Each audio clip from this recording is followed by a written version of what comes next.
Good morning. I eated a breakfast today. I eated my egu before the stream started.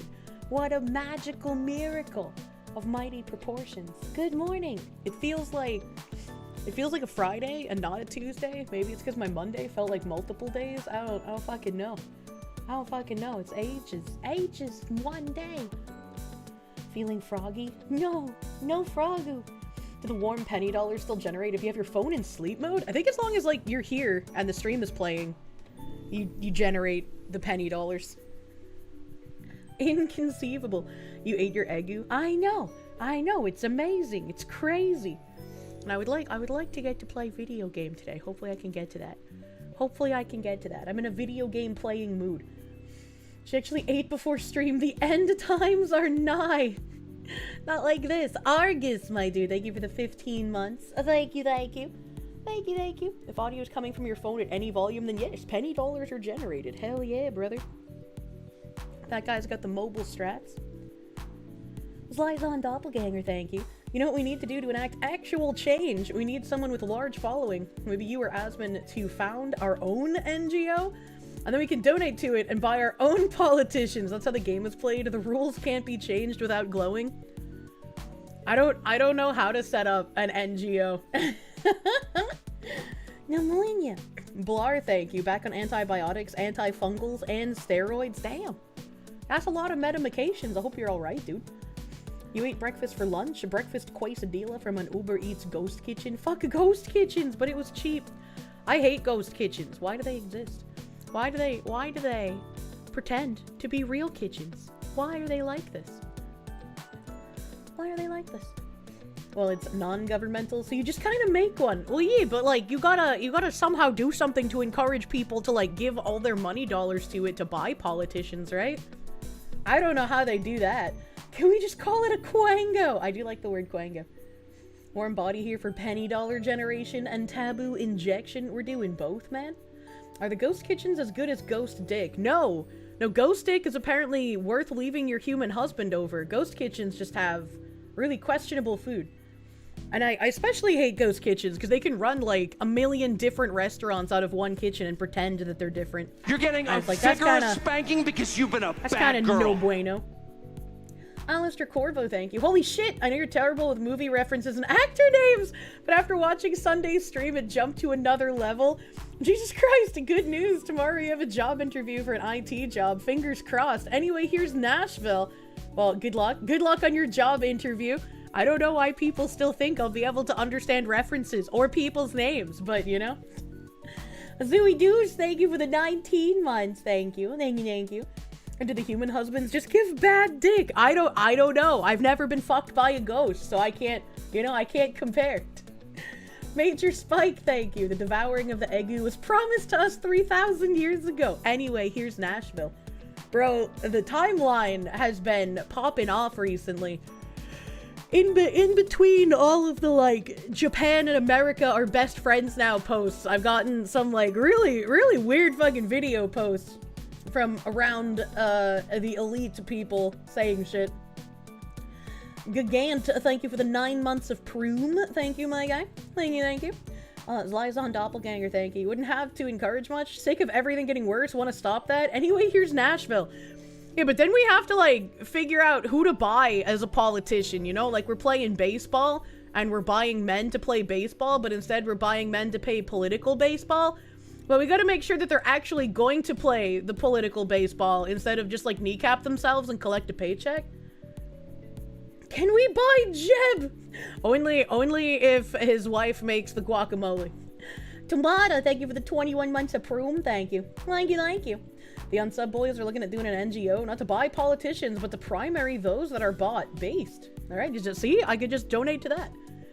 Jen Jacko, thank you. An NGO for giving all citizens a gun-toting Kirsche. A government-mandated Kirsche friends. Eric Wammel, thank you for the full fucking year, my dude. Thank you. Teggy Man, thank you. Your GTA Online suspension ends Thursday. Can't wait for GTA 6. Here's a 5 for a small coffee. Why are you suspended in GTA Online? Hold on, wait a minute. No need to pay them to kneecap themselves. We can do that well enough. Hell, you hope they have anal in Nashville. Twitter canceled it last week. I was seeing those posts. And nobody believed me when a few years ago I was like, it's crazy. Now it seems like it's more so women asking for anal and guys being like, ew, I can't do that. I'm a prissy little princess and I don't fuck woman ass. And it's like, that's crazy. All of the tropes that I grew up watching said that it was like men who were going to try and coerce you into it. But the reality is it's become the absolute opposite. And now you can't find a man that likes to go cave diving. The Japanese America culture exchange on Twitter has been the most white-pilling time you've ever witnessed. It's been fucking great, man. It's been great. And Mazurkonis, thank you. BRB deleting myself so you can haunt the fox. You don't do that. Don't do that. Fringed Horizon, thank you for the fucking slot machine, dude. 99777. I love how Japan effortlessly is cool and has our back, while a certain nameless Middle Eastern country needs to buy our politicians and influencers. Truly, we know who our actual greatest ally is. Foxy wants her cave spelunked. Zlyzon Doppelganger, thank you. Your concern with anal is poop. You don't want poop on your penis. That's why you clean the anus beforehand. There's prep for that. Mark Norman has a story where he did anal with a girl, got a small piece of shit in his dick hole, and had to go to the doctor. Who the fuck is Mark Norman? Also, that's literally the point of enemas. You clean that shit. Literally. A friend of yours put everything that is going on in the world through a biblical lens. Everything bad that is happening is comparable to birth pains.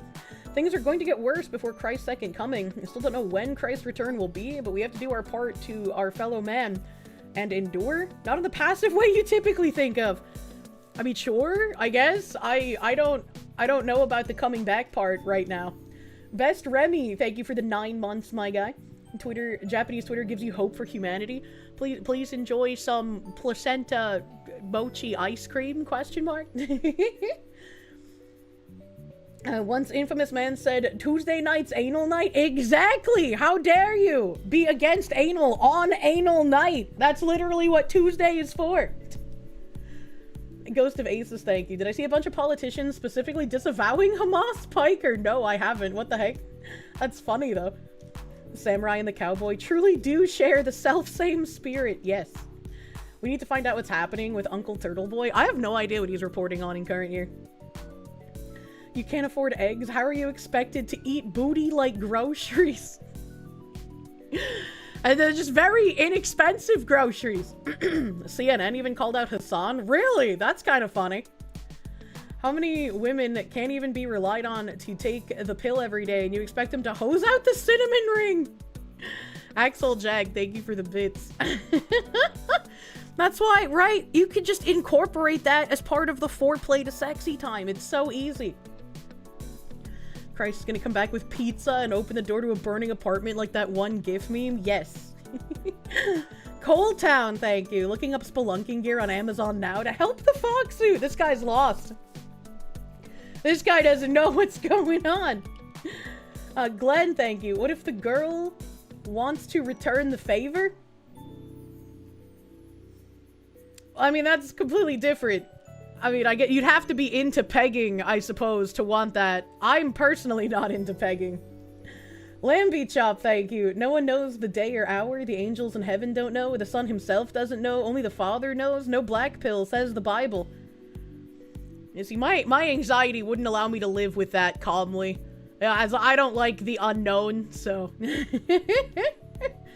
New schizo dropped. Have I heard about how a lot of politicians in the White House are actually evangelical nutjobs who believe that the war with Israel will bring the apocalypse, and after that, Jesus will be reborn? No, that does sound very schizo, though. You got that part correct.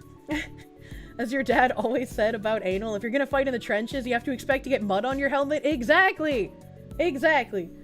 Be jammin', thank you. You don't want poison on your pork sword after exploring the side quest dungeon's back cavern. Also, the anime racist do be racisting. Was there something after that, like, weird Rumble comment I posted? That sound like the goal of boomers. Part of chat is talking about anal, the other is talking about the second coming. Well, I mean, yeah, that's what anal's for, right? Like, you've already came once, and so you want a second one, and so, like, there's another hole for that. It makes sense if you think about it. It'll be giving... Yeah, see, Potion Dweller is on my wavelength. Geez, Sally! Delta, thank you. It's a bad day to be eating chili, thanks, Kier. Oh, maybe it's a good day to be eating chili, depending on how you look at it. The Wastelander, thank you. Just waiting for the next music video to drop with our Gibson shredding Fogsu, hopefully soon. What is a Gibson? Oh, you mean like the AI videos. I was like, what is a Gibson? Oh, guitar. Oh, the AI. My brain kicked into gear. It's happening. I got in the mech. Baitos, thank you for the 38 months. Good insert local time, Kirsche. Thank you. Please wish you luck. You scheduled vacation days for a week starting tomorrow. It just so happens that you also have to see a critical script to run for the next 70 hours. Nobody at work dares to touch it, so here's hoping you'll actually get vacation. Good luck with the critical script. I hope things work out well for you, buddy. Oh no, the scrolling. Anthony, thank you. You may not eat the starfish, but you will do it. See? That's a trooper. He's got it. Metalhead guy, thank you for the 5 gift subby bubbies, my dude. Thank you. Thank you. A couple of streams ago, I mentioned I used to play guitar. What kind of guitar did I have? I think it was a Fender. I know it was an acoustic guitar. It wasn't an electric guitar. But I think it was a Fender. I was so fucking long. I was in high school when I played guitar, dude. Kirsch's Twitch chat is exclusively either too Christian or not Christian at all. Fringed Horizon, thank you. Not that kind of comment, Kirsche. Well, why not? Poor K. Eat it and do it. Be a man. But you shouldn't do it and then eat it after. That would be kind of gross. If you're gonna eat it, you gotta eat it first, you know? I'm probably a Fender or a Washburn then. I was probably a Fender. Fender is what sounds familiar to my brain. Ghost of Aces, thank you. Fox who casually commits blasphemy. Anyways, happy to be listening to a Kirsche stream. What do you mean by this? You're at work while streamers talking about bonus hole and chat is preaching revelations. What a timeline! I mean, they kind of go together if you think about it. Adventurianus, thank you for the member. Thank you. Fuck me in the ass because I like Jesus seems appropriate for this chat. It seems appropriate for all times. That's why Catholic schoolgirls would do anal instead of regular sex. You're getting God can't see it. Spanking because you've been a bad girl. Darkest Day 331 question mark? Thank you. You revised this yesterday after hearing me laugh Sunday. It eases a bitter heart that doesn't believe in much anymore, but I've twisted your arm. You believe in me. Huh? Thank you, Blue Raspberry from New Jersey. I'm not from Jersey! I jest. Thank you, Kirsche Verstal of New England. Thank you for getting my place of existence correct. Thank you, my guy. I hope you continue to have joyful experiences. You see, they finally made a Vagoober out of fish skin for the Optimus Primes in the world. What the fuck did you just say to me? What the fuck did you just say? The Watchman, thank you. The backdoor hosing is only half a step away from some really wacky fetishes. Careful adding it to the pre-play regimen. What does he mean by this? I feel like there's a very far leap going from like a normal enema to like Jav tier, let's insert the eels into the anus, right? Like that. Those are like a football field apart, man. Where you're from, we have grinders, not subs.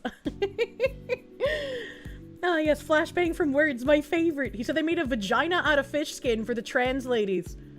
Why would you want a vagina made out of fish skin? Like, I know the current one is like made out of bits of the colon and inverted penis, so it smells really bad sometimes, but I don't think making it out of fish skin will assist with that. The smell! Fish skin vagina created surgery. Tilapia fish skin is an experimental biocompatible material used in reconstructive vaginoplasty to create or reconstruct a vagina. It acts as a scaffold for tissue regeneration, serving as a low-cost, accessible alternative to traditional grafts for treating vaginal agenesis or gender-affirming surgery. Apparently they've been doing this since 2020. This is the first time I fucking heard of the fish skin, bro.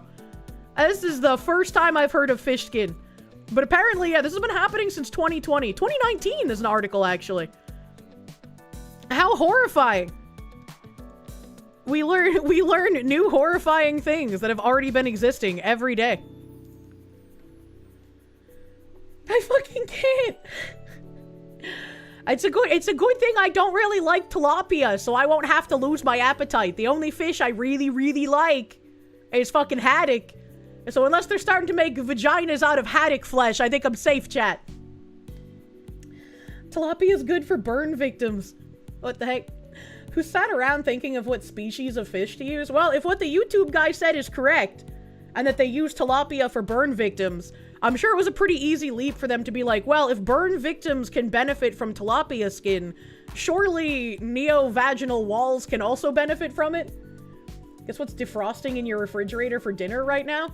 A transgender neo-vagina? According to this article? A trans woman had a vagina constructed using the skin of a tilapia fish after her genitals began to shrink and close up following botched surgery. According to surgeons, Maju, 35, has the chance of a quote-unquote proper sex life and a boost of confidence thanks to the sea creature's skin. That is a terrifying sentence, holy shit. Zyzon Doppelganger, thank you. You actually have a touch of autogynephilia. You're brave to admit that. But you don't dress up in women's clothes, cut off your dick, or have any other sex act tied to that. It's not that hard to keep that shit to yourself. Yes, you realize the irony in saying that here. A little bit, though we do tend to loop on Ramelia from League of Legends, who was very out as an autogynephiliac and was very, very hateful towards trans people. You stop eating fish thanks to PTSD. What kind of PTSD makes you stop eating fish, is my question. You love how biomaterial was chosen initially to help women to fix their vagina in case of injury, and a bunch of AGP men now want to use it. Imagine. Does she have a legit reason to complain that it smells like fish now? I guess so. I guess so. Bren Hydra, thank you. And here you thought you'd be tuning into a normal stream, but then you remembered it's Kirsche and the Kirsches. We're in a madhouse. Together, truly.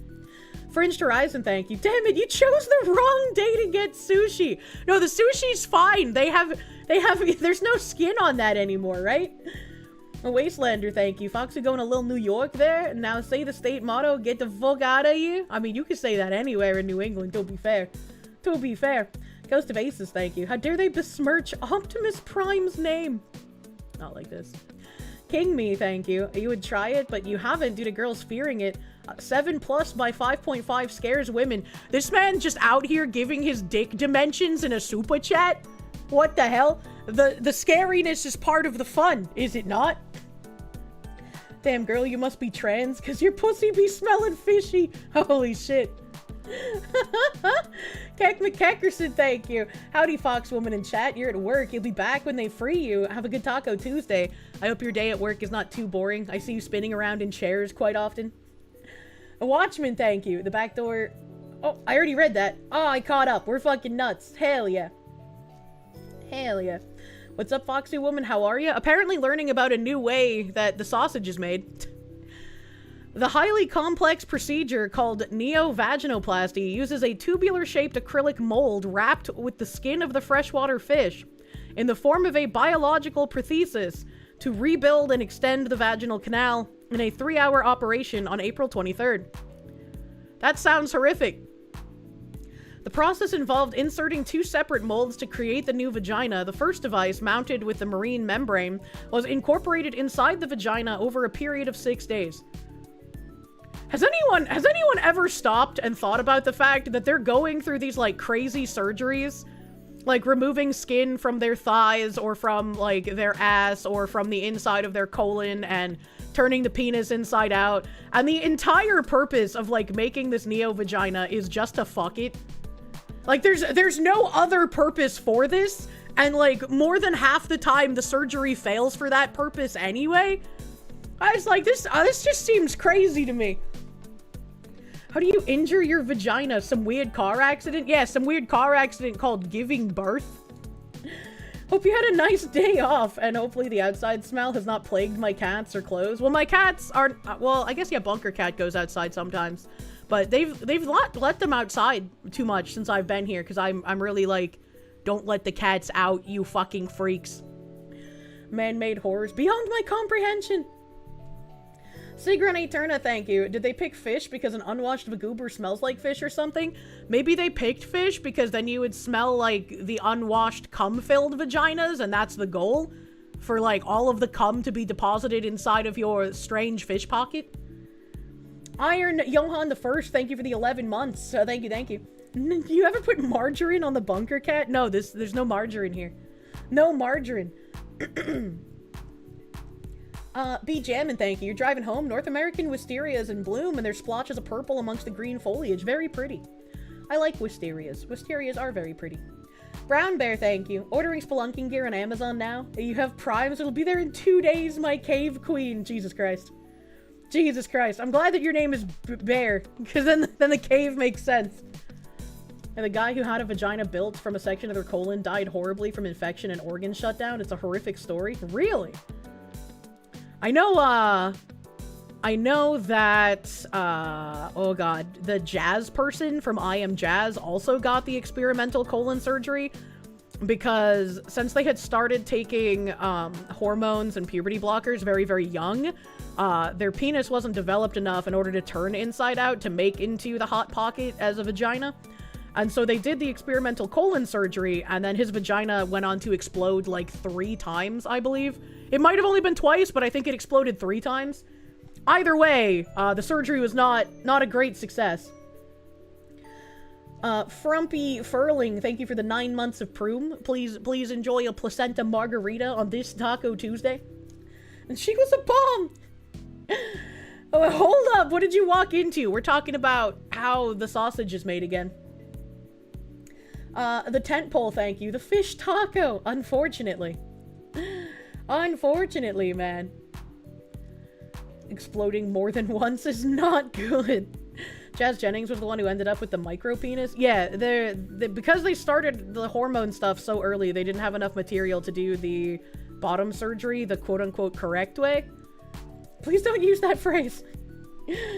Again, this is clearly how taco is made, not sausage. Moomy playing games, thank you for the raid. Welcome, Raiders. Welcome, Raiders. In contact with the patient's body, the sterilized and odor-free fish skin, how do they make the fish skin odor-free is my next question, displays stimulatory cell growth properties. It is rich in type 1 collagen, a substance that promotes healing and has a firmness and elasticity which is as strong and resilient as human skin. The tilapia membrane attached to and recoated the walls of the vaginal canal, acting like stem cells. These were absorbed into the body, transforming into cellular tissue, similar to that of an actual vagina. Yeah, I just don't believe you, actually. I just quite literally don't believe you. The second device, made from silicone and described as a very big tampon, is designed to remain inside the vagina for up to 6 months to prevent the walls from closing.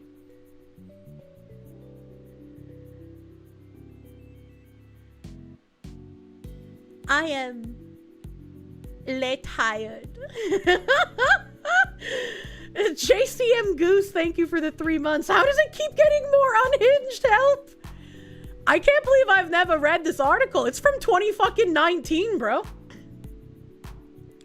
Professor Leonardo Becerra said to Focus on News, we were able to create a vagina of physiological length, both in thickness and by enlarging it, and the patient has recovered extremely well.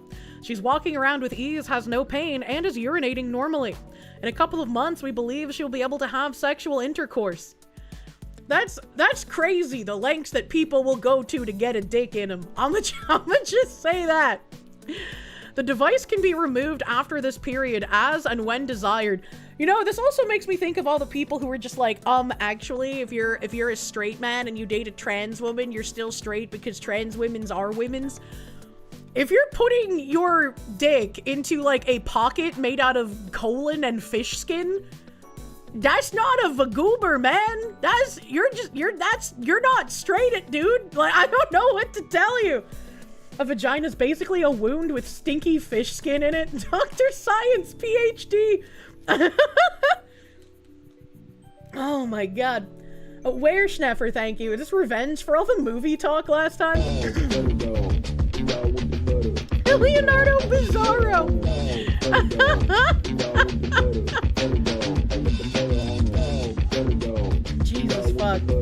Fish women are real.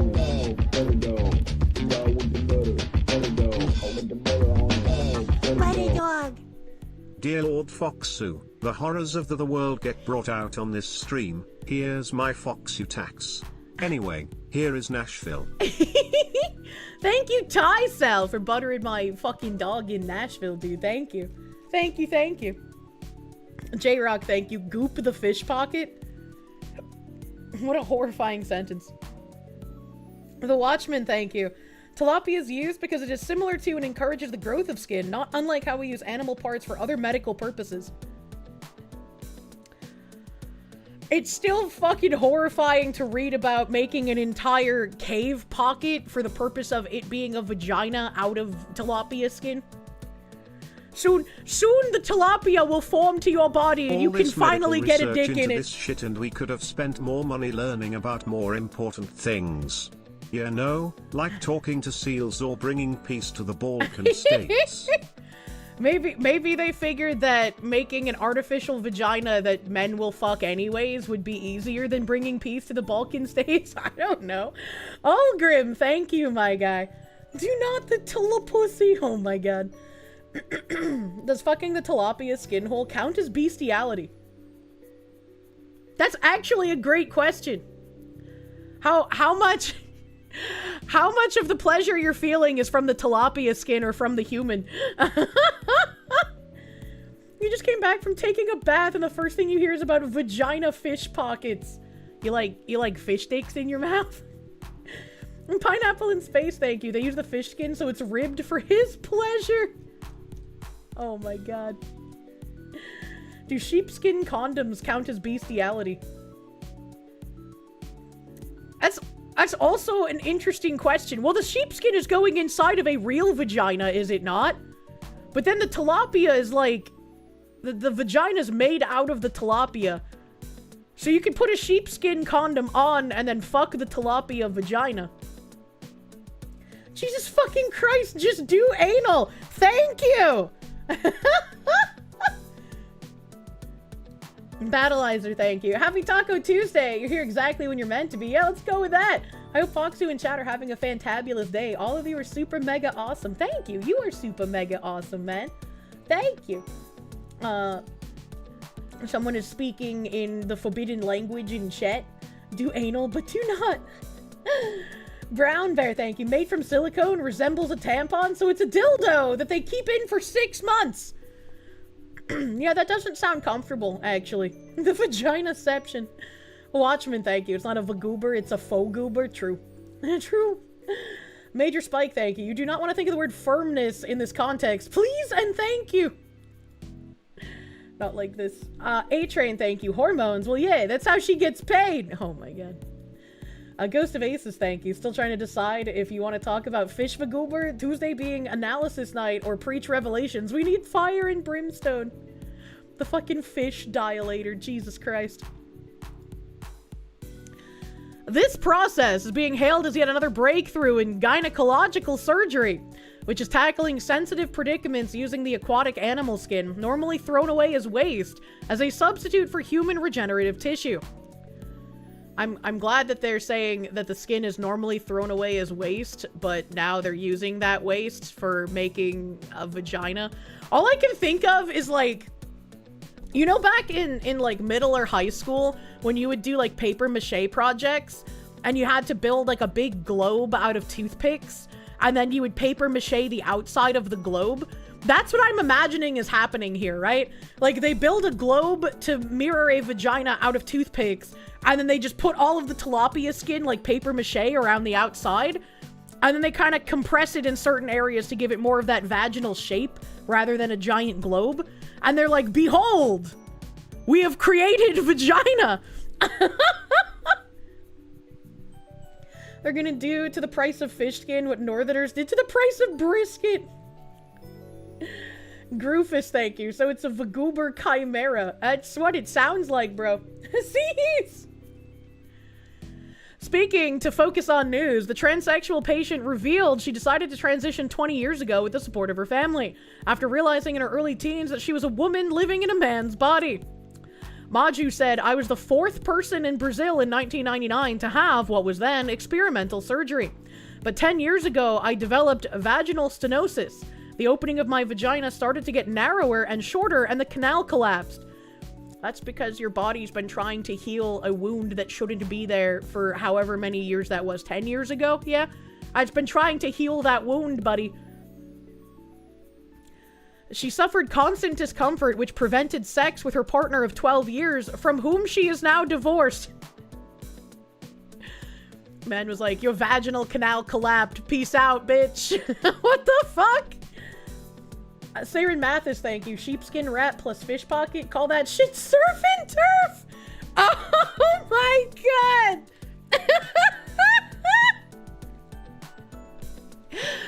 What a horrible yet fun way to refer to that. Good fucking god. A-Train, thank you. In seriousness, why do we need to know about this? Why does it exist? I think it's a good thing that we know about this, right? Because like, if we didn't know about this, some people might actually think, oh, they're just building literal one-for-one copies of vaginas. Told them to keep it in the bedroom and they called us phobic. Vaginal collapse would make for a good chick punk band name. True. J-Rock, thank you. This gives a whole new meaning to the Alex Jones human-animal hybrid rant on Joe Rogan. I don't like that. I don't like that. Hey, look, Kirsche, Brazilian man on the market. Sweep him up. What did he mean by this?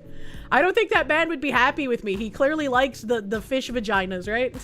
I remember a few years ago, 3 girls who were born with all parts except for a vaginal canal and had a lab-grown vagina made for them. Apparently it was a massive success and all 3 girls are able to safely have sex. Why don't they just do that again instead of the fish abomination? I have a feeling it's quite a bit harder to introduce an organ into a male body that doesn't belong in a male body than it is to introduce an organ to a female body that's supposed to be there but isn't there. Much like the first successful womb transplant in which a woman gave birth. After she gave birth, her body rejected the implanted uterus, so it had to be removed again. So it's like even that, like, woman to woman isn't a like, you're gonna get to keep this forever kind of thing, you know? Who the fuck starts a conversation like that? What do you mean? A Battleizer, thank you. Please define good. Mordax Tenebrae, thank you. So could Poseidon order that kitty around? Probably. Probably. The Flexion, thank you. And now your Good Friday meal is going to be awkward to eat. I am sorry for those who eat the tilapia.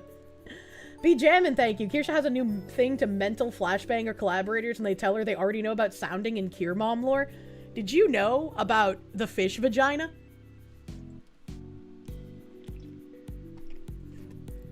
Oh god. Sorry, I was finishing some mango juice. Fringed Horizon, thank you. My redacted abomination keeps trying to close. Yeah, that's what opened wounds do. True, please hold. I must blow the nose cummies.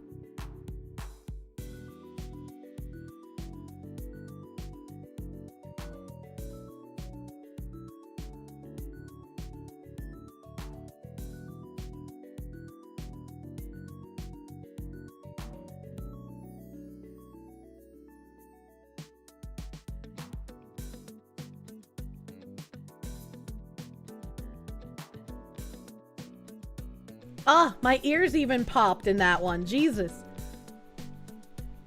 Do fish even have vaginas? Is this a double abomination? I don't know. I don't know. Do you think that someone who's, like, sexually aroused by SpongeBob would be interested in the fish vagina? Don't worry, you were eating fish earlier. Lunch ruined! Oh, no. Let's see here. She suffered constant discomfort, which prevented sex with her partner of 12 years, from whom she is now divorced. Since developing the technique 3 years ago, Bezerra has successfully treated 10 women and corrected the condition that causes the vagina and uterus to be underdeveloped or absent.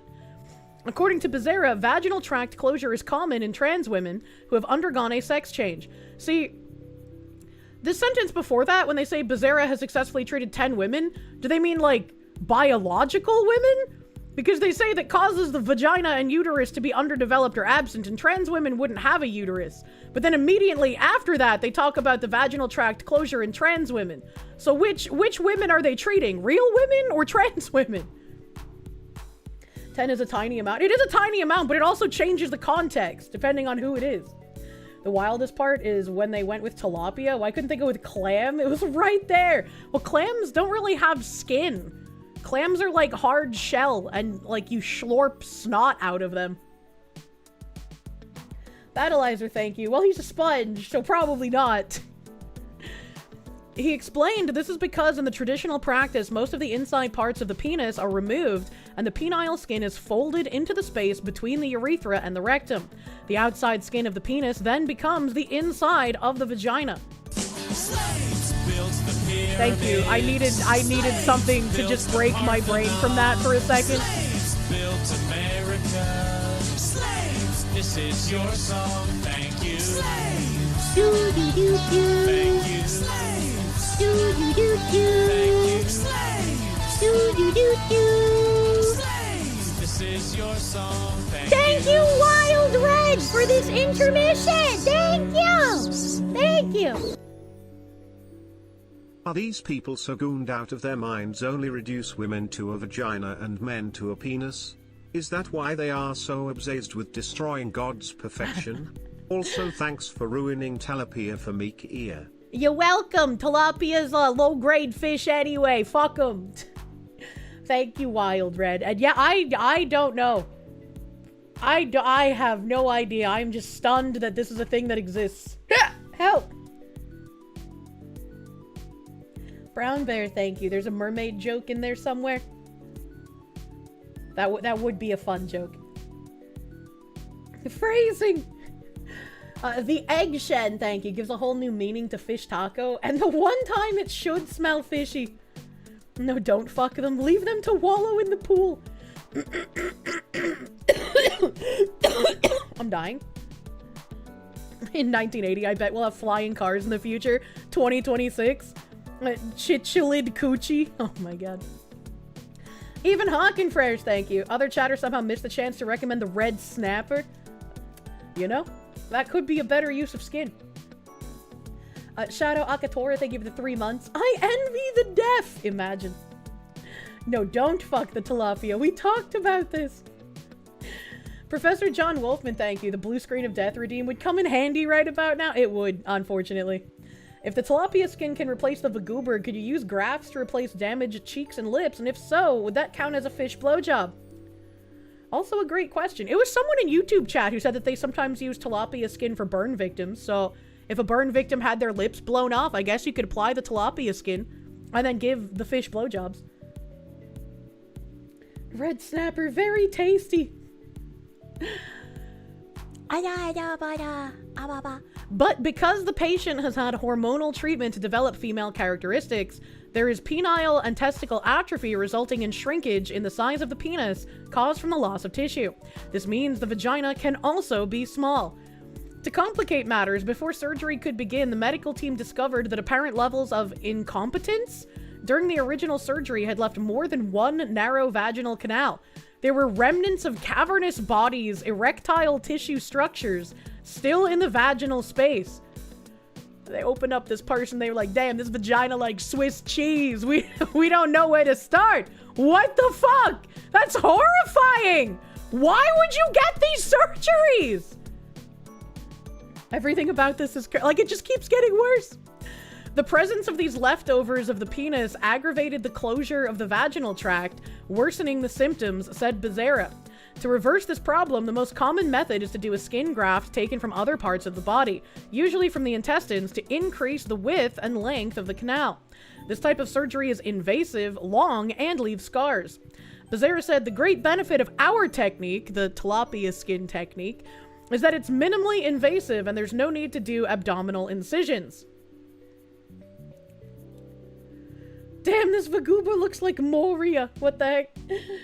What the heck? Cavernous body equals corpus cavernosum, penile erectile tissue. You prefer the Blade Runner version of the future where we just had flying cars and clones who wanted to murder us? Yeah, that sounds more fun.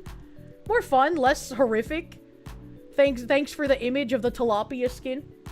You think the doctors would see how the wound keeps closing and trying to go away and think, maybe this isn't good for the human body.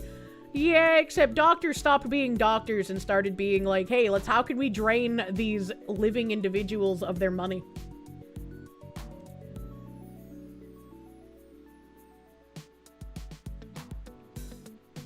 Sorry, immediately after reading this tilapia vagina article, I just looked at the top article on the side. Kristi Noem weighs in on report that her husband lives a cross-dressing double life? What the fuck? What the fuck? Sigrun Eterna, thank you. Minor loop back to earlier, but is the best order for the hanky-panky mouth, front door, back door, or front door, mouth, back door? Either order is okay. It just depends on the woman. You just never go back door and then anywhere else. A future of replicants doesn't look so bad now. Jesus Christ. It's so much worse than that. She was also cheating on him with a guy who's been accused of some bad shit. What the fuck? A former Department of Homeland Security Chief Kristi Noem is devastated by salacious allegations. Her husband, Brian, lives a double... Well, his name was Brian, spelled B-R-Y-O-N. He was doomed from the start, man. Lives a double life where he cross-dresses and chats online with fetish models. Miss Noem is devastated. The family was blindsided by this, and they asked for privacy and prayers at this time. Noem's representative told the Post, I'm so glad that I like himbos, man. Like, anytime I would find a himbo in women's clothing, it's because he'd be like, oh yeah, I had to put on a disguise in order to fool these people that I was somebody else because I forgot to give them back something, and I didn't want to go a second time, and so I had to pretend to be somebody else to give them back their item that I borrowed from them. And I'm like, you do that. You do that. You're so smart. I love you. At least we know who wears the pants in that relationship. Oh my god. That is a himbo scheme. Exactly. Miss Noem is devastated. I would be too. According to reporting by the Daily Mail, Brian Noem chatted up women from the so-called bimbofication fetish scene, in which adult performers augment their breasts with massive amounts of saline to achieve a Barbie doll-like appearance. Do you think that the bimbofication women who inject their breast with saline would get along well with the gay men who inject their testicles with saline, so they could both have like giant balloons hanging off their body but in different locations?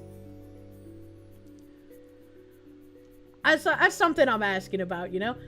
Did Kirsche say that Brian Noem was cute? Absolutely not. I feel bad for her, dude. Citing hundreds of messages purportedly sent by 3 women from the scene, Noem's husband enthusiastically praised their heavily augmented appearances and proclaimed he coveted huge, ridiculous boobs. According to the Mail!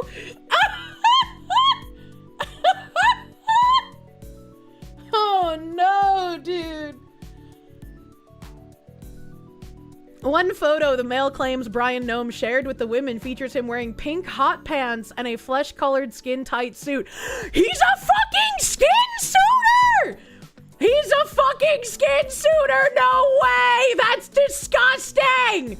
He's gonna murder his wife and wear her skin as a suit. He appears to have put balloons in his shirt to mimic comically oversized, lopsided breasts, complete with fake protruding nipples. Disgusting. Rude. His face is fully visible in several of the photos, one with a completely straight visage and another making a flirtatious kissy face with pursed lips. How? How do you get like this?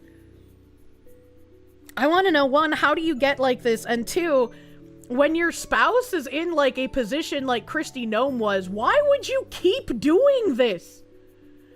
This incredibly puts any credibility that your spouse has on the fucking line. Why would you do that? Porn addicts, I'm sick of them.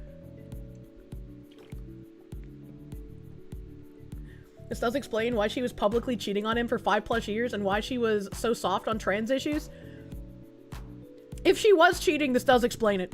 I would absolutely want a divorce if my husband, like, if I caught my husband doing like this kind of shit, ain't no way. I'd be like, there's no way you're getting out of this divorce. It's just gonna happen.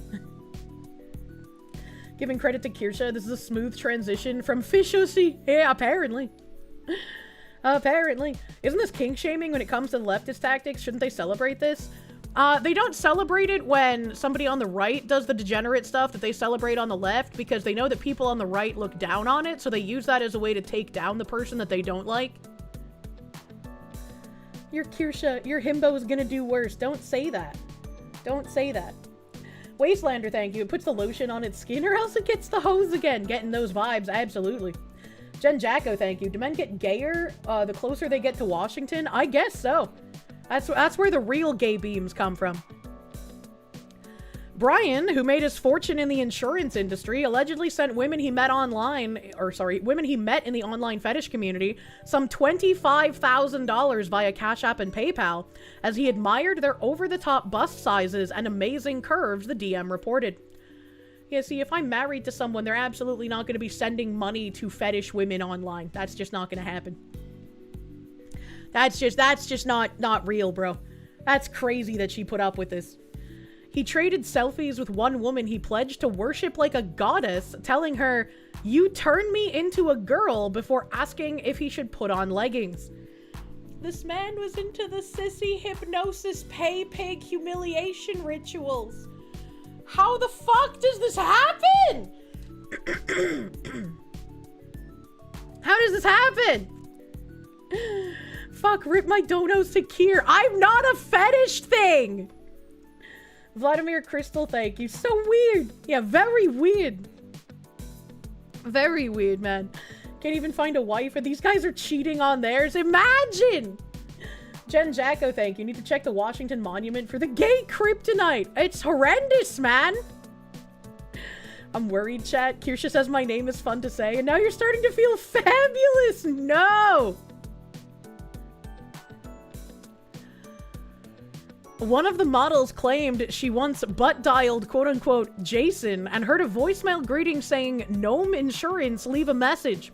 When she Googled Gnome Insurance, she found pictures of Brian and his DHS secretary wife, according to the Daily Mail. When she confronted him about it, he reportedly told her that he didn't care. Yeah, he looks like someone who doesn't care. The Post has not confirmed the details reported by the Mail. The outlet spoke to national security experts who surmised her husband's alleged proclivities could have left the former DHS secretary, who was fired last month, vulnerable to potential blackmail. You don't fucking say! You don't say this could leave her open to potential fucking blackmail! Look at his disgusting nipples! Look at his disgusting face! Oh my god, what rouge does to a man. Allgrim, thank you. This tracks from the weird federal worker rabbit hole I went down. You hate the government? It does, unfortunately so. Phoenix DS, thank you. Whatever happened to Rocky Horror Picture Show employees that dressed up just to get cheaper movie admissions? The movie Tim Curry does not want to be acknowledged. True. Steve Man Art, thank you. The pepperoni fetish. Do not acquire the pepperoni fetish, man. Jesus. The Gnomes have 3 children, daughters Cassidy, 31, and Kennedy, 29, and a son, Booker, 23. Cassidy and Kennedy both have children of their own. Cassidy and Kennedy sounds like they really liked Western movies. What the fuck? I didn't expect it to get worse as I scroll down. What the fuck?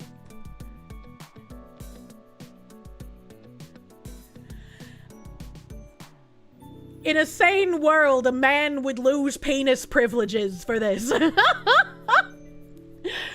a 2022 interview with Elysian, Kristi Noem said, "We are such a transparent family."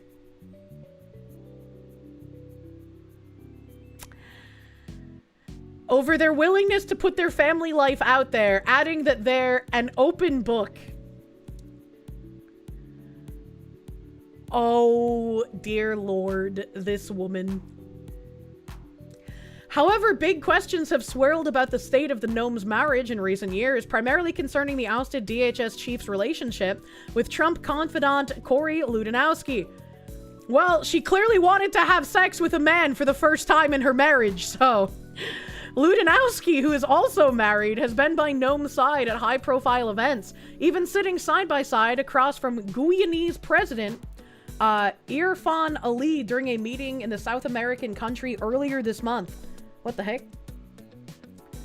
What the heck? Getting rid of the penis is kind of something he wants. You're gonna get this man the vagina! Oh no. Oh no, dude. Oh, hold on. Oh, hold on.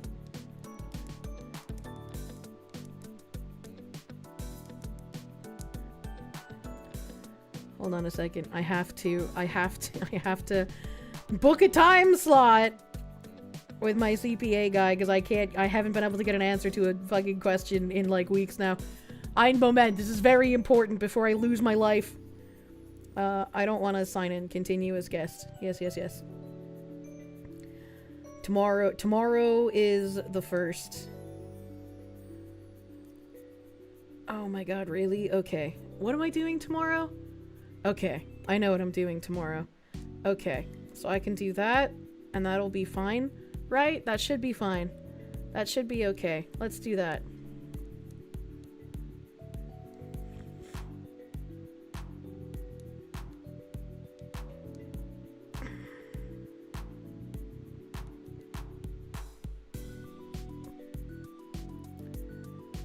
Verifying your email? Why do you have to do that, you dumb bitch? Oh my god, my phone is at 4%. Oh my god. Oh my god. You didn't You're send getting me- a vigorous spanking because you've been a bad girl. It didn't send me a fucking confirmation code! What do you mean? Please enter the verification code that has been sent to your email address. You didn't send me one! Oh, it's one of those ones that takes like 7 fucking years to send, isn't it? Jesus Christ. There we go. There we go. There we go. We are booked. Get me out. Get me fucking out, dude. Oh my god, my nose gummies! They're so bad, chat. I'll need to remember to charge my phone later. Okay. Plug your phone in, woman! I forgot to charge it while I was sleeping last night. I forgorb. I'm scrolling up in YouTube ein Moment. Anthony, thank you. Can just never get having a fairly attractive wife and cheating or being a degen behind her back. That's what I'm saying. Like, this guy has full access to fucking his pretty wife whenever the hell he wants, and yet he still has to put on giant silicone titties to feel okay? The fuck's going on here? I forgot it was Tuesday. Hello, it's Tuesday, Mr. Burger Brad. Eric Wammel, thank you. What happens to these people as soon as they get power? They become weirdos, or were they always weirdos? If they did this before, it seems they would get exposed before. Not necessarily, right? Because, like, who the fuck was this guy before? Now his weird proclivities can be used as blackmail to his wife who's in a position of power. If you're married, be degen with your wife, not without her. Exactly. Danny D, thank you. Hey, Foxy, you're on the YouTube featured list. Amazing article timing. I didn't know YouTube would feature my channel. That's kind of crazy. I'm used to just being suppressed. J. Scott Moss, thank you for that to gift sub, my guy. Thank you. Thank you, thank you. I thought that maybe she's cagey and it never puts out and is always out of the house cheating on him. I mean, I guess it would depend, right? Did his weird sexual proclivities of dressing as a woman come first, or did her cheating come first? Because it's like, if they just got married as a matter of convenience, I don't really feel bad for either of them. A DMAA, thank you. I almost called you DMCA. Thank you for the CRCs. If you didn't love Foxwife so much, you'd hate for this. What the heck? No one cares until you have money and influence. Oh, man. Their cozy appearance came just weeks after she was grilled over the alleged affair in a Senate Judiciary Committee hearing in which she dodged questions as Brian sat directly behind her. The story is developing. I would also dodge questions if it would lead to people finding out that my husband put on skin suits for women and talked to bimbos. That's crazy. That's insane. There's multiple articles on this shit, dude. Comically oversized, lopsided breast. There's the... Oh my god, there's the kissy face picture. Why is he doing that? Why is he making kissy face? Playing devil's advocate on this one, but what are the odds these images are either photoshopped or AI'd really convincingly? 0, considering they found out that he's given $250,000 to these bimbo women as well. Dude is lactose intolerant. Had to keep scrolling and making it worse. Do you think that this is just some random White House staffer in a bunny costume, or they tried having a, like, polyamorous relationship for a while? Because this kind of looks like something that he would be into, you know? Like the dog is just like, release me. What's wrong with talking online with big titty bimbos? Well, for one, you're paying them to do sissy hypno, which is kind of weird. It's Diddy under the rabbit costume. They're just passing Diddy around now. The pictures are just staring at the car crash at this point. The money trail is definitely the nail in the coffin. Yeah, pretty much. It's been known that she was banging Corey since the first Trump term. It's one of the things that hurt her new star of the GOP reputation. I think divorce would make more sense, but, like, if her husband is a strange cross-dressing AGP, I can excuse the cheating. Why pay when it can be found for free on Reddit? Oh my god. Stuff only comes out about the politically connected when they've either ceased to be useful or refused to bend the knee. Unfortunately. That's a crazy article find. That wasn't even an intended article today. The sissy hypno. Never mind, you don't want to know. We need the himbo hypno. You need to go to the gym and get bulked up and be very kind and sweet. Do you throw money at Kirsche? Isn't that supporting a big titty bimbo? No. No. Wait a minute, wasn't this guy that had piercings in full view under his business shirt at the Senate a few years ago? I don't think that was him, no. You can do one of those things? Hold on, wait a minute. Why not just divorce instead of going through his phone for AGP pictures? You know? You know? Okay, alright, ein Moment. This is what happens when we don't have a mandatory draft and invade enough countries. Speaking of invading countries, Larry Fink came out here to say some interesting things. BlackRock CEO Larry Fink, who played an instrumental role in forcing woke diversity quotas on companies, concedes the woke era was a failed experiment. Yeah, I'm just not gonna believe that Mr. Now is the time to force behaviors has decided to 180 for no reason. Do you believe the woke era a failed experiment? The ESG, the DEI, the kind of push for that. When you talk about things now, you talk in a practical sense, what we can do, what we can get done. Looking back at that, how do you see it? Society moves, the pendulum moves all the time. In BlackRock's cases, you know, we are responsible for managing money for everybody. And even today, as you said, maybe these, you know, renewables are less talked about it. I can tell you right now, we have many investors worldwide are investing in renewables, trying to emphasize solar and other things like that. They're trying to, we're working with Occidental Petroleum right now to building the best carbon capture factories in Texas right now. Okay. So do I believe the pendulum 5 years ago was too far? Yes. You do? I believe we're more you know, I'm personally more pragmatic too. And I believe... But do you think BlackRock pushed some companies a little bit further left than you thought? It was never our intention, because our job is to be... I got to be a fiduciary to everybody who gives us money. Our responsibility, Brett, is to making... He is a great politician because every time he's asked a direct question, he circles around it to give an answer. He has not said that this was a failed experiment. He has not said that they're stopping DEI and ESG. Sure, if one of our investors wants to invest 100% in hydrocarbons in Texas, I'm investing 100% of the money in Texas.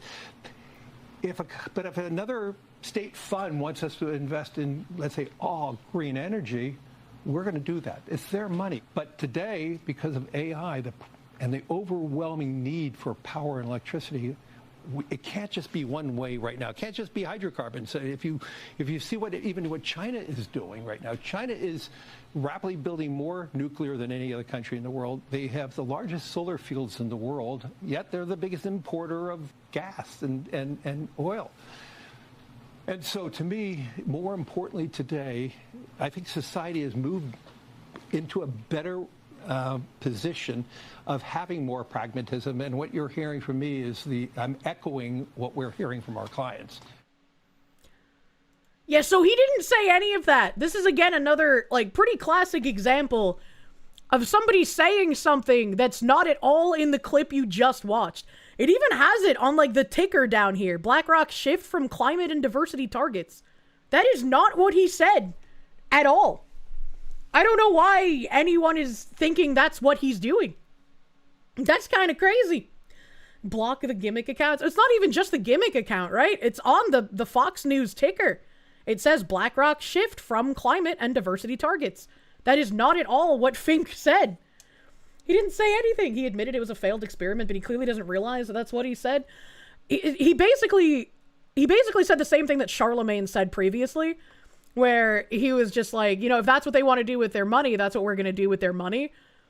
But he didn't even acquiesce to, like, when the guy asked him, do you think, you know, BlackRock pushed these companies farther left? And he was just like, I think that some things were ahead of their time. So he's saying, like, it might have moved too fast, but this is still the correct thing to doing. Which is what Charlemagne was saying in the opposite direction, where he was like, ESG and DEI haven't gone far enough. We haven't done enough with these initiatives. Shift targets does not mean stop, alas, right? In a nutshell, China's innovating in the energy sector while we're just torturing our own citizens with gay race communism pretty fucking much. The rearview mirror is also misleading. It is. It is. My throat. Oh. Crazy Fox lady VTuber Kirsche. Hi. Isn't this bitch a Nazi? 9. I arrived to stream late and I am instantly flashbanged with an article titled talking about how Gnome's husband was not just a crossdresser, but also had giant fake tits. I know it's a Foxu stream so we see weird stuff, but goddamn Foxu. That was wild. That was completely unintentional, man. I hadn't even seen that article until noticing it on the sidebar.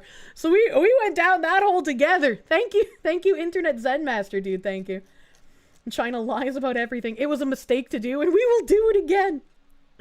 Phoenix DS, thank you. China's large solar fields, a pity that could have been used as farming fields to feed the population. I get that's what synthetic food manufacturing is for. Eat the bats. Eat the bats. Phoenix DS, thank you again. Such a cautionary tale for those wanting to get into politics. Never do something that can lead to your downfall and public humiliation.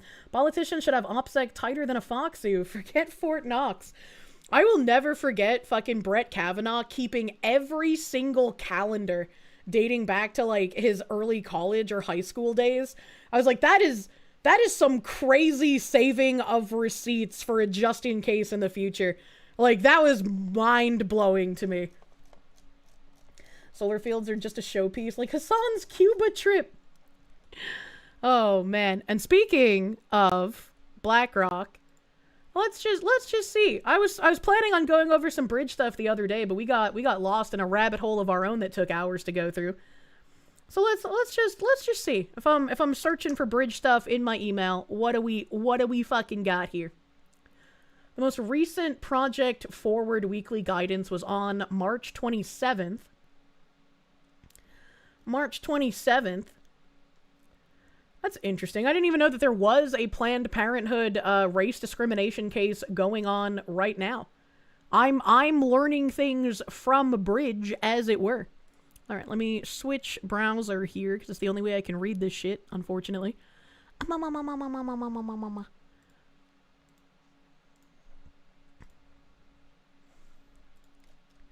We get the Project Forward issue nonsense.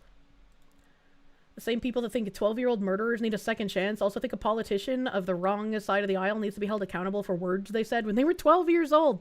Yep. In this issue, Planned Parenthood settles EEOC race discrimination case. Federal faith initiative expands as workplace policy draws legal challenge.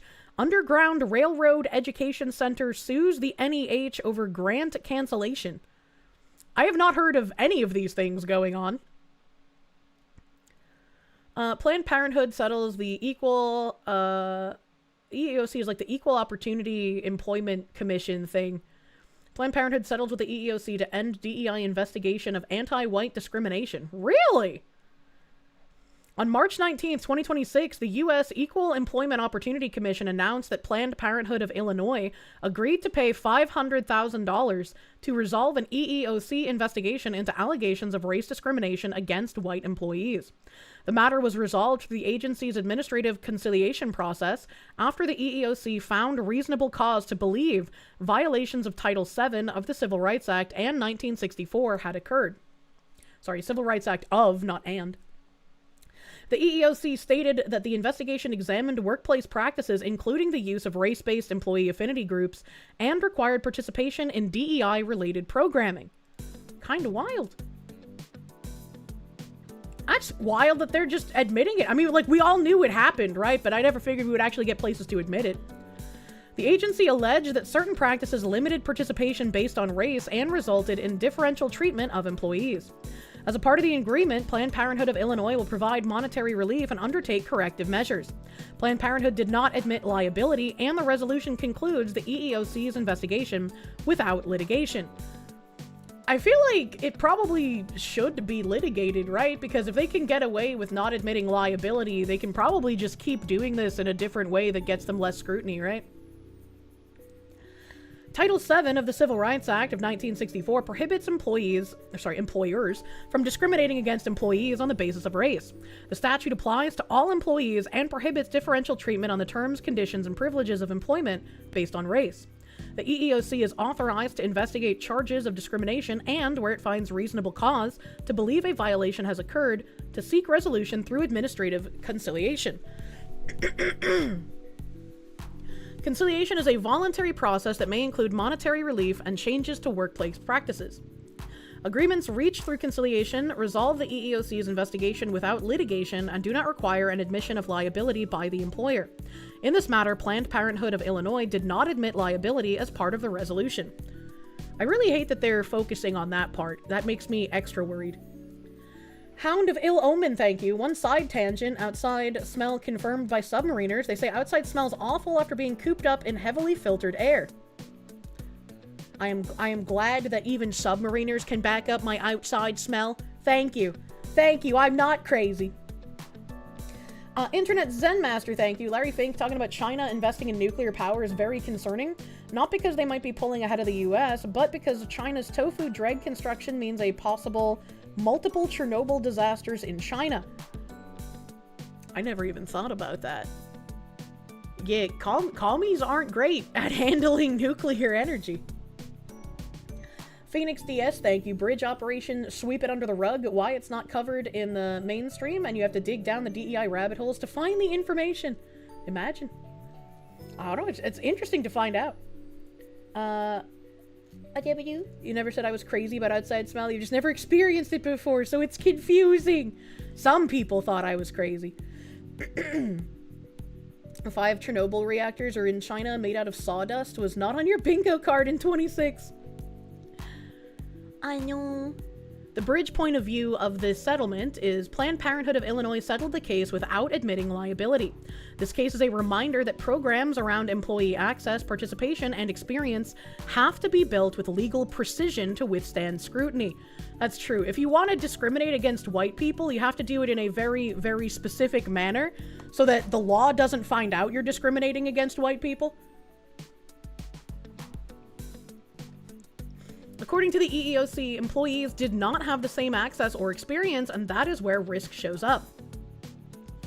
Under Title VII, when participation, access, or experience is defined in a way that treats employees differently based on race, it creates exposure.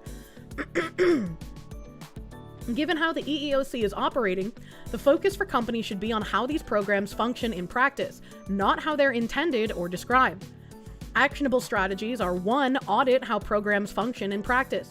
Ensure leaders understand how access, participation, and benefits are applied day to day across the organization. Identify where differences in experience may exist and address them before they create exposure. Design for consistency and open access. Structure affinity groups, training, and development opportunities so participation is not limited by race and expectations are applied uniformly across employees. The big way that Bridge advised companies to do this previously, by the way, is to then open up the employee resource groups to allies. So if you have like an African American employee resource group or an LGBTQ resource group, you have to make it so that it's not only African Americans that join the African American one, or not only LGBTQ people that join the LGBTQ one, but that you asterisk it's open to allies. As long as you are someone who wishes to join to assist in the advancement of specifically African American people, or in the LGBT one, the LGBTQ people, then you are allowed to join. So it's just like, if you would like to help other people besides yourself get ahead, join their special group. And it's like, why would anyone sane do that when they would just want themselves to get ahead? That don't make no sense. Hirugamesh, thank you. They settled since they know that they're guilty. Yeah, but I still wish that they would have been taken to court, because it would have been great to actually get an admission of guilt, because they know that they're guilty. KKK is now accepting black members. Okay, Cheryl. Alstrix Helsing, thank you for the 5 months, my guy. Thank you, thank you. Battleizer, thank you. Can't wait to see the Chinese manage to screw up boiling water. Wouldn't surprise me. And then on number 3 on the actionable strategies here is embed legal oversight into program governance. Align legal, HR, and business leadership on how programs are designed, implemented, and reviewed to ensure that they hold up under scrutiny. See also, federal enforcement campaign targets corporate DEI as legal standards remain unchanged. Issue 46.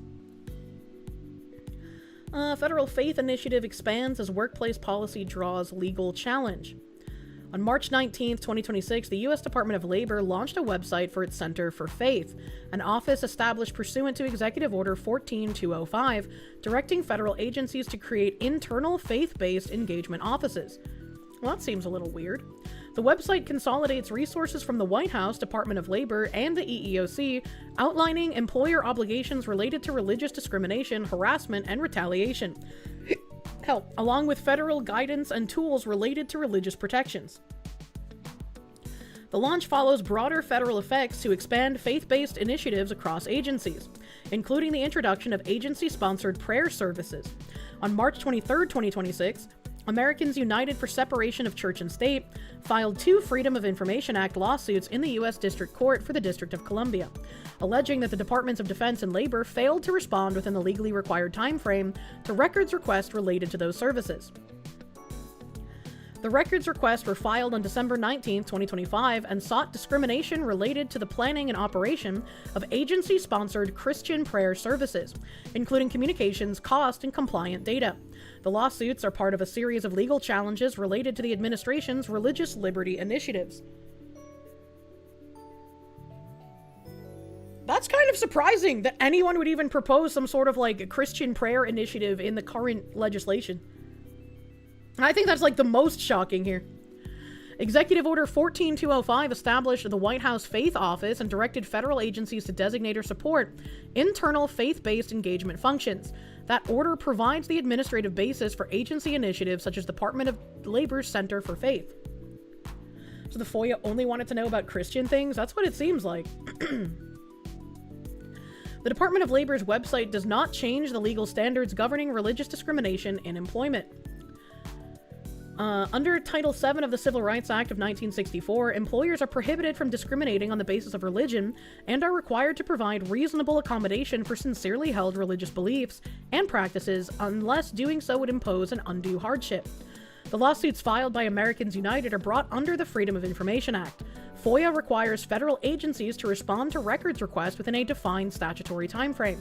The claims challenge whether the Departments of Defense and Labor met those procedural obligations in responding to requests related to agency-sponsored prayer services.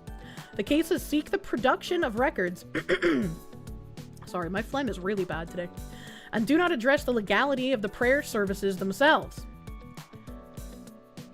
So I'm kind of wondering, right?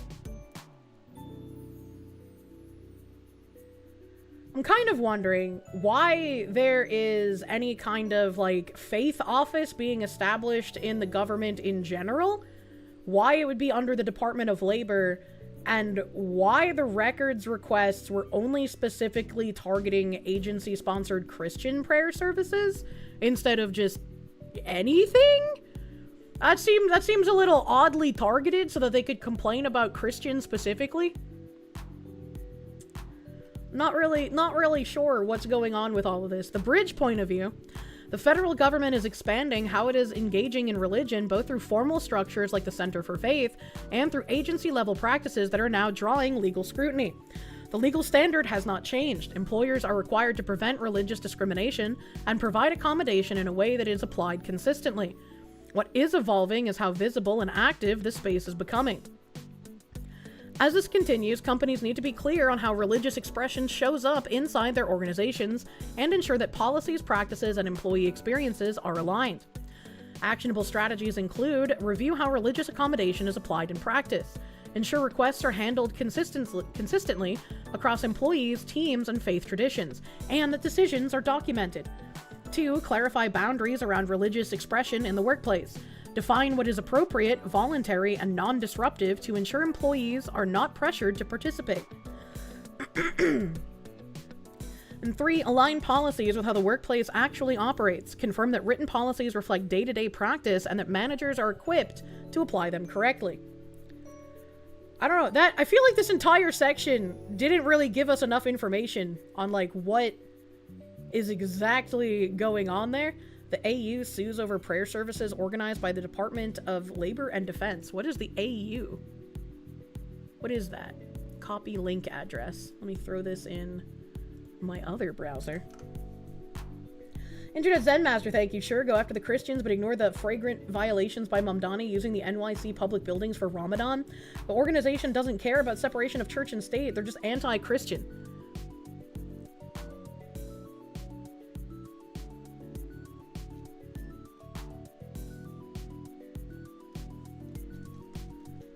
So this article that I opened from the Smart Brief,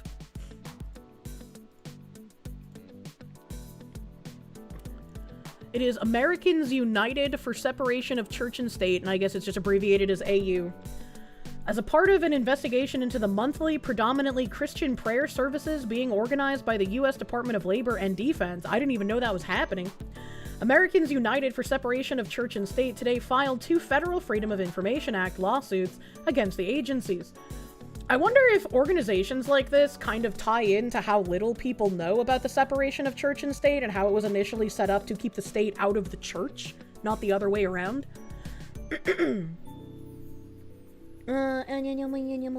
I think there was another one I missed here. Brett Werdersheim, thank you. Chinese nuclear reactors are French-made that are some of the best in the world, but Chinese have been pushing safety limits and other dangerous issues more and more, which will lead to leaks and possible critical issues. Wouldn't that kind of be a conflict of interest if the French is building nuclear facilities for China and China's supposed to be an enemy of France and the US? They bring AU's tally to 5 lawsuits pending against the Trump administration for violating federal transparency law by refusing to fulfill AU's public records request for information into how the federal government is advancing Christian nationalism.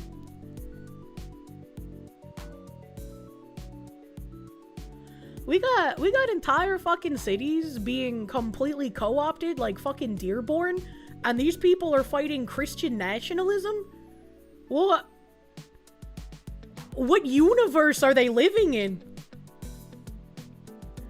In December 2025, Americans United filed separate FOIA requests with both the DoD, known as the Department of War, and the Department of Labor, seeking public records related to the planning and hosting of the department's prayer services. In particular, AU sought records that document communications with department employees, contractors, and other agencies, the cost, the amount of time the department employees spent, invited speakers and guests, transcripts or recordings, and any complaints from employees relating to the prayer service. The requested documents will help AU determine whether the departments are upholding their obligation to remain neutral about religious matters and respect the religious freedom of federal workers. Neither department has provided a substantive response within the time frame required by FOIA. The lawsuits, Americans United for Separation of Church and State versus the U.S. Department of Defense, and Americans United for Separation of Church and State versus Department of Labor, were filed today in the U.S. District Court for Washington, D.C. They argue that the departments unlawfully withheld records they are required to disclose under FOIA. Government's role is to serve the public, not to proselytize. The federal government's role is to serve the public, not to proselytize, said Americans United President and CEO Rachel Laser. Secretaries Hegseth and Chavez de Ramir are abusing the power of their government positions and taxpayer-funded resources to impose their preferred religion on federal workers.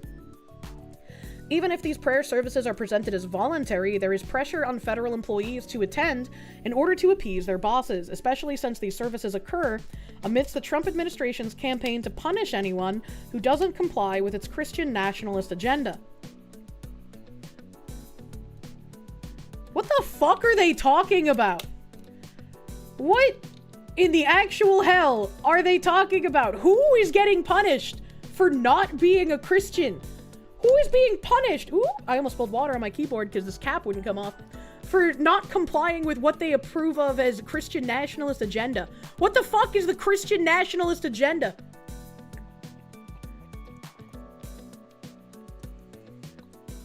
They're already making accusations without even getting the data. It's just like, what the fuck are they talking about? I think it's we'll take Jerusalem.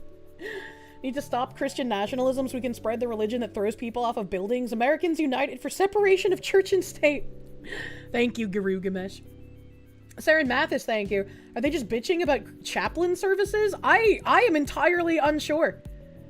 I am entirely unsure. It just is a very weird thing to read when it's like, what the fuck are Christians doing anywhere right now? Like, what are you talking about? Azim the Despo, thank you. For all the believers in the chat, remember 1 John 3:11. Do not be surprised, brethren, if the world hates you. You know? Battleizer, thank you. That's retarded. Thanks, I hate it. Very true. Killer Space, thank you. Have I ever been checked for allergies? It may explain some of the issues with my gut, which may clear up some other things. Enjoy some of your tax, Munya. Thank you. I haven't gotten an allergy, like, testy thing. My grandma got an allergy panel. And I remember, you know, the, like, lines being drawn on her and, like, all the different dots for, like, checking for allergy. I don't want to do that. That looks fucking scary, dude. Phoenix DS, thank you. Last time you checked, Christianity didn't need to pray 7 times a day while at work. True. Also true. Amunya. A bit of a housekeeping issue. The Twitch About page lists Mythic email address still. It shouldn't. Binary Mind said he fixed it.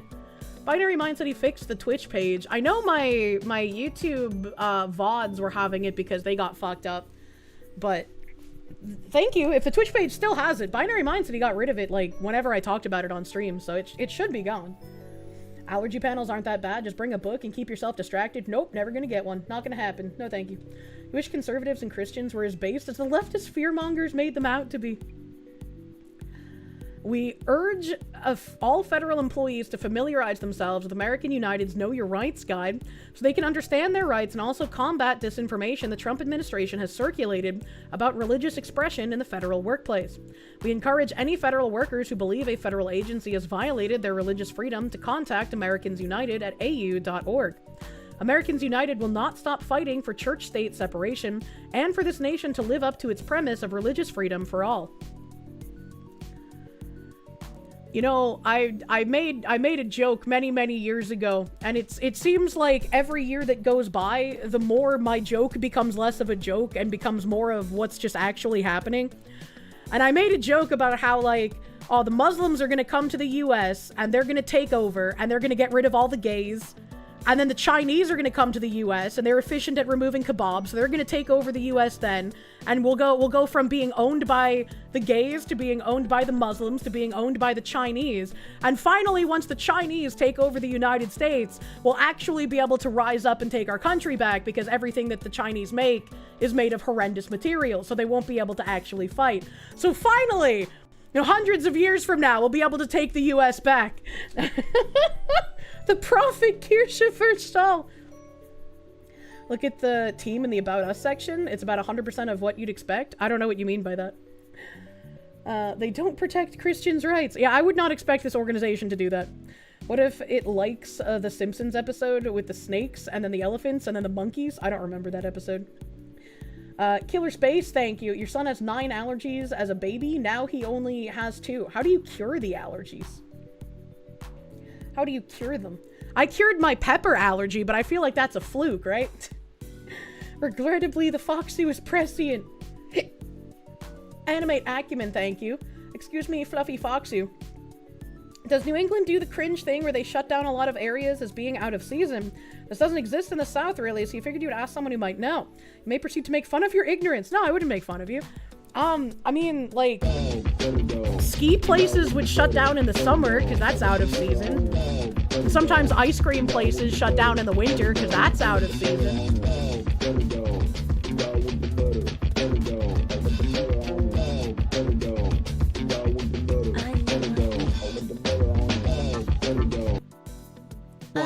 This pressure to attend claim is nonsense. Corporations still celebrate Pride Month, but I don't attend the parade despite some of my co-workers/boss going. 2. I remember this assholes. They threw a hissy fit about Christmas trees 13 years back. That doesn't surprise me to hear that they threw a hissy fit about Christmas trees, and you make a very good point. Corporations put on all that fucking pride nonsense, and people aren't like, oh, I feel pressured to go to the pride. They just ignore it.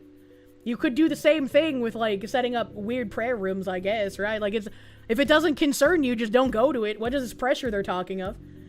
Animate Acumen, thank you for the 5 gift subby bubbies. Thank you. Thank you, thank you. Sometimes exposure cures an allergy, but overexposure can also give you a new allergy you didn't have yet. Pride is a religion. It's just like, if you need to pray, like, 13 times a day, that's gonna get in the way of your work, you know? Like, that seems kind of weird, don't it? Just a bit. Battleizer, thank you. The difference between satire and reality these days is 1 year max. You really don't like it here.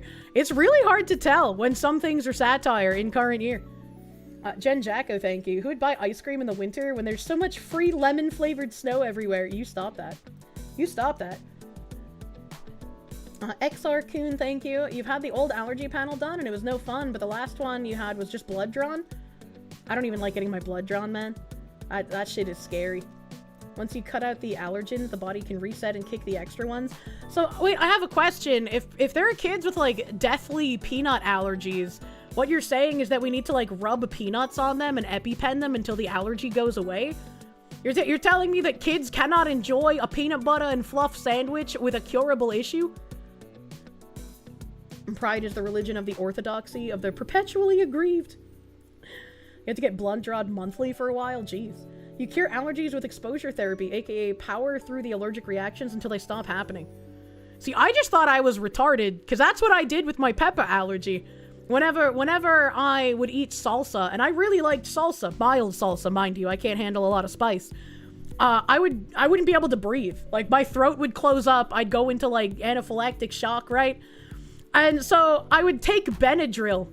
And Benadryl would kind of, like, lessen the symptoms, and so instead of not being able to breathe at all, it was just kind of like... Like, I would have, like, labored breathing for a bit, but damn, salsa's fucking good, chat! And then eventually, after, like, ages of drinking Benadryl and then eating salsa, the symptoms kind of lessened, and then I can just eat salsa without Benadryl in my adult years. Think she's retarded is actually a natural genius! I didn't like the skill issue, alright? And go to build up that resistance the old-fashioned way. Exposure therapy. Damn, dude.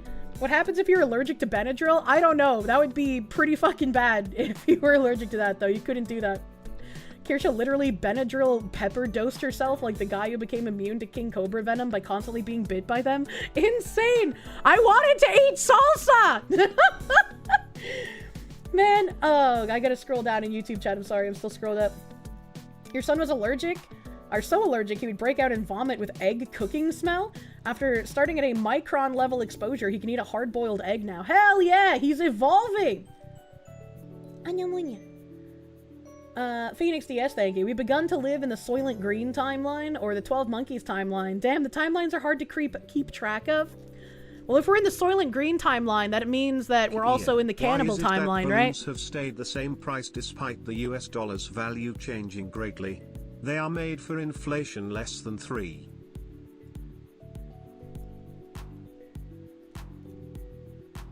Bailey, thank you.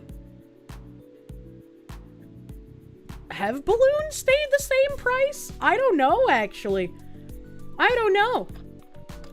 I know that was supposed to be a joke, but, like, I started taking it seriously. I was like, have they? I need to know now.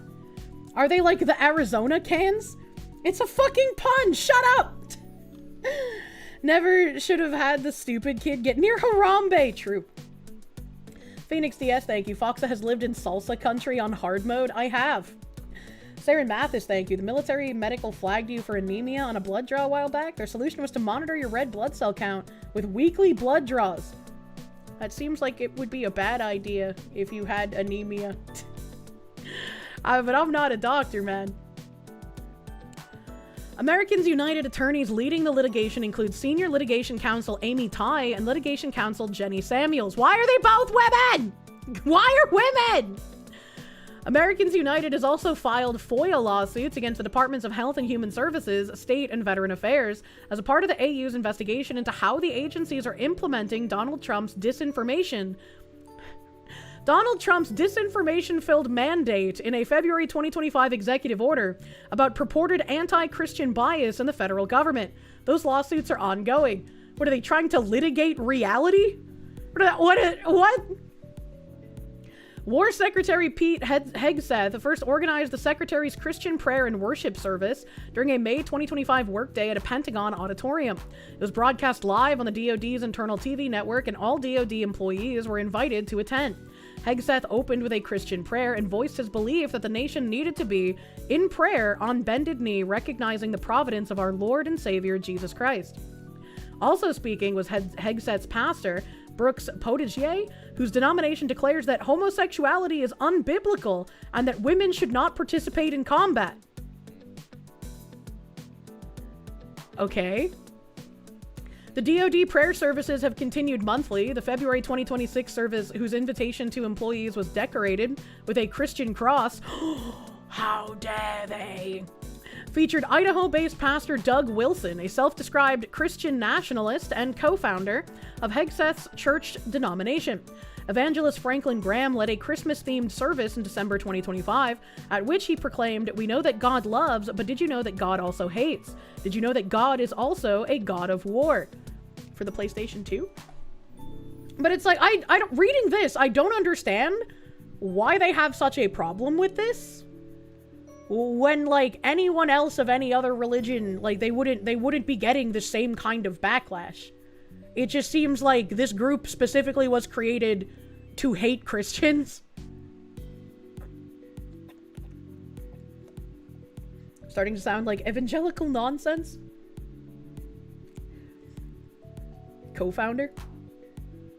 Yeah, I don't know how you co-found a church, but, like, you know, whatever. You bet he meant to the new one? New one what? Labor Secretary Lori Chavez DeRaymer had said she was inspired by Hegseth's prayer services to start her own. At the inaugural Department of Labor service in December 25, Chavez DeRaymer spoke of her Catholic faith and said, "As we celebrate 250 years in 2026, this country will probably need a little more prayer." Several people, including other leaders in the Labor Department, offered Christian prayers. The lone non-Christian known to speak was an Orthodox rabbi who voiced anti-LGBTQ+ and anti-abortion sentiments. Oh, rabbi just tacked in a sentence on the end there. They spend this entire article talking about how dangerous it'd be for Christians to have a prayer service, and then they tack on a rabbi. That's funny. Be the Christian they fear you are. Deus Vult. And Mazurkonis, thank you. No, it's unrelated, but that chatter reminded you that your 8-month-old niece is eating hard-boiled eggs, and it's the funniest sight of your life. Feral little baby eating an egg. I bet that's kind of fucking messy. Vladimir Crystal, thank you. They're anti-Hegseth, that's what it is. I don't know exactly what they are anti besides just Christianity in general, but that seems very interesting. Very interesting that it's happening. Let's see here. The last thing in that Smart Brief article here was the Underground Railroad Education Center suing the NEH over grant cancellation. I didn't even know we had an Underground Railroad Education Center, gonna be honest. On March 20th, 2026, the Underground Railroad Education Center, a nonprofit museum in Albany, New York, filed suit in the U.S. District Court for the Northern District of New York, challenging the termination of a $250,000 National Endowment for the Humanities challenge grant awarded in January 2024. The grant was canceled in 2025 as part of a broader NEH action terminating approximately 1,400 grants identified as conflicting with Executive Order 14151, which directed federal agencies to eliminate DEI-related programs. The complaint alleges that the termination violated the Fifth Amendment's due process protections and, according to public reporting on the filing, raises First Amendment claims related to the subject matter of the funded work. The grant had supported a planned expansion of the museum, including a new interpretive center focused on the history of the Underground Railroad. No, why would we need an interpretive center? If we have the actual history, why do we need an interpretive version of it? The lawsuit filed by the UREC challenges the federal government's termination of a previously awarded National Endowment for the Humanities grant issued to the organization. The grant, awarded in 2024, was canceled in 2025 following federal action taken under Executive Order 14151, directing agencies to eliminate DEI-related programs. The complaint alleges that the termination violated the Fifth Amendment's due process protections by depriving the organization of an awarded grant without a lawful basis. It also raises First Amendment claims asserting that the cancellation was based on the subject matter of the funded work.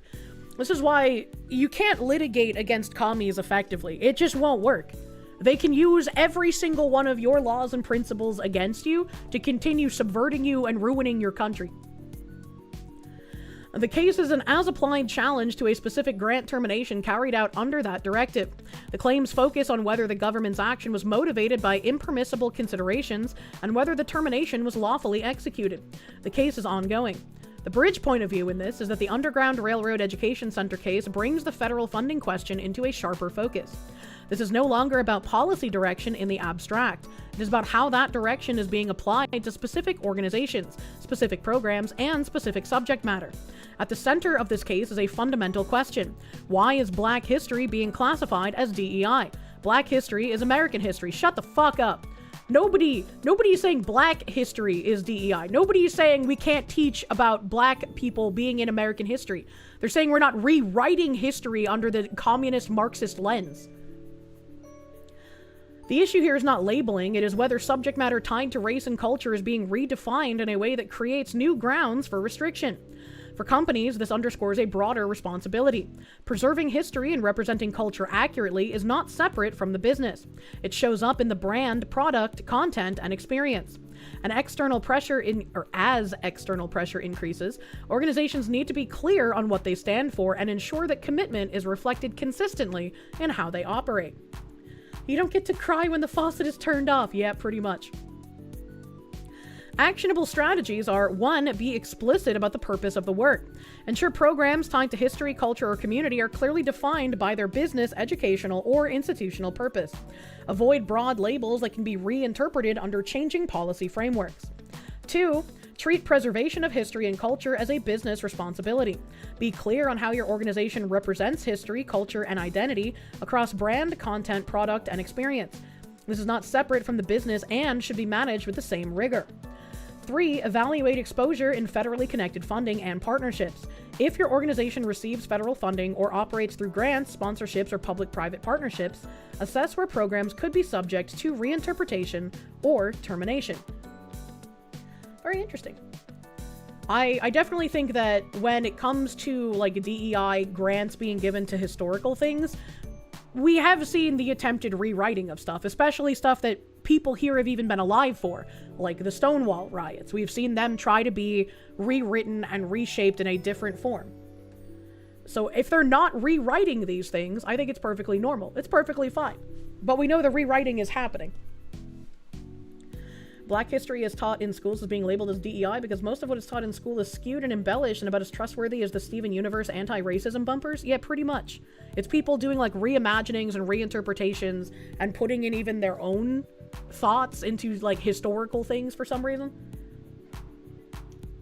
Internet Zen Master, thank you. You can guess without even looking, the lawyers are old white women. Hegseth being an evangelical makes you roll your eyes as a Catholic, but he's got the right Holy Spirit. Vocal Christians are needed now at the federal level. It's kind of crazy. I guess he's the only one that I can really think of, yeah? They wrote themselves into DEI. Why is it bad now? We have a quick update. States sue the USDA over DEI funding conditions. On March 23rd, 2026, a coalition of 21 state attorney general filed suit challenging new U.S. Department of Agriculture funding conditions requiring states to certify compliance with federal policies on DEI, gender identity, immigration, and athletics.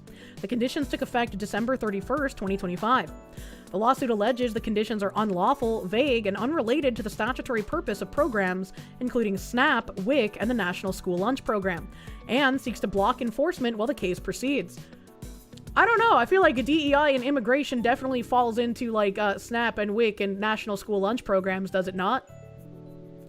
The filing follows a USDA confirmation that it canceled a $300 million program supporting farmers' access to land, citing conflicts with federal DEI directives. I don't know shit about that.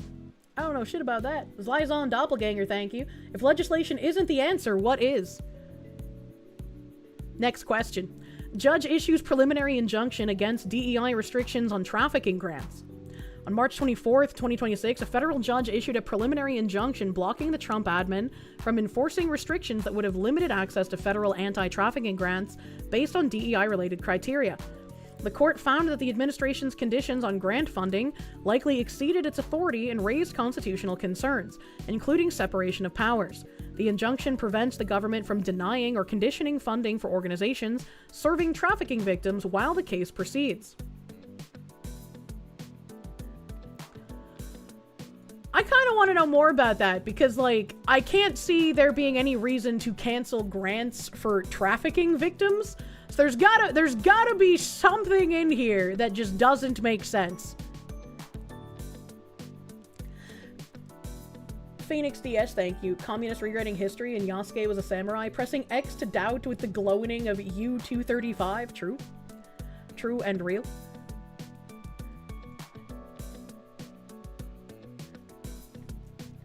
So let me see here.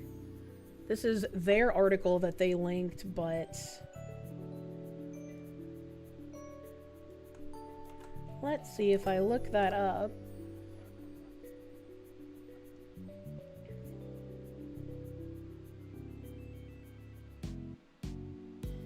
That's a civil rights lawyer thing.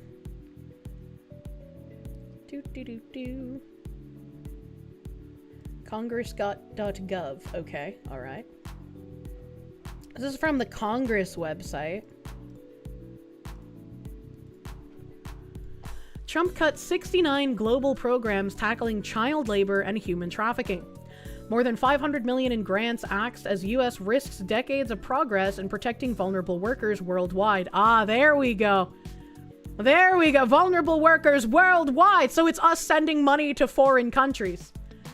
The Donald Trump administration has terminated 69 international programs aimed at combating child labor, forced labor, and human trafficking, potentially undermining decades of progress in protecting vulnerable workers globally. Why is this our problem? Why is this something that we have to pay for?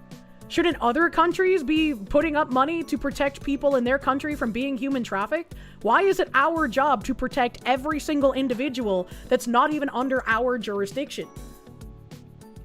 That sounds nice and not our problem.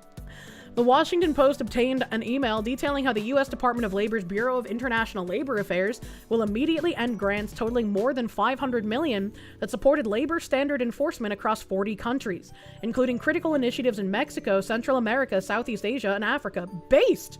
Good. I'm glad we cut these. What the fuck were we doing with that money in other countries? Who would have thought DEI trafficking victims advocacy? You can imagine the coyotes dropping off illegals and funding it used to house, but this is somehow just as bad. Note they start with workers and not children and victims. Yeah, right? They start with the workers, man. John Clark, a Trump-appointed official, in the email justified the cuts by citing a lack of alignment with agency priorities and national interest. Yeah, spending $500 million on other countries' issues is not in our national interest. That's correct. The department spokesperson, Courtney Pereira, echoed this sentiment, telling the Post that the administration wants to prioritize investments in the American workforce. Good! As they should! The terminated programs covered a wide range of interventions, from preventing child labor in agricultural sectors to addressing human rights abuses in fisheries and electronic supply chains. In Honduras alone, a $13 million grant had already helped over 6,000 children enter educational programs and trained 500 labor inspectors. Why are we giving 6,000 children and 500 labor inspectors money in Honduras? Why are we doing that? Honduras isn't America. They shouldn't be getting our money for that. The Diddly Doodler, thank you. YouTuber Actual Justice Warrior brought up a good point that if you eliminate child labor in developing nations, poor families will resort to pimping out their children. It sucks, but it's a phase of development. What the fuck? What the fuck? iLab, established in the aftermath of the Second World War, has long been a major player in setting and enforcing international labor standards in collaboration with the United Nations International Labor Organization, the ILO. Children are believed to make up 38% of human trafficking victims globally, according to a report earlier this month from the United Nations, which notes how girls are increasingly trafficked for sexual exploitation and forced labor, while boys are primarily trafficked for forced labor and criminal activities. The number of children involved in child labor is estimated to be around 160 million, according to the ILO. Which is terrible. I don't want this to happen. I don't want children to be trafficked anywhere. But it's like, if your country is going to be like, America, please pay to educate our workers and please pay to give our children an education so that they don't have to go into child labor. It's like, okay, all right, third world country. If you want our money to enrich your people, you give up your sovereignty. You become a part of the United States. We own you now. That should be the deal going forward. Sad, not my problem. Why wouldn't they say who is trafficking them? Also a good point. Who's doing the trafficking? Are they asking for it, or is the US just rolling up like the world police? Some ask for it, and I feel like we shouldn't just give it handedly without even being asked, right? That's why I'm saying, if these countries ask for it, we'd be like, okay, you trade your sovereignty, you get our money. We shouldn't just be sending the money for no reason. We need to focus on our own citizens. As always, this is just putting a nice label. Do not make you question where's the money going. Of course, I'm against human trafficking. Who would be pro-trafficking kind of shit? Yeah? Yeah. The decision is part of a broader administration strategy to reduce federal international assistance following a day one executive order from Trump. Good. This is what most people want. We want a massive fucking federal international assistance reduction. Time to add some stars. A Phoenix DS, thank you. Damn, the rich really wanting their cheap clothes at any cost while able-bodied people in the West can do the work legally and above board. Imagine. Earlier this month, the Secretary of State Marco Rubio similarly announced huge cuts to U.S. Agency for International Development, USAID programs, while The Guardian obtained a cable on the U.S. freezing most foreign aid to South Africa because of the alleged discrimination against white Afrikaners. Alleged? I don't think mass graves is alleged, brother man. What the fuck is this? Who fucking wrote this shit? That's crazy. Phoenix DS, thank you. Damn, the rich really wanting their... I already read that, thank you again. K-Boy, thank you. As long as they can't vote in our elections. True. Girugamesh, thank you. You don't trust Honduras with your money? Hell, you don't even trust your own government? We're axing all the funding? Axe all the funding. It's really interesting because the article from, like, this wasn't from the Smart Brief. I looked this one up on my own. The article from the Smart Brief was this one. And it has stuff, like, already highlighted for you, I guess, for some reason. It says, Trump blocked from defunding groups that help human trafficking victims. Advocates for human trafficking victims risk losing federal funding under executive orders and regulations that do not explicitly define the meaning of DEI. You cannot legalize the word games with these communists, man. The Trump administration's orders barring references to diversity, equity, and inclusion could force a national advocate for victims of human trafficking to forfeit federal grants and close its doors. Violating the group's First Amendment rights, a federal judge in Chicago said in an order enjoining enforcement of the orders. You see, now what I would have to say is, if you are specifically an agency advocating for victims of human trafficking and you're not willing to put aside the communist DEI work in order to continue being an advocate for victims of human trafficking, then the purpose of your organization is to be a DEI organization, not an advocate for victims of human trafficking. So shut the fuck up. What are we doing here? You cannot subsidize your rights by demanding money from taxpayers? Yes, exactly. Washington, D.C.-based Freedom Network USA says it will have to close its doors this year if it loses federal funding due to its use of language in its programs and grant applications that is forbidden by President Donald Trump's executive orders aimed at ending illegal and immoral discrimination programs. Freedom Network USA sued the Trump administration in October 2025, challenging the administration's executive orders and funding conditions, which it claims violates the First Amendment rights against viewpoint discrimination. We need to add something that's like asterisk except for communists. And it says the administration's regulation of congressionally funded programs violates the separation of powers doctrine. Look how hard they're fighting. Look how hard they're fighting to keep DEI language in their company. This has nothing to do with the victims of human trafficking. I don't believe for a single second they actually want to help victims of human trafficking with how hard they're fighting for the DEI language. That's so fucking weird. If you actually cared about the victims of human trafficking, why the fuck does the DEI language matter? Right? Like, it shouldn't, and it wouldn't, because you care about the victims. All that money sent to Honduras and never saw the people they claimed to help. It was all stolen by diplomats. Source, you're Honduran. It never enriches the people. It only enriches politicians. The people are left to die for themselves. Yeah, it's all fucking corruption whenever we just freely give money to these other nations. The people never actually benefit from it. The people in power do. That's why you see like fucking sports cars driving on dirt roads that used to be paved roads in some of these countries. They want the sweet 100K a plus year jobs. Yeah, it just sounds like a scam the more they talk. Malcolm Liang, thank you for the 33 years. Australia has its own scheme called the NDIS, Spending Rivals Defense with Zero Exports. You're a bit of a neocon, so you would rather see your money in the arms industry. I don't really know. I don't really think we need much more in the arms industry, but it's crazy how much like the socialities has started outspending our military budget. Frobro 1 billion, thank you for the member. Thank you. But Mr. BlackRock man said he was more pragmatic with stealing people's money now. Imagine. Internet Zen Master, thank you. The TTS is gonna kick in though. Hold up.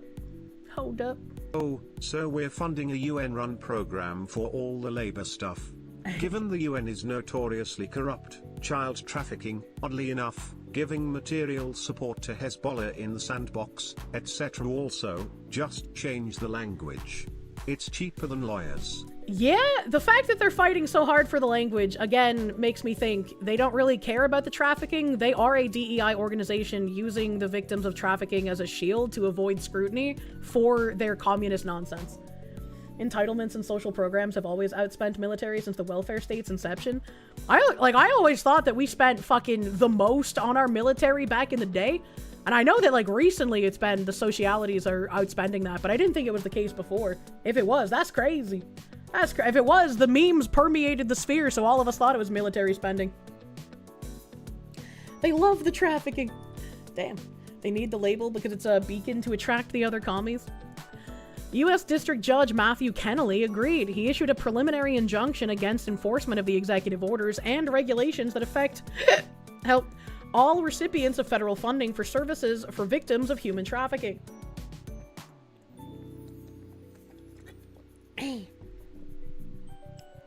Freedom Network USA called the decision a huge win for trafficking survivors nationwide and said equity is at the very core of its work and the reason its providers are able to serve the needs of all human trafficking survivors.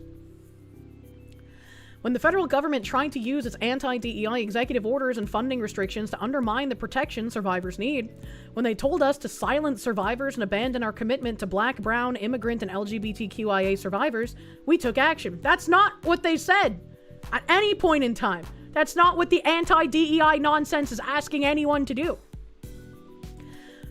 Kennelly found organizations like Freedom Network are in a predicament because they risk losing current or future federal funding under the executive orders and regulations that do not explicitly define the meaning of diversity, equity, and inclusion. And once again, this is why you cannot legislate against this shit. They will just keep changing the meaning. They'll be like, what is DEI, dear executive order? And you'd think freedom would be the only thing that's relevant to them. Equity has no relevance. You would think. The government has had multiple opportunities in this case and others to explain on what the executive order means when it refers to illegal DEI and programs promoting DEI, the judge wrote. Rather than do so, the government acknowledged at oral argument that it has not defined how the scope of the federal civil rights and anti-discrimination laws has changed or what illegal DEI means. Freedom Network and other grantees are thus put in a difficult and perhaps impossible position. Without any guidance on what programs may promote DEI, Freedom Network must attempt to revise its programs to comply with the certification provisions, decline to make a certification and thus lose its grants and not receive any grants in the future, or risk making a certification that the government will deem false, subjecting Freedom Network to liability under the False Claims Act. And this is not due to the government being unable to define DEI. This is due to the communists continually changing definitions of things. And this is why playing the word game is so very important. This is why subversive language is so very important. They can continue to play and win these games because as an average individual who's not a communist, you are not allowed to play by the same rules as them. You have to actually go by the letter of the law. They need guidance, then what do they think they're even doing to begin with? They don't need the guidance, but they're saying this because that's an easy way to get this shit dropped so they can keep doing the DEI work. In addition to agreeing with the Freedom Network that its rights are violated under the First Amendment, Kennelly found it demonstrated a likelihood of success on its separation of powers and spending clause claims. The court does not discount the president's duty and authority to enforce the federal anti-discrimination and immigration laws, he wrote, but the power of the purse is not a tool for the executive branch to enforce the law, absent authorization from Congress. The White House did not respond to a request for comment on Tuesday. And this is why, when those anti-DEI executive orders came into being, it was an exciting time that, like, it was actually being talked about. But when I first talked about them even, I was like, you need to temper expectations because this is immediately going to be called into a question and every single commie nonsense gobbledygook is going to be thrown at it in order to get around these executive orders. Because changing the definitions has already been what Bridge has been talking about for ages. Let me see here. What is this?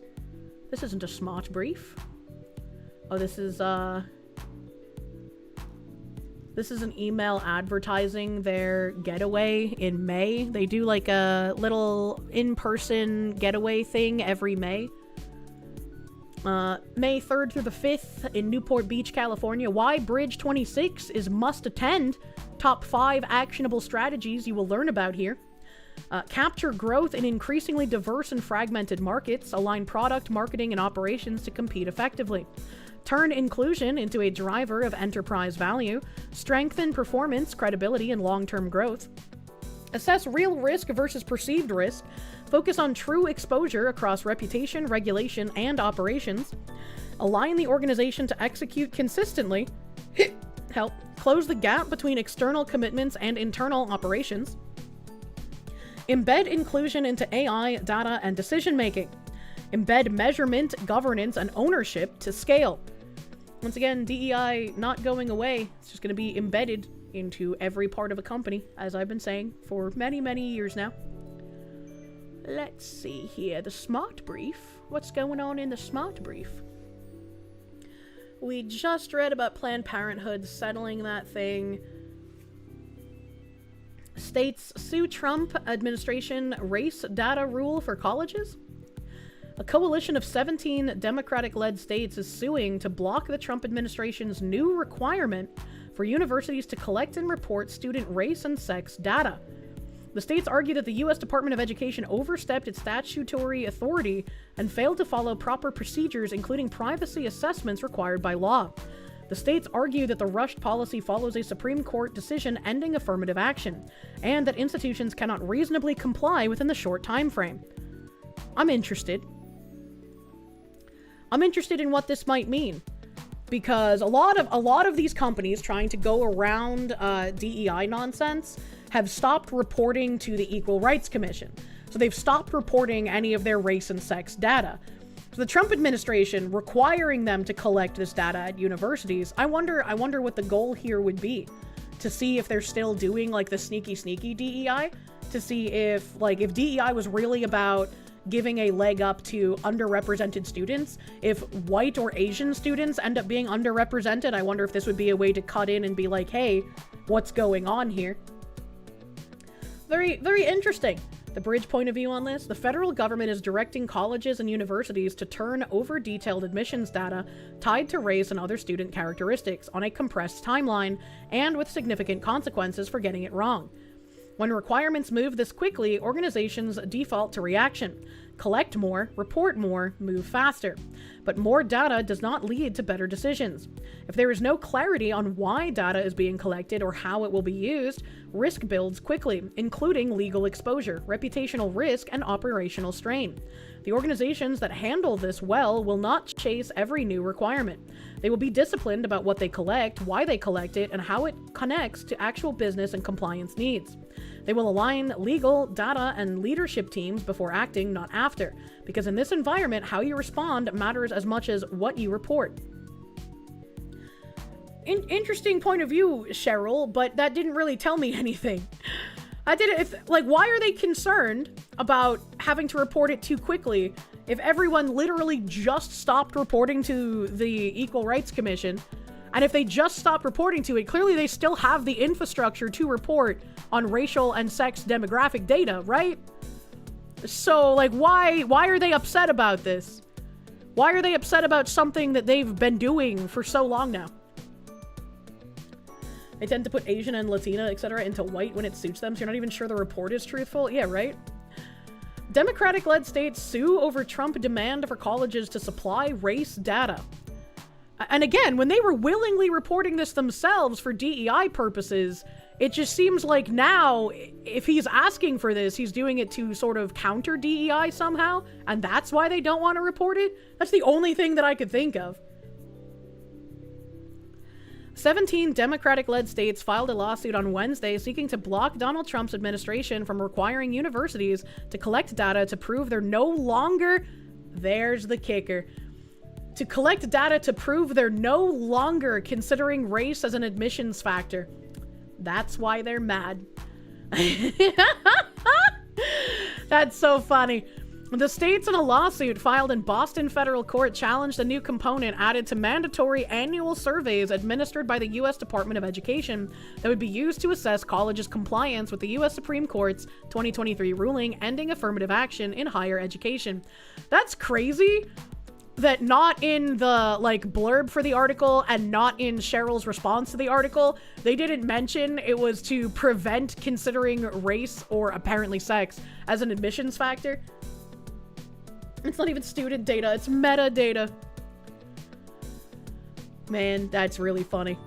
These schools face a March 18th deadline to turn over data concerning the race and sex of students, which New York Attorney General Letitia James, a Democrat, in a statement said the administration was unlawfully seeking to serve its own political agenda and target DEI initiatives. There is no way for institutions to reasonably deliver accurate data in the federal government's rushed and arbitrary timeframe, Massachusetts Attorney General Andrea Joy Campbell, a Democrat, said in a statement. Yeah, again, I just don't believe you. You guys have been turning over this data both internally for your own metrics and to the HRC for years. You have the means to report it. You just don't fucking want to. Don't beat around the bush. They don't want to report it because they've been blatantly violating discrimination laws. Oh, of course. Oh, of course. The states argue the Education Department lacked statutory authority to add these new components to the surveys and violated the Administrative Procedure Act by failing to conduct privacy impact assessments for its plans to collect data about race and sex of students as required by the E-Government Act of 2002. Oh, I wasn't expecting a 2002. And the Paperwork Reduction Act. The Education Department did not respond for a request for comment. At issue are the Integrated Post-Secondary Education Data System Surveys. That's a fucking mouthful. Which since 1986 have been used by the Education Department's National Center for Education Statistics to collect data on universities on matters like finance, admissions, and outcomes. The survey was altered at the direction of Trump, who in an August memorandum cited a lack of data to assess whether race remained an admissions factor after the Supreme Court's decision given the rampant use of diversity statements and other overt and hidden racial proxies. And once again, if this is to check on a Supreme Court decision being upheld, it makes perfect sense to ask for these metrics. And this universities have no leg to stand on since they have the means and have been collecting these statistics for their purposes for years now. Following the memo, Education Department Secretary Linda McMahon announced that institutions of higher education that participate in federal student financial programs, which nearly all do, would need to report data disaggregated by race and sex relating to the undergraduate applicant pool and enrollment. The Office of Management and Budget subsequently in December finalized the new requirements, which sought data from the 2025-2026 academic year and 6 prior years. Universities face a March 18th deadline to supply that data. The case has been assigned to senior U.S. District Judge F. Dennis Saylor, who was appointed by Republican President George Bush, or George W. Bush, I guess you say it differently depending on which one. The case is Commonwealth of Massachusetts versus U.S. Department of Education, U.S. District Court for the District of Massachusetts, number 126-CV-11229. For the states, Michelle Pasucci of the Office of the Massachusetts Attorney General. And for the Department of Education, not yet available. I like that this is being done in Massachusetts, as Massachusetts is basically like some kind of weird pus swell for all this DEI stuff. He'd be pretty old if he was appointed by Bush Sr.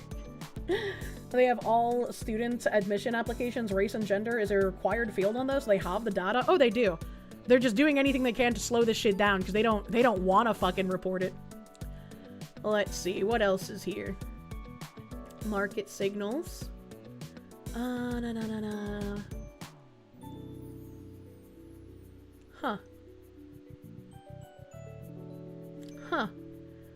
In the email, I'll copy this link so I can read the article. It says, lawmakers push for permanent status of Diversity Council. A group of House Democrats has introduced legislation to re-establish the FCC's Diversity Council as a permanent body. The council has provided recommendations on media ownership, diversity, and broadband access since 2003. FCC Chair Brendan Carr shut down the council in January 2025. What could possibly be the argument for bringing it back? Lawmakers seek permanent status for FCC Diversity Advisory Council. A year after FCC Chair Brendan Carr terminated the charter of the agency's task force focused on issues related to diversity, there's a move in Congress to bring it back to life. If successful, the Communications, Equity, and Diversity Council would become a permanent group, not subject to being dissolved in the future. But guys, my favorite right-wing commentators told me that DEI is going away, bro. They told me it's over. We won. Reps Rob Menendez, Doris Matsui, Nanette Barragan, and Troy Carter, all Democrat, by the way. Rob Menendez is Democrat, New Jersey. Doris Matsui, Democrat, California. Nanette Barragan, also California. Troy Carter, Democrat, Louisiana. Fucking what? Have introduced the Communications, Equity, and Diversity Council Act. The bill would compel the FCC to re-establish the Diversity Council. The termination of the Communications, Equity, and Diversity Council is one of the most damaging and ill-advised decisions made by Chairman Carr, said Menendez. Yeah, it's the most damaging to communism. Get the fuck out. Iterations of the Diversity Council have operated since 2003 under administrations on both sides of the political aisle. It has largely acted as an advisory think tank that generated ideas for ways the FCC could use its policy-making decisions to help ensure more people have access to media and telecom opportunities. How? How would you do that without being discriminatory? Patchouli, thank you. The best part about Kirsche pronouncing McMahon is McMahon is the word Mahone is Spanish slang for turd, which is pretty apt. If they wanted me to pronounce it McMahon, they would have fucking spelled it that way. That's all I'm saying. Vladimir Crystal, thank you. They want time to cook the books. Don't let them have the time, man. Internet Zen Master, thank you. You're rapidly approaching the point of going, I don't care if it's the 250th year of America. We need Trump to go full Jackson and Bukele to deal with this disingenuous, subversive nonsense permanently. Looking at like that El Salvador video that I showed the other day, I am so sad. I'm happy for El Salvador, but I want that for my country, man. That's crazy. Phoenix DS, thank you. Become a politician, get the DEI bag, launder money, become a literal commie king, send the useful idiots to protest Trump as a pseudo-king. It's all so tiresome. Undead, thank you. Why are they crying when we stop sending money to the middle of buttfuck nowhere, but we'll throw commie tantrums when we actually play world police like they wanted? Because you're supposed to just give money and shut up and roll over and die when they want you to. Malcolm Liang, thank you again. I remember saying thank you for that. Thank you, thank you. Why are we giving money to Congress that rakes in billions? I would love to pay less taxes. Among the dozens of recommendations that it has made in recent years has been pushing for a continued link between access to capital and issues of media ownership diversity. What do they mean? What do they mean by this? What is access to capital? What the fuck? What is this? How to make ownership more diverse. Broadcasters tell the FCC it comes down to money. This is from 2020, by the way. Familiar problems of tight-fisted lenders and new hurdles brought by the coronavirus and the recent focus on racial justice dominated much of the conversation Friday, as the FCC's Diversity Advisory Committee put the focus on broadcast ownership. The day-long symposium was held virtually, a reflection of the current situation with COVID-19. Beasley Broadcast Group CEO Caroline Beasley, who chairs the FCC Diversity Committee's Access to Capital Working Group, said their focus shifted this year as the impact of the pandemic on business became clear. Much of the discussion centered on the ongoing problem of too little financing available for minority owners, which has prevented them from buying stations. Why the fuck is this any of our problem? Oh, I want to buy a media station, but I don't have enough money. The color of my skin isn't white, therefore I deserve extra federal money in order to buy what I want. What the fuck kind of logic is that? What the fuck kind of logic is this? Can't believe people won't loan money. What the fuck am I even reading? That is insanity. FCC Commissioner Jeffrey Stark said the pandemic has only made the problem worse for small business owners like radio station operators. Yeah, for everyone, not just for non-white people. What do you mean? Many of them are in small markets where they operate on razor-thin margins to be profitable. Unfortunately, some have had to shutter, and hopefully more won't before this is over. Starks, like nearly all of the speakers, backed a revival of a minority tax certificate program, which has been long endorsed by the Diversity Committee. I'm sure it has. The bill that uses the federal tax code to incentivize current radio and TV station owners to spin off stations to women and minorities was passed out of committee in September, and there's hope it'll be taken up by the House and Senate during the lame duck session. The bill that uses the federal tax code to incentivize current radio and TV station owners to spin off stations to women and minorities. What a dumb fucking thing to do. And I have a tab related to that in current year, actually. Hold the fucking phone. I have a current related tab, unfortunately for all of us. Where are we? Where is it? Where is it? Where is it? No? No. No. Oh my god, I had so many more tabs open than I thought I did. Where the fuck is it? Where the fuck is it? No. I don't even know what that is.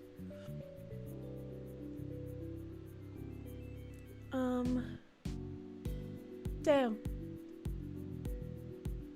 Damn.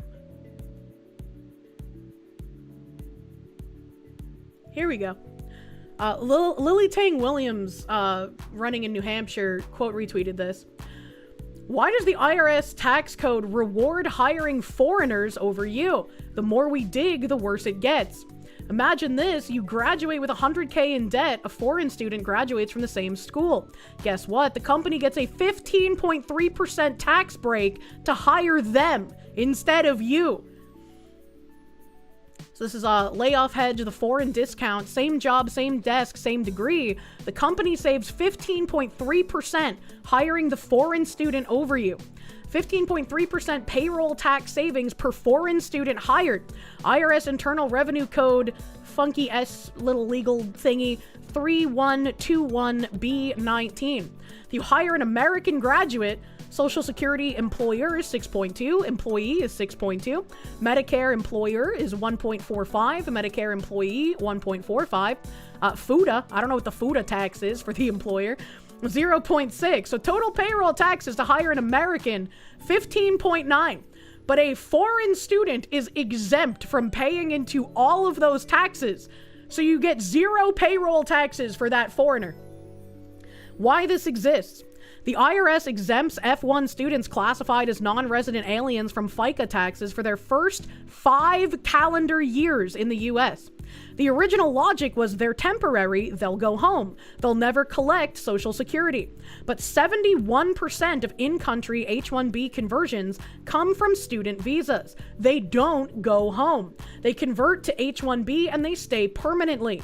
The tax code was written for students who leave, and it's being used by workers who stay. This should be like the exact fucking opposite if we're serious right now. That's crazy. That's crazy. So all of that Democrat fluffing of they pay the taxes, they pay into the system. No, they fucking don't. No, they fucking don't, bro. Holy shit. Remember, Chad, if you draw Kirsche getting unemployment benefits, you get banned. What the heck? The US is a white supremacist country. Yeah, it's so white supremacist that it doesn't give white people an edge on anything at all whatsoever. A war wizard, thank you. Philip Chen's food tax. It returns, bro. It returns. It's crazy that I never would have seen this if it weren't for Lily quote retweeting it. Fucking based, actually. And she was like, I didn't know that there was an IRS tax code to give financial incentive to hire foreigners over Americans. Every time we see something like this, all of us are like, there need to be giant monetary penalties for hiring illegals, for hiring these people over Americans. And there never is. There never is. And not only is there never any consequence, now we know that there's actually incentive to hire any foreigner. That's insane. Criminal penalties, preferably. Yeah, exactly. Every imaginable incentive is given. It's really crazy. Patchouli, thank you. Oh, hey, you were called crazy when you said foreign student and H-1B importation was a tax scam. BRB, you have fingers to flip and a chair to spin. I hope you enjoy your victory lap. The IRS uses FUTA to dig us all down, apparently. Apparently. Jen Jacko, thank you. I can't believe I can't get a loan to buy into a several dying mediums. It must be racism.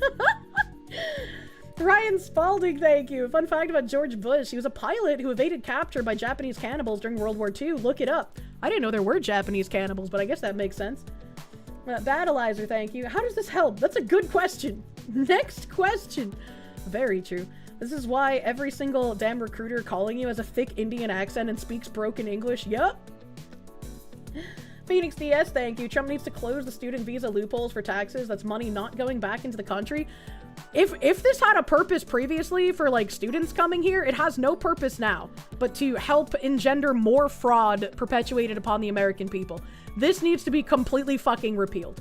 There should be no 5 calendar years of no taxes for hiring a foreigner. Vladimir Crystal, thank you. This is why you'll never see retirement. Even with your savings and Roth IRA, you'll be working while inserting foreign name here. We'll be living it up on your tax dollars. It's just like, I don't want to fucking pay taxes while all of this is going on, but I know that they would fucking railroad my ass. The more you see of Lily Tang, the more you love her. More Lily Tangs, less Omars. True and fucking real. Hustle Hoppa, thank you. They're benefiting from the U.S. education and employment. They should pay into Social Security and Medicare regardless. You would think so. You would think so.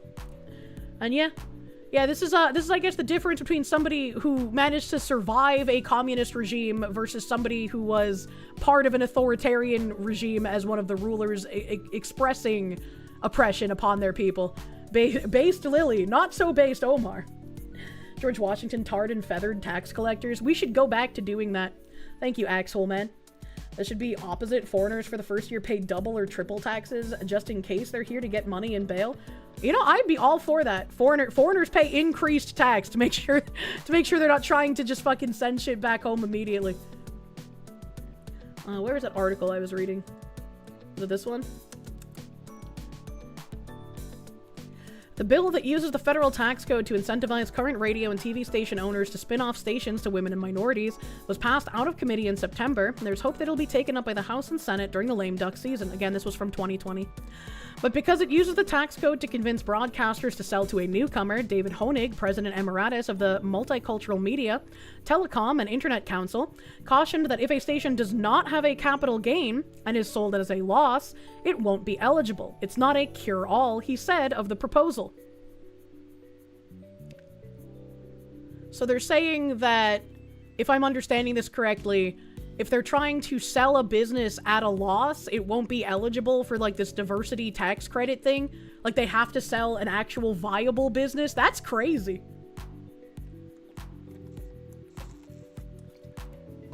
Oh no. How about instead we denaturalize everyone let in after the illegal Smith-Mundt Act?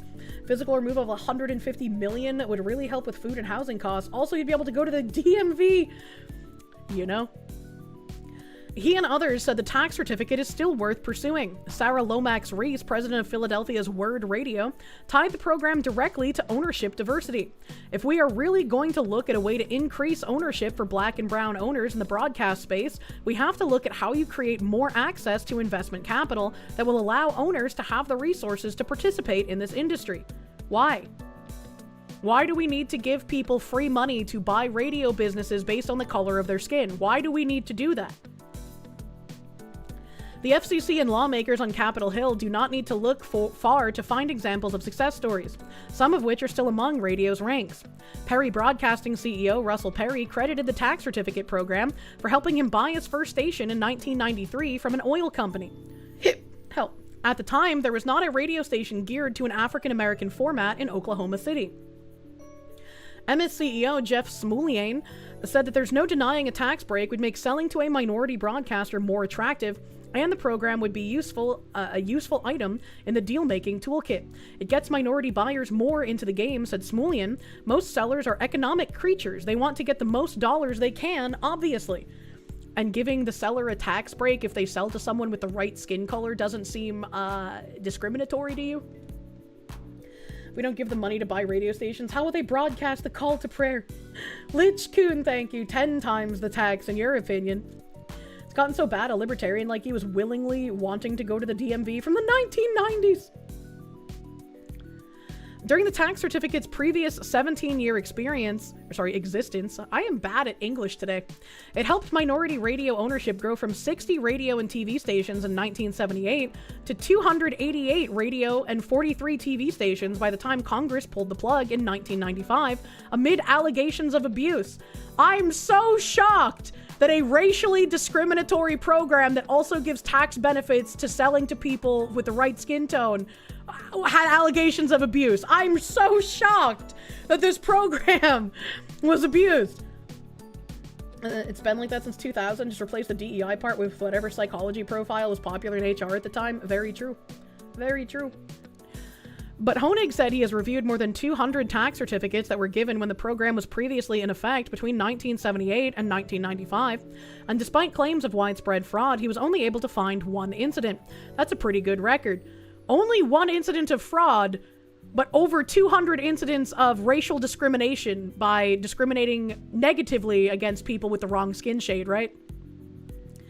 Another program under consideration in Congress to increase diversity in radio's ownership ranks is an incubator program. Introduced by Representative Greg Walden, Republican, Oregon, the bill would expand an incubator proposal introduced by the FCC and subsequently tied up in the courts to television. The incentives for the established broadcaster include being able to exceed radio ownership limits in a market of their choice, which is one reason why the Diversity Committee has not endorsed the idea. Kate O'Connor, a Republican attorney on the House Subcommittee on Communications and Technology, said they hope to work with the Diversity Committee to find a practical way forward in the coming months. We all share a common goal to promote diversity in the broadcast industry. No, it should be the same for everyone. You shouldn't get tax breaks for selling your radio or TV station to somebody because they have a specific skin color. That is ridiculous. Saying it out loud sounds ridiculous. There should be no kind of like weird racial benefits in that regard. Oh, we already read that one. Back to the current year articles. This is current year. This is not 2020. Other suggestions went beyond lending practices. The group also recommends the FCC work with Nielsen to study the state of minority broadcasting to better understand the barriers of entry that exist. Nielsen works very closely with Bridge as well, by the way.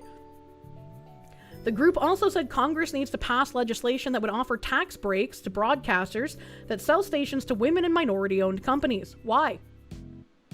Why does Congress need to pass that? Why does Congress need to discriminate against certain people because of the color of their skin? Why do we need that? Other recommendations made to the FCC included extending the radio incubator program to TV. For years, under both Democratic and Republican leadership, the Communications Equity and Diversity Council helped the commission identify ways to expand access to broadband and media services for everyone, Matsui said. Chairman Carr's decision to dismantle the council was a step backward. No, it was a step forward to not being discriminatory. Several public advocacy groups are supporting the bill, including Multicultural Media, Telecom and Internet Council, which had been part of the Diversity Council since it was founded. Wow! Wow, people who were part of the Diversity Council and responsible for discriminating previously are now in favor of the new discriminatory policy? I'm so shocked! Malcolm Liang, thank you for the barrier of entry. Make bad content nobody watches. True. CEO Robert E. Branson thinks a codification of the Diversity Council into law should not be a partisan position, and is encouraging lawmakers to support the legislation. In what fucking world is this not partisan? In what fucking world do you want to, like, freely discriminate against people? What are we doing here? One of the best quotes ever, when you're used to privilege, being treated equally feels like oppression. I do love that quote, and I say it often. This was in Georgia, by the way. This is valid. However, a man can dream. They'd be less retarded if they stopped being stupid. Me, every day. It's a conundrum, isn't it? The only way to balance discrimination is with more discrimination. The bill is currently facing long odds, however. It has no Republican co-sponsors, and there is no companion legislation in the Senate. Good! It should die. When Carr followed through with his pledge to end the agency's promotion of diversity, equity, and inclusion programs last year, he said the work of the Diversity Council was, quote-unquote, complete. It was part of a series of moves designed to end what he views as the discriminatory outcomes of the agency's promotion of DEI. Which is true, they are discriminatory outcomes. And that's why whenever somebody in, like, the streaming atmosphere is like, we need to have more women and minorities in streaming, it's just like, what are you talking about? There's already tons. And it's not even like you have to go to a big company to start streaming. You can just do it on your own, bro. Like, if you make something that people are interested in, they will come. And it takes a bit of luck, surely. And it takes a bit of hard work, for sure. But, like, anyone can do it. You don't need all of this, like, institutional assistance to give you a leg up over everybody else. Just start your stream, press go live.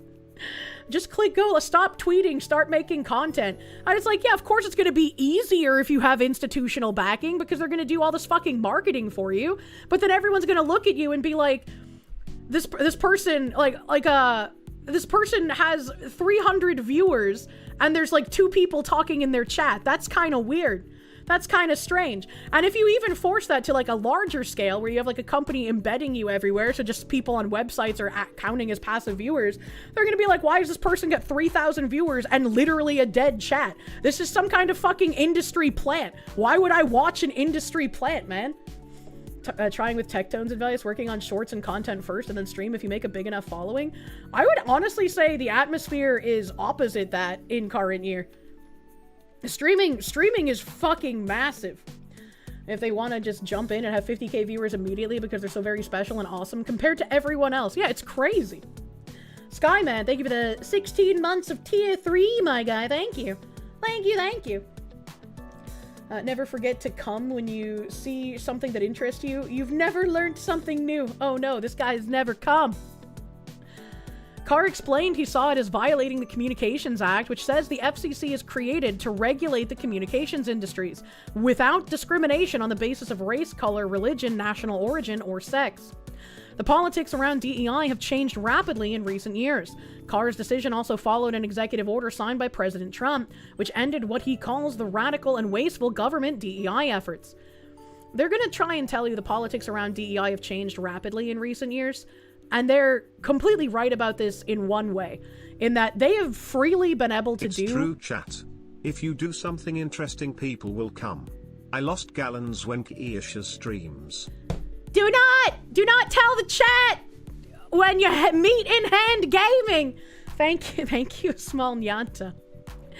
They're right that it's rapidly changed in recent years because people, for some reason, even though affirmative action and things like affirmative action have existed for decades, only recently have people been like, hey, wait a minute.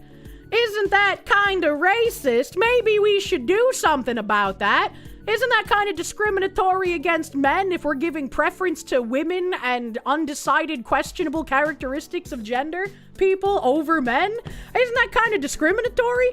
So finally, people started fighting back on it, and this is again why DEI is not dead. It's been something by a million different names that's been going on since before any of us in this chat were born.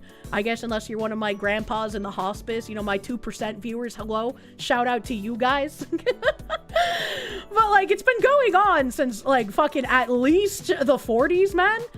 Like, at least. And you can even make a rational description of, like, maybe it had some point back when there was, like, abound racism, maybe, potentially. But anything informed by the government is never going to be a temporary policy.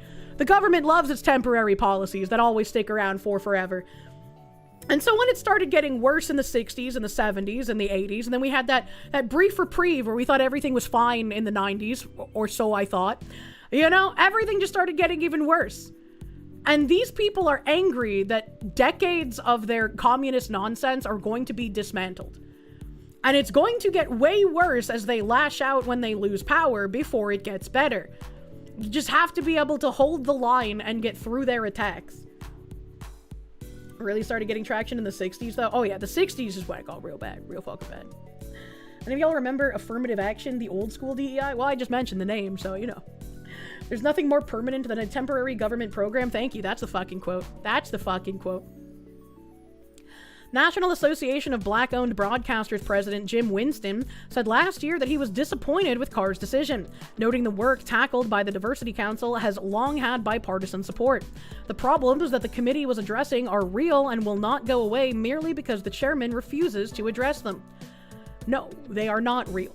Giving people extra money or giving companies tax breaks to selling their channel to a person with a certain skin color is not addressing anything. It's creating more inequality. It's being racist. It's being discriminatory. You can say all you want that, oh, it's a good thing. It's not. It's not a good thing. Had a Beautiful Mind in the 90s. You know, the movie where people were sad because they were bored because life was easy. Let's see. Anything else interesting here? Featured content. Create your dream work. All things innovation. Management series. Stay interviews. Ew, ew, ew. Hello, cat. Black leaders discuss DEI challenges under Trump admin. Black leaders are confronting increased challenges amid the Trump administration's actions against diversity, equity, and inclusion initiatives. As highlighted in a Bloomberg roundtable featuring executives including Ursula Burns and Chris Williams. Am I supposed to know who they're the executives of the company? Like, what company are they from? The leaders discuss importance of maintaining a narrative that recognizes their contributions and the need to support the next generation despite the current political climate. Burns notes that DEI's impact is supported by data, faulty data, what the fuck, and that corporations face difficulties in upholding these principles under political pressure. Let's see what this article is, boy. You'll never forget Lunduke meeting Kirsche for the first time. You'll have to imagine that's the 2%. He's not that old! They've stolen the narrative. Black business leaders on the DEI backlash. Holy shit! I just got so many fucking pop-ups. That is crazy. Is this asking me? I don't want to accept. Hold on. I think I might need to go to the archive for this one because it looks like I might have to pay. So let's go do that. The data we tortured to say what we want made us do it. True. Oh yeah, free iPhone time. No thank you. No thank you. Archive.is taken 7 fucking years to load, bro. Holy shit.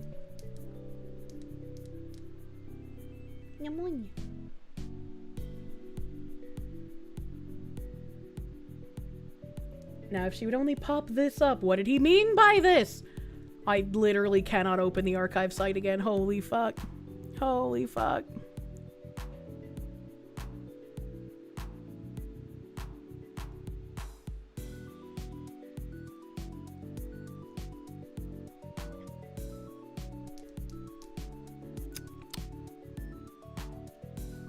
It's still just a blank page. I unironically cannot access the archive site again. I'm gonna throw this into my mod chat. I need an archive of this, please. Archive.is is not working. I guess the comrades are still causing you trouble. I don't know. Is it the Russians again? No, it's not even like Russia-tizing. It's just doing this. And it's just for the landing page. Stop using Cloudflare DNS. I did. Oh, it finally loaded. It finally fucking loaded. Let's see if I can get it to actually load the article, or if it's gonna take 7 fucking years again.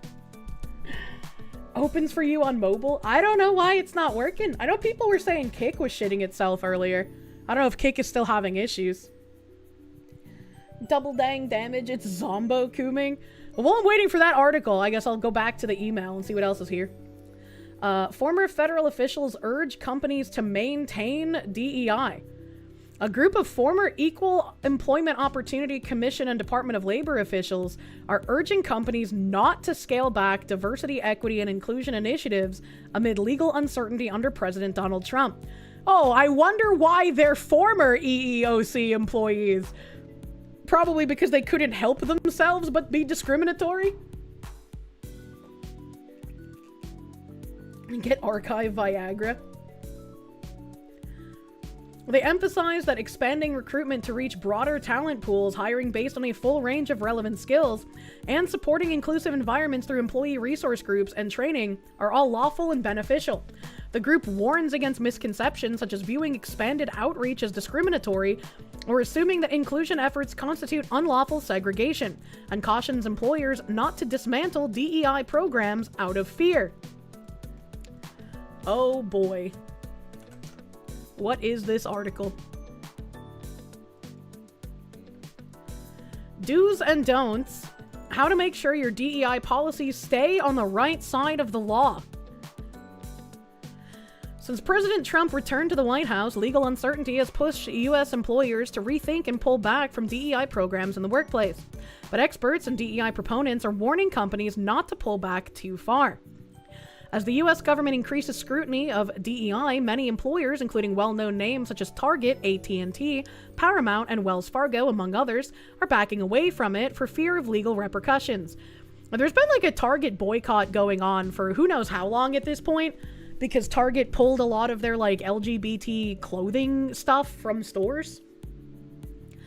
EEO leaders, a group of former officials of the Equal Employment Opportunity Commission, they really, people who were removed from the Equal Opportunity Employment Commission have made their own EEO without the C. Are you kidding me? And the Department of Labor's Office of Federal Contract Compliance Programs, OFCCP, warns that recent guidance ignores or misstates key legal principles and significantly misleads readers, creating confusion about what is lawful. In an open letter to Fortune 500 companies, the group urged leaders not to pull away from DEI and anti-discrimination practices and outlined clear guidelines about what is and isn't permissible under new Trump administration laws and existing legislation, which is something Bridge has been doing for like about a year now, I want to say, is when they started bringing out those like lawyer-helped brief thingies. We are concerned that recent efforts by the EEOC may discourage you from engaging in lawful efforts to promote diversity, equity, and inclusion, said the letter. We urge you to avoid pulling back from this work. Lawful DEI efforts support your compliance responsibilities under Title VII, making them vital to effective risk management. I hate commies so fucking much.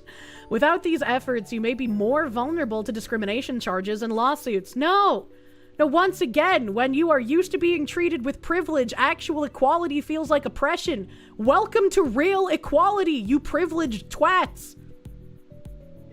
Such programs also support your key business and talent objectives. Retreating from practices that advance equal opportunity is not prudent or safe choice. It's an unnecessary risk. The group has pushed back on a memo from U.S. Attorney General Pam Bondi, which forms the basis of the Trump administration's DEI policy, warning that it could place them in contravention of existing civil rights legislation. In July 2025, Attorney General Pam Bondi issued a document titled Guidance for Recipients of Federal Funding Regarding Unlawful Discrimination. Although its stated goal is to achieve grantee and contractor compliance with employment anti-discrimination laws, the July 2025 DOJ memo ignores or misstates key legal principles and significantly misleads readers. I just don't think it does. I just think you're trying to make sure people don't notice the subversive word games you play. Can they just wrap it up already? BlackRock admitted the entire DEI push was a failed experiment. If you believe that that's what he said, then I have a bridge to sell you, dear brother man. You're not gonna make it. Your bloodline ends here. Where the memo's advice departs from well-established law, employers follow it at their legal peril. Where the memo chills lawful efforts to advance equal employment opportunity, employers that follow its advice actually undermine compliance with civil rights laws and miss out on practices that could advance their missions and operations.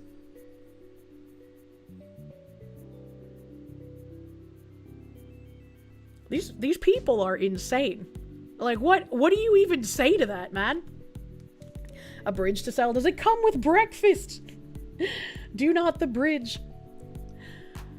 The group has produced a document that clarifies where the legal boundary around DEI now is and what you should and shouldn't do. Our group is to help employers and employees, lawyers, human resources, and diversity, equity, and inclusion staff, and the general public to understand what employers can and should still be doing to lawfully advance equal opportunity employment as envisioned by this nation's aspirational founding principles and federal employment law.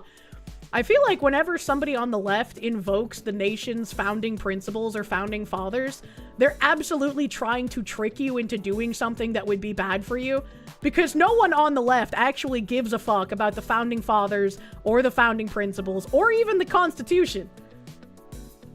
Here are the DEI do's and don'ts. Do expand recruitment to widen opportunity. Engage in broad outreach and recruitment strategies to promote equal opportunity, which can advance an employer's talent objectives and business success. Expanded outreach strategies designed to achieve a broad applicant pool are clearly lawful and advance non-discrimination goals.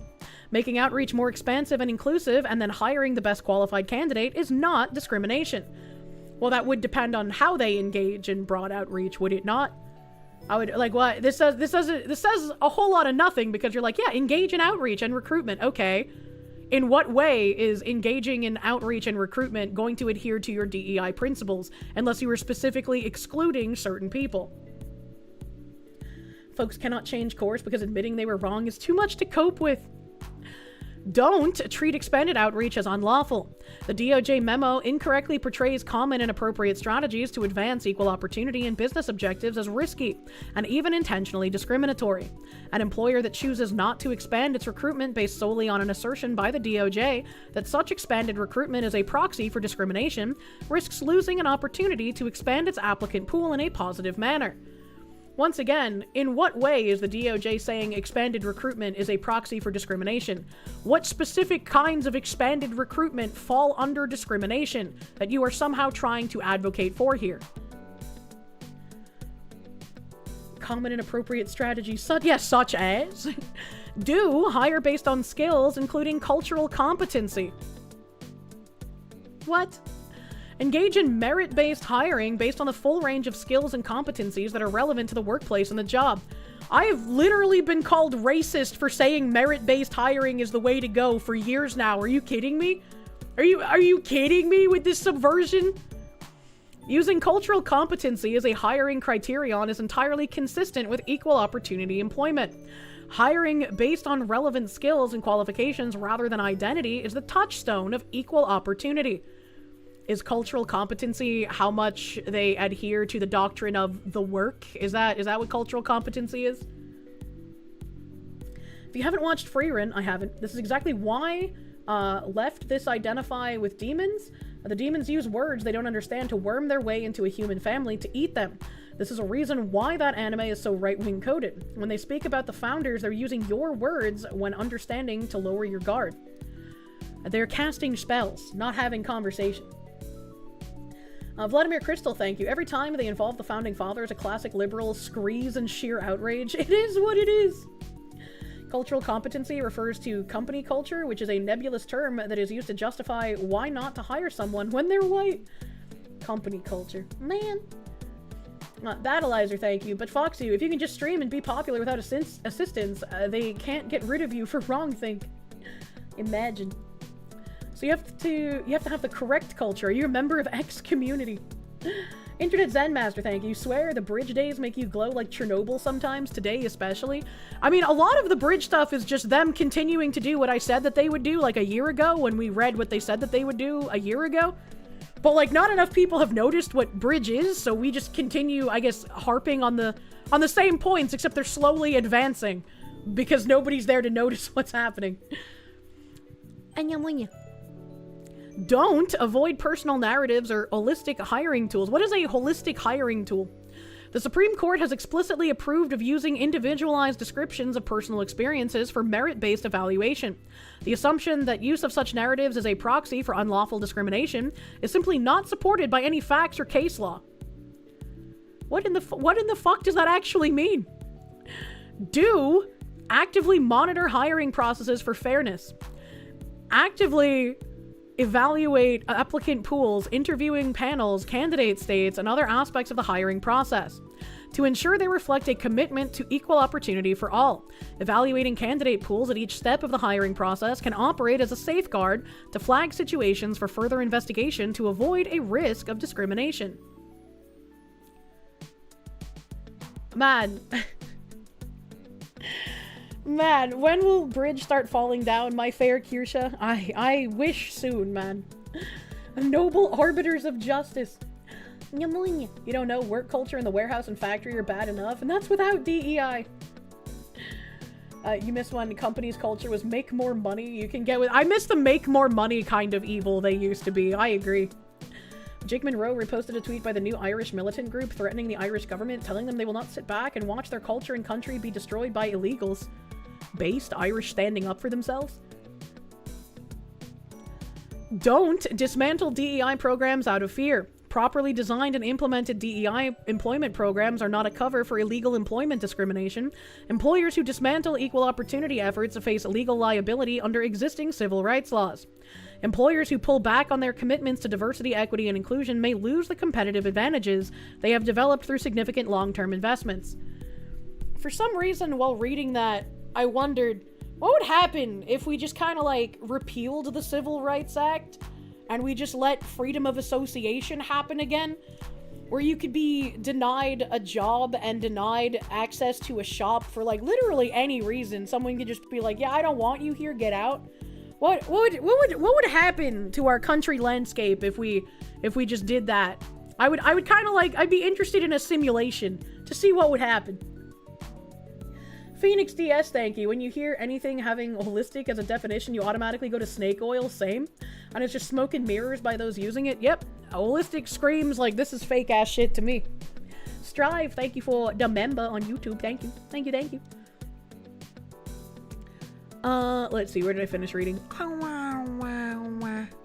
Do provide inclusive training and prevent discrimination. Provide training on non-discrimination that addresses racial, gender-based, and other forms of bias, though promoting respectful conduct and inclusive culture. Courts and the EEOC have clearly approved of well-designed training programs to support non-discriminatory and inclusive workplaces. Many trainings that employers provide are not only consistent with Title VII, but are essential for the employer to show it has taken reasonable steps to prevent discrimination and harassment in the workplace. I, for one, again, think it's very funny that people who were fired or let go, I don't know if they were fired, they could have just been let go, from the EEOC, formed a new EEO group that is now saying, you know, counter to the EEOC saying, yeah, you know, all of these discrimination things, they're meant for white guys too. If you've experienced discrimination based on being white or being male, please submit an EEOC tip.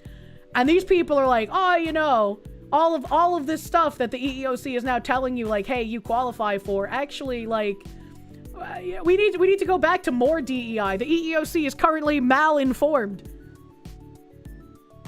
Fucking quangos.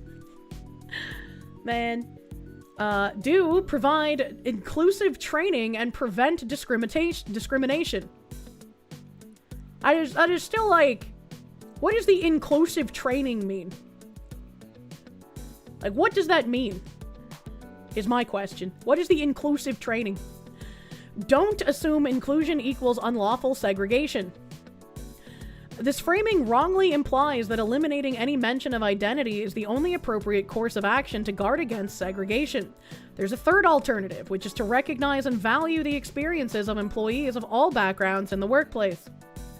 This reads much like the HR people, Sherm saying, in order to push our cultural revolution forward, we need to get white guys on board, and we might have been a bit too hostile to them, and so they feel like they're not able to be included in the DEI conversations. We need to start making white guys feel like they're included and feel like they're a part of the conversation in order to move this cultural train forward. And that, you know, that's really funny. That's really funny. Death by PowerPoint. Phoenix DS, thank you. If they're still using terms like gender-based, it's just a money sinkhole, just like how the Canadian government did gender-based studies for uniforms. What do you mean by gender-based studies for uniforms? Do support employee resource groups correctly. Support ERGs that are open to participation by all employees. There's no legal prohibition on setting up voluntary employee groups that address common experiences and provide a supportive environment, as long as such groups are open to all employees. Open them up to allies, buddy. Do allow appropriate workplace policies for transgender employees. Provide all employees the freedom to use facilities consistent with their gender identity. Transgender employees' right to use facilities consistent with their gender identity has been upheld by courts and the EEOC. Has it? Because I feel like a lot of people have started, you know, kind of making it use the biological sex one. It is more prudent to allow transgender employees to use the restrooms consistent with their gender identity than it is to prohibit them from doing so. How? How is it more prudent? Subconscious gaming, thank you. Sounds a lot like social credit score qualifications to you, right? Right? Fucking weird, man. Positive segregation, so it's okay. That's true. It's positive segregation this time. Don't ignore retaliation protections. Establish strong anti-retaliation protections that ensure employees can voice concerns and identify potential discrimination on any basis protected under the law. It is illegal to retaliate against employees for any protected activities raising concerns about discrimination. What if someone lies? What do you do if someone lies? Employers should also refrain from taking adverse actions against employees who express concern that removing an existing DEI program has resulted in discrimination. What? Decades of experience have shown how proactive work to expand opportunity and prevent discrimination supports sound risk management. Employers may face additional risk if they dismantle those programs, the document said. We urge all employers to carefully assess their options and stand together in support of the rule of law and America's promise of fair and equal workplaces. Yeah, we can have fair and equal workplaces as soon as DEI is no longer a thing, right? Right? Sounding risk management. I kind of want to see what this is. Coca-Cola plants DEI event targeted in first quote-unquote reverse discrimination suit? What does that mean? Because reverse discrimination isn't real. It's just discrimination. This is from February 19th, so it's a little old. Federal Civil Rights Agency has launched its first lawsuit challenging a workplace diversity initiative since Donald Trump returned to office, accusing a Coca-Cola bottling plant of unlawful sex discrimination. The U.S. Equal Employment Opportunity Commission filed suit Tuesday against Coca-Cola Beverages Northeast in New Hampshire federal court. Interesting. Regulators allege the company violated federal law by hosting a networking event in September 2024 that excluded male employees.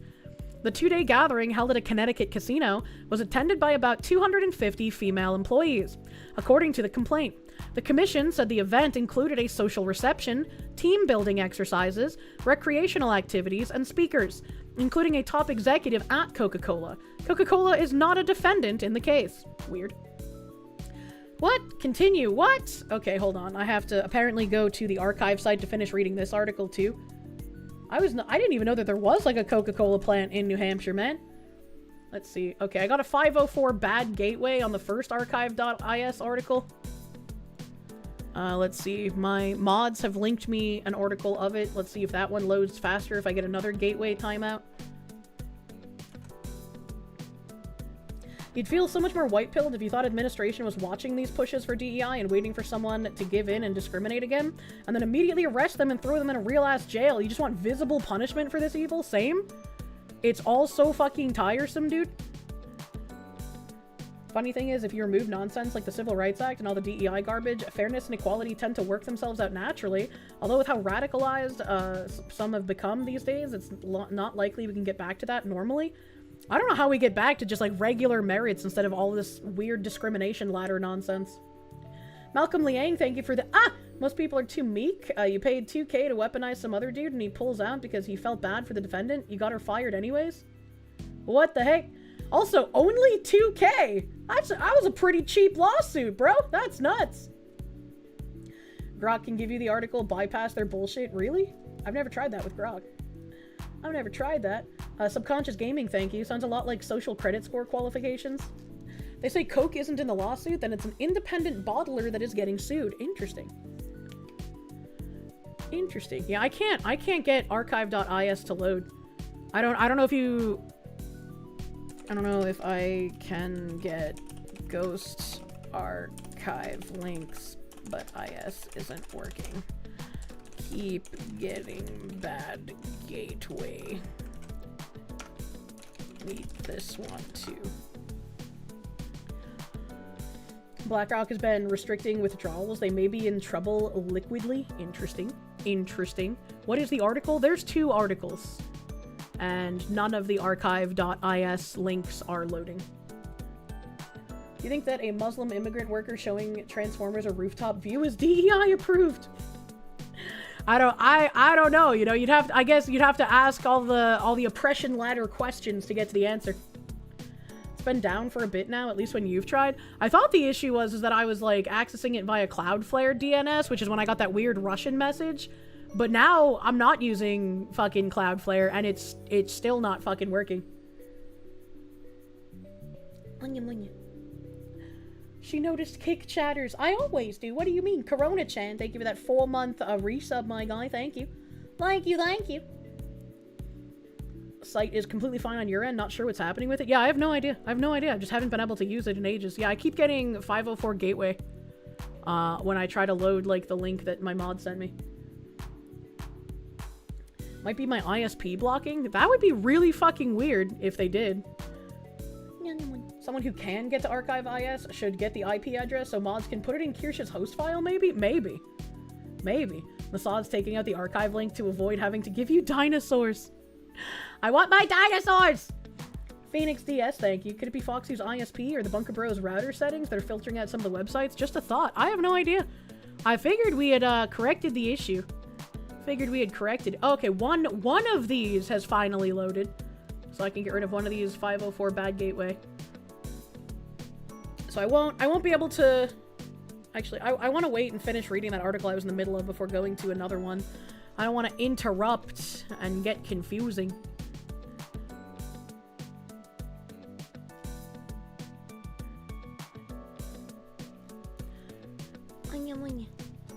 Naughty little gateway. Phoenix DS, thank you. I read that already. Thank you again. Compromised host file could also block access. I don't even know how a host file would help get compromised.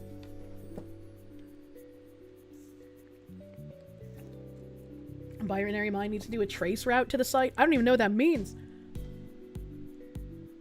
Let's see.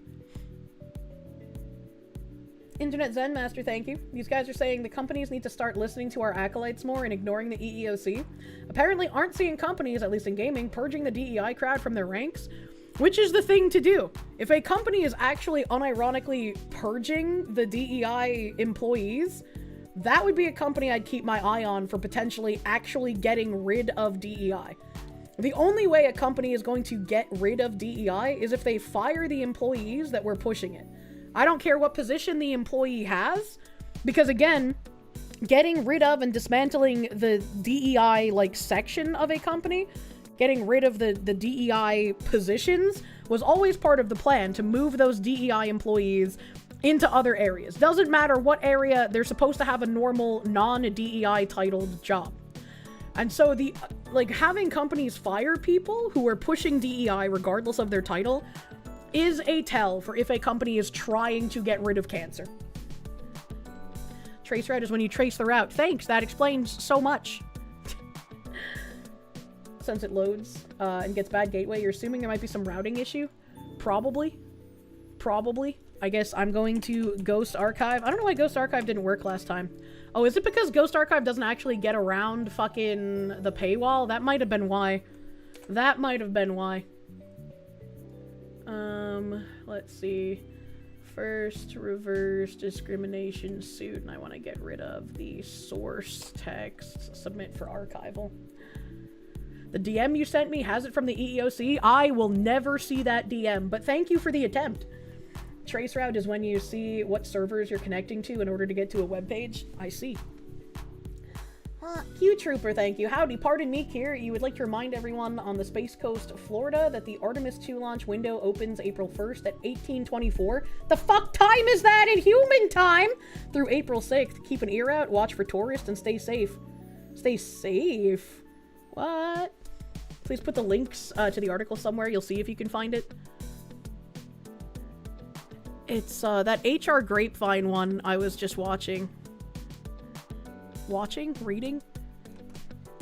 This one. That one. Doesn't work as well as it used to in the early 90s and early 2Ks? I don't know what you mean by that. An event as held at the Sky Convention Center at Mohegan Sun. They always do gay and retarded things there because it's a blue tribal reservation casino. What the heck? What the heck? Not necessarily servers, but routers. Those can be servers too. Like waitresses? Like waitresses? 1824, 1824. How the fuck do you go from 1824 to 624? Like, how did you do that? Doesn't make any sense. If the time is more than 12, just subtract 12. I shouldn't have to do math to get the time. I should just have to look at it. Here's the thing. BlackRock and similar companies never really... Oh, shit. Hold on. Is this actually gonna work? Fucking get out of here, stupid cookie box. Get out. Okay, well, I can't get rid of the stupid cookie box. And... I don't think it has the full article. It might, but I can't tell. Fuck me, dude. Where did the other article end? Oh no, okay, it's just kind of short. Okay, it's just kind of short. Okay. So I can't get rid of the stupid box. Thank you, Ghost Archive, for working, at least. I can't get rid of this box. This is just here forever, for some reason. So, where did I finish reading? Coca-Cola's not a defendant. I think it was here. First DEI lawsuit under Trump. The lawsuit represents an early test of claims by the Trump administration officials that certain diversity, equity, and inclusion programs constitute unlawful, quote-unquote, reverse discrimination. I don't think anybody of any sense has called it reverse discrimination, and I don't think you should call it that, because that is buying into the commie nonsense. There is no such thing as reverse discrimination. Discriminating against a white person is the same as discriminating against a black person. It's both discrimination. Trump has moved to dismantle DEI initiatives across the federal government, the private sector, and higher education, arguing such efforts erode merit-based decision-making. No, it doesn't, because DEI has absolutely nothing to do with merit-based anything. Battleizer, thank you. You fondly dream of the day Sweet Baby Inc. shutters its doors forever, same. EEOC Chair Andrea Lucas and other officials have said many common workplace DEI practices may violate federal law. The commission is investigating Nike and Northwestern Mutual over alleged discrimination against white workers. Last year, oh my tummy, it also demanded information on DEI policies from 20 major law firms. It did.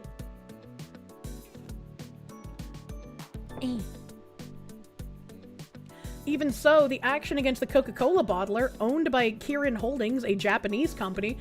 Why is there a Japanese company that owns a Coca-Cola bottling plant in New Hampshire? Is it even in New Hampshire, or are they just filing in New Hampshire for, like, some unknown fucking reason? And then I have to ask, why is a Japanese company who owns a Coca-Cola bottling facility, no matter where it is, why were they making, like, a DEI activity that only women were invited to? Allegations of unequal access.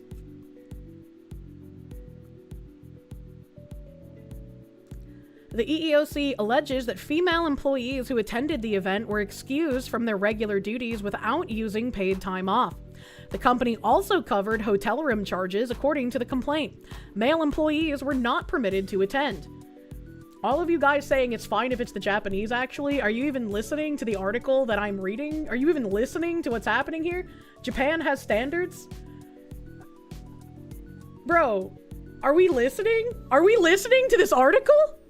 This is what you want? You want this DEI stuff to be happening? Japanese company probably owns them for the same reason the Japanese company owns 7-Eleven. Yeah, I don't know. I don't fucking know. Mostly just vibing. You work for a JP company with offices in the US. They just let the Western managers and HR weirdos implement this crap with no oversight. There needs to be far more fucking oversight, because holy shit. Owned and operated by are different things. Catherine Eschbach, the EEOC's acting general counsel, said excluding a protected class from an employer-sponsored event violates federal law. The EEOC remains committed to ensuring that all employees, men and women alike, enjoy equal access to all aspects of their employment. DEI initiatives encompass a range of policies and programs designed to promote fair treatment and full participation of historically underrepresented groups. Supporters argue such efforts address long-standing inequities, while critics contend they disadvantage other workers. They do disadvantage other workers. You should not be given extra opportunity outside of equal opportunity simply because of your sex or your race. That's ridiculous. Jen Jacko, thank you. Kier, you know those old Japanese businessmen? If there's a way to get women by themselves, you know they'll do it. What the fuck? I mean, like somebody else in chat said, it's possible that it's owned by a Japanese company and these are all completely like Western people ran. And so like they just don't have the oversight to tell the Western people, hey, stop doing that dumb shit. Noob Nut, thank you. Pretty sure there's one in Derry/Londonderry and another Coca-Cola facility in Salem. I had no idea. I had no idea they had bottling plants there, but like, yeah. U.S. Equal Opportunity Commission filed suit Tuesday against Coca-Cola Beverages Northeast in New Hampshire federal court. So I have to imagine if they're filing in New Hampshire, the beverage place has got to be in New Hampshire, right? Fashizi, thank you. No, chat. It's not cool just because of the Japanese. The fuck is wrong with you? DEI bad. True. True. It makes sense to have them everywhere. Cheaper to bottle them close. No, I mean, it makes sense. I just didn't know that there were ones there. Yeah. Garugamesh, thank you. Chat, did you eat breakfast or did you have yellow fever? Imagine. They have bottling plants everywhere. It's expensive to ship liquids. Yeah, I never thought about it. I never think about Coca-Cola bottling plants. There's never a problem with equal access. We cannot force things to happen with those that are either far too incompetent or outright don't care to take the opportunities. Yeah, exactly. Phoenix DS, thank you. Just remember in Japan, they have train cars that are women only. Take that as you will. I like when people always bring up the like woman-only train cars and like the shutter sounds on Japanese cameras, despite Japan having like a crazy lower level of actual assaults. It's like they saw the problem happening, they did something to fix the problem, and now people focus on the solution instead of how they have far less any kind of sexual assaults than we do. You know, Japan being our generation's Israel is a joke, right? It would be nice if Coca-Cola could stop bottling racism against white people instead stick to sugary drinks that give children diabetes. Put cocaine back in the product. Corrupted Jester, thank you. You work for the company. It's Vermont-based and owned by Japan, ran by Westerners. The rep is named Mario. Wait, hold on. Hold on. You work for this company? In Vermont? That's crazy. That's crazy. I talk about so many companies on stream, but I never really expect somebody in the audience to like actually be a part of that company, I guess. That's nuts, dude. I am sorry for the state of your company. I hope the discrimination suit wins, considering they had an event for 250 females that excluded men. Kind of crazy. You already have a terrible addiction to Coca-Cola. Please don't add cocaine back into the formula. It could be fun. Atom Fire, thank you. Thank you. It'll be amazing if they redo the old cocaine in cola. It would be fucking amazing. That other article that I talked about that I couldn't bring up before, this is hella fucking long. This is like as long as that, oh no, the government and Doge are firing too many black people, and now these 2 counties might lose a ton of wealthy individuals that used to buy things from these holistic, we're lying to you about magic shops. What if the cocaine and soda makes us lose weight? They've stolen the narrative. Black business leaders on the DEI backlash. Okay. It's a difficult time to be a black leader in the US. That's true. It is difficult. You might start losing some of your privileges that gave you a leg up over everyone else. The Trump administration has targeted notable black officials in government and the military while pressuring companies and universities to cancel DEI initiatives. We ended DEI in America, the president bragged at his State of the Union address. This roundtable at Bloomberg's offices in New York convened 5 prominent black executives to discuss where the country is headed and how they're supporting the next generation. Their conversation, moderated by Bloomberg television anchor Romaine Bostick, was edited for clarity and length. Help!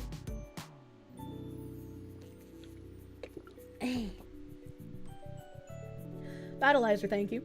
Water is very heavy per cubic inch, and it is a nightmare to transport. There's a reason each city, town, village, and county has their own water supply system. As an example, weigh with a full gallon jug.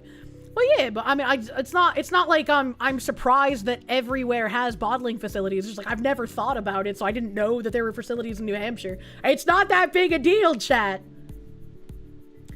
You lost 50 pounds on cocaine in 3 months. You're too old for that shit now, though. That's a crazy weight loss strategy.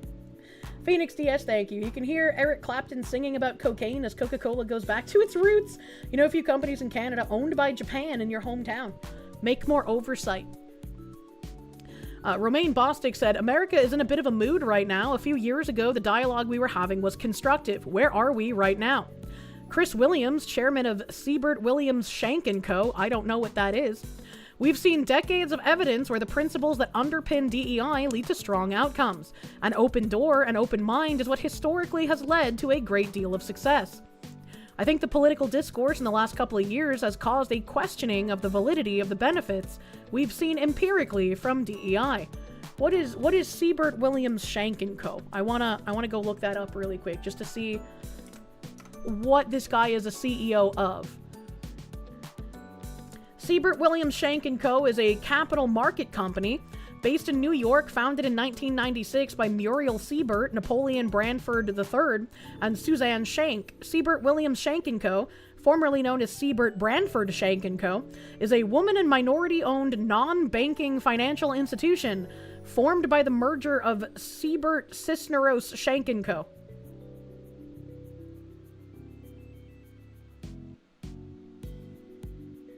A non-banking financial institute. So it's like PayPal? Shank & Co. Oh, just lowering of the standards. Thanks. A slush fund company. Say that 5 times real fast. Oh, Siebert Williams Shank & Co. I don't think I could say that 5 times fast. We be banking and shit. I don't know. I don't know, but it said it was set up by Muriel Siebert, Napoleon Branford, and Suzanne Shank, which makes sense. Why it was called Siebert Branford Shank & Co. And this guy, oh, he changed the name to put his name in it. His name is Chris Williams, and so he changed it from Siebert Branford Shank & Co. to Siebert Williams Shank & Co. Interesting. An open mind is like a fortress with its gates unbarred and its walls unguarded. Yeah, right. Women be banking. Let's see. Let's go to their website. What do they do here? Honored to serve leading corporations. Siebert Williams Shank.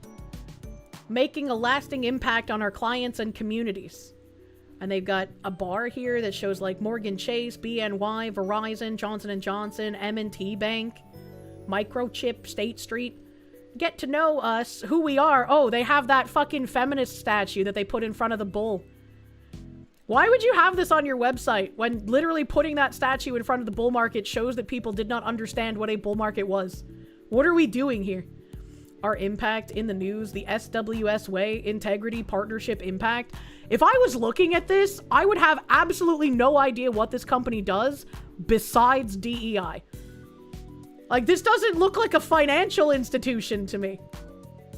The SWS Board of Directors says, "We have been unwavering in building the best team of professionals to serve the needs of a wide range of clients and to offer a broad range of services. Each member of our team brings their qualified and unique experiences to our client partnerships and interactions."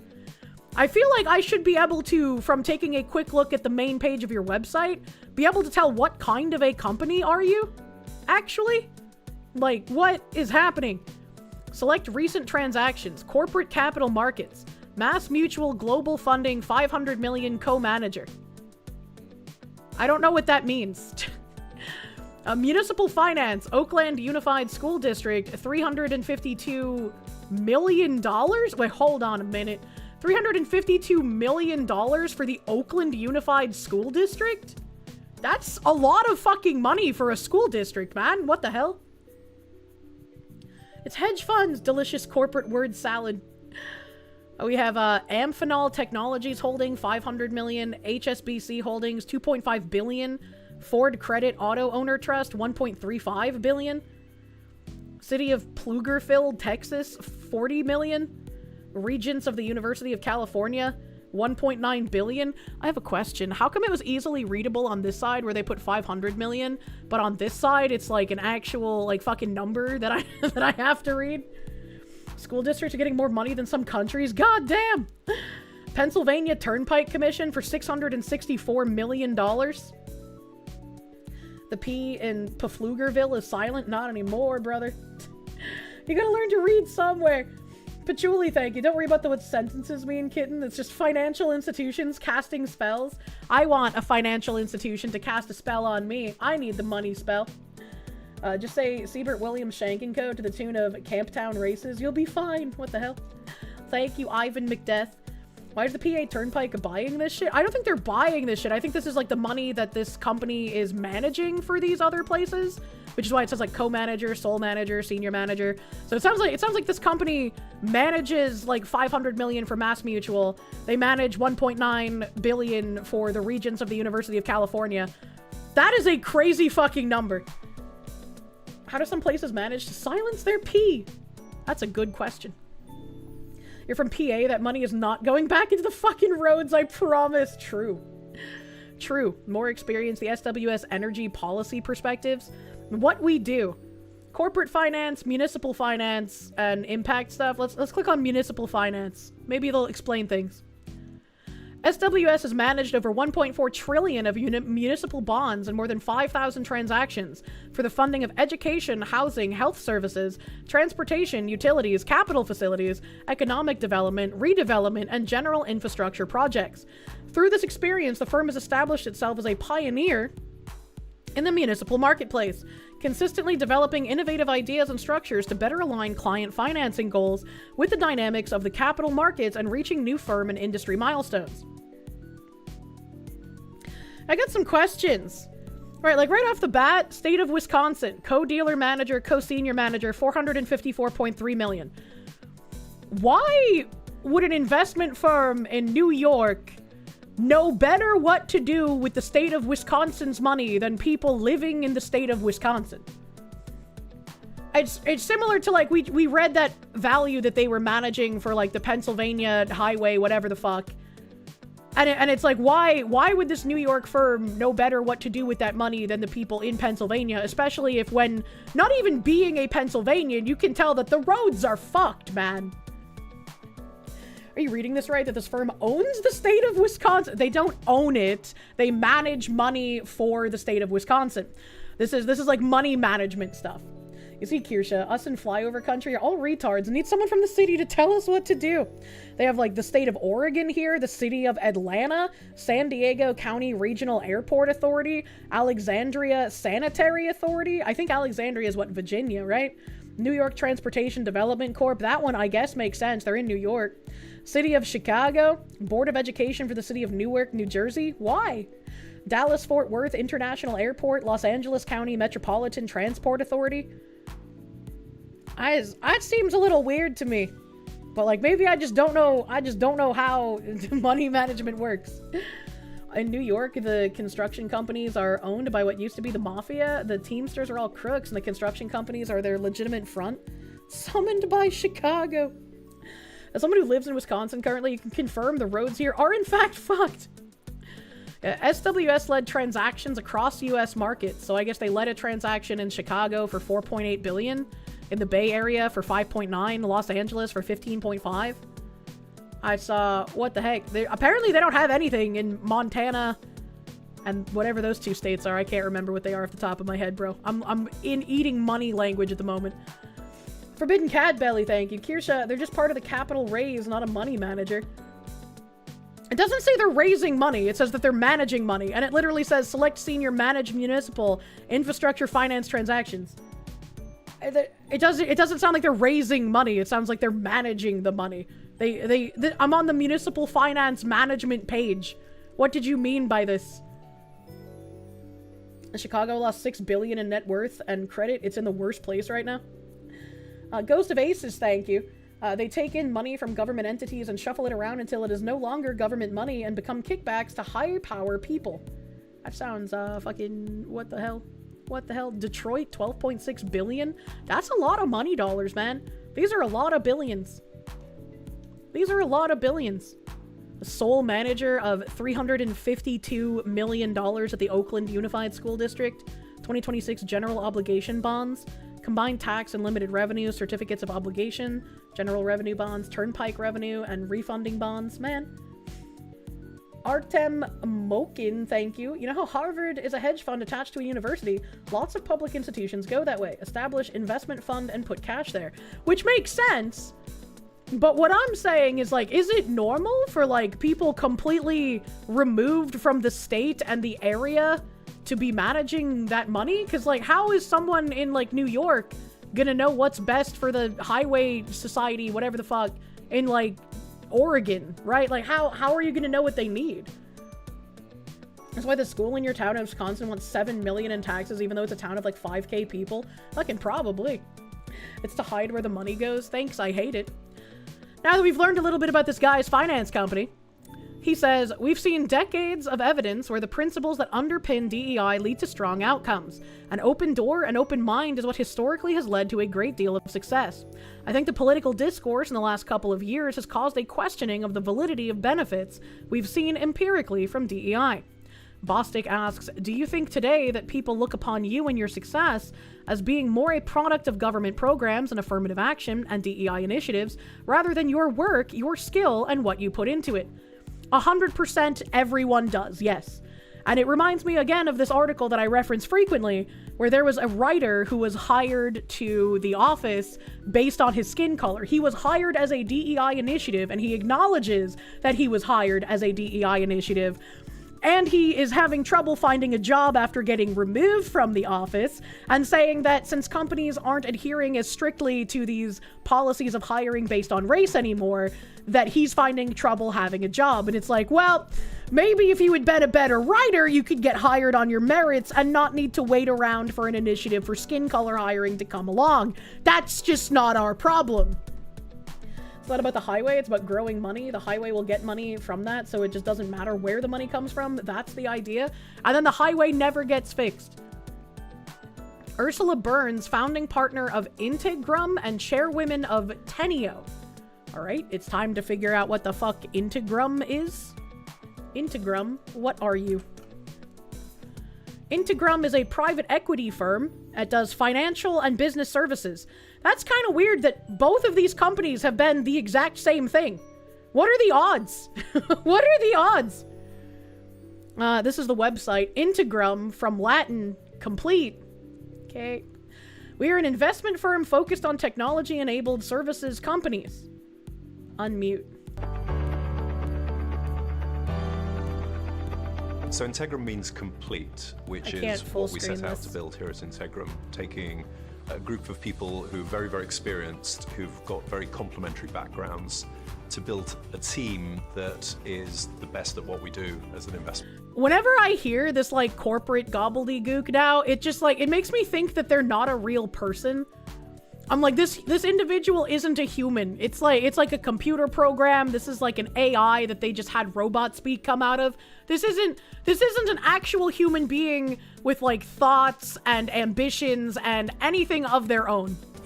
We actually purposely approached building a team around there's this Ursula. idea that we individually don't have the answer to all of the questions, but together we could. What? By combining a group with different backgrounds, different perspectives, different experiences, we think we've built a much more complete team than you typically see in our industry.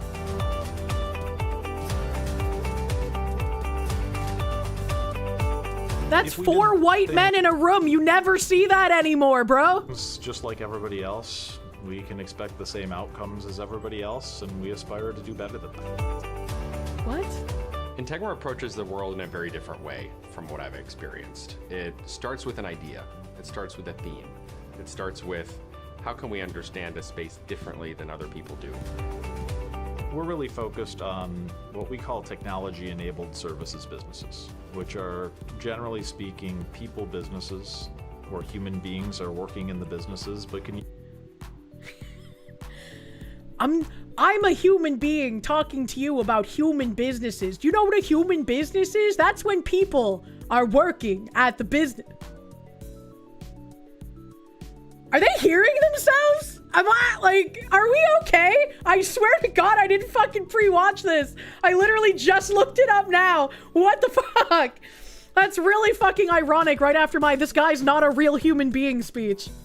Use technology and other forms of innovation to do their jobs better. And so our approach here is to look at people-based businesses and to see whether or not we can see places where technology or a new way of approaching the problem could actually disrupt that human-based business. There are a lot of investment firms out there that have turned into what I would call more of the heel shop, that are focused on reacting to ideas that come in the door, who do a bunch of analysis hoping that they can pick the best investments or pay the best price relative to other groups.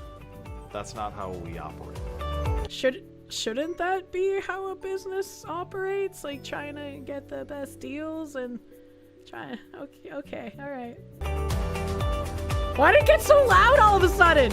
What we're doing, which is different, is to be very focused with a much smaller number of portfolio companies within the fund, and to really aim with a very, very high bar on businesses where we know we can add a lot of value. Our perspective is that the best investors are the most curious people, right? And curiosity kind of knows no bounds and no home. Why is she so shiny? The best thing about Integrum is that I get to come to work every day with people who make me fundamentally better at doing my job. One of the other best things about Integrum is that everyone is kind of in the same boat and everyone's pulling the oar in the same direction, and that feels really good. I'm over halfway in this video and I have no idea what they do. The magnetism, thank you for the 3 months of prune, thank you. What we're trying to do is going back to our sort of aim to have everyone included and create a culture that everyone's included, is that we're pledging 10% of our carried interest to the foundation, but then everyone at the firm will be involved in deciding where it gets put to work, what we do, how we do it, and the approach that we're taking, rather than just the most senior members of the firm. It completes the firm. What? We have to talk about our points of view, our beliefs, what we're passionate about, and then start to operationalize it, not only in investing on behalf of our investors, but investing in the foundation's standpoint as well. A firm built to last. Success. Okay. But I see it, and I think we see it, is in 10, 20 years' time that people know Integrum as the foremost firm investing in our space as an investor. Okay, so in 10 to 20 years, they expect everyone to know the name of this company. We'll see if that comes to pass. Not an asset management firm, but who's been a true partner to the management teams we work with, true partner to our investors, and also a place that great success for me is where people want to come and work and be part of the community, be part of the team, and where people outside say they've done a great thing at the firm, but they've also given back to the community as well. Integrum. Sounds like a graham cracker company. That's what I choose to believe. Glenn, thank you. They use people because they can't refer to someone as an individual. I just like saying people companies is like, isn't that pretty much all of them right now? Like, the fuck does this company do? They're a private equity firm. Lord Breyer, thank you. What do we do, you ask? Well, here's Nashville. Yeah, but what is their North Star? It's double talk to distract people from the fact that they're an investment firm. They want to sound nice. Oh, okay. I guess if I had scrolled down a little bit, the video would have gotten big. How am I supposed to predict that? What the fuck? Our team brings together complementary experiences, perspectives, and relationships. This woman looks like a fucking demon. Oh my god. Through our foundation, a portion of the value we generate goes back into our community and supports causes we care about. Okay, discover our impact. What do you do? The value we create should be shared with our community. At Integrum, we believe a more equitable and inclusive society is not only possible, but necessary. Together, we can empower and uplift underserved communities, fostering a future where everyone can unlock their full potential. You know what's crazy? You know what's crazy? How I say, like, you know, when I finally have moved back into New England, I want to do things for my local community. I want to interact with the businesses. I want to increase sales at local businesses. I want to do what I can with my platform to have a positive impact on my surroundings in my home area. You know what I don't talk about? I don't talk about equity and fostering some sort of weird fucking future. I'm not gonna like target places based on their race. If they're a small company that exists that I like their product in my area, their race should not matter, right? Right, but what do you actually do? What do they produce? 10% of the carried interest we generate is pledged to the Integrum Charitable Foundation. The mission of the Integrum Foundation is to engage in a wide spectrum of approaches to philanthropy, health, volunteerism, and social impact. The Foundation's commitment extends to sustaining genuine interest and active engagement amongst and across the Integrum team, our investors, portfolio companies, and the broader private equity community. So this is a private equity company, and 10% of the carried interest that they generate from managing whatever equities they're managing gets dumped into their philanthropy foundation, is what I'm understanding. Our current thematic focus is improving financial inclusion throughout underserved communities. Financial inclusion, by the way. I would like to be financially included in the billions of dollars of fraud that's going on with my tax dollars, man. I would love to be included in that. Where's my giant manor and Ferrari? That's more brain cells on this company than you have across all of your X debates with retards. Our current thematic focus is improving financial inclusion throughout underserved communities by promoting affordable access to capital. Affordable access to capital. Is that code for giving them loans that they can't ever hope to pay back? Fostering transparent financial institutions, advancing education and advocacy, and creating career opportunities for underrepresented groups. We can keep doing things the way they've always been done, which hasn't been very successful, or the business world can use its voices and resources to help define a better future for everyone and drive positive change. Those who don't embrace this shift will be left behind. That's true, chat. You know, DEI is the future. And if you're not on board, you're gonna be left behind. You gotta get in on this DEI nonsense. Wait, these aren't even clickable links. They didn't show what they actually do. Hold the fucking phone. I was assuming after, like, their gobbledygook intro, it would show, like, the things that they've given to charity, the things they've volunteered for, the community engagement they've done. They've even got 1, 2, 3, like these are fucking bullet points. But there's nothing here. There's nothing here. They didn't add anything. What the fuck? Because they don't do anything. Oh my god. Okay. All right. Well, let's go back. Let's go. We can't discover your impact because you didn't put any fucking information there. Explore the latest. True announces new investment partnership with Integrum. Who the fuck is True? Integrum raises $2.5 billion for oversubscribed fund 2. Okay, well, let's read that, because what the fuck is the oversubscribed fund? Strong global investor demand underscores confidence in Integram's differentiated strategy and partnership-driven approach. Hold on, I think I took psychic damage from that sentence. Strong global investor demand underscores confidence in Integram's differentiated strategy and partnership-driven approach.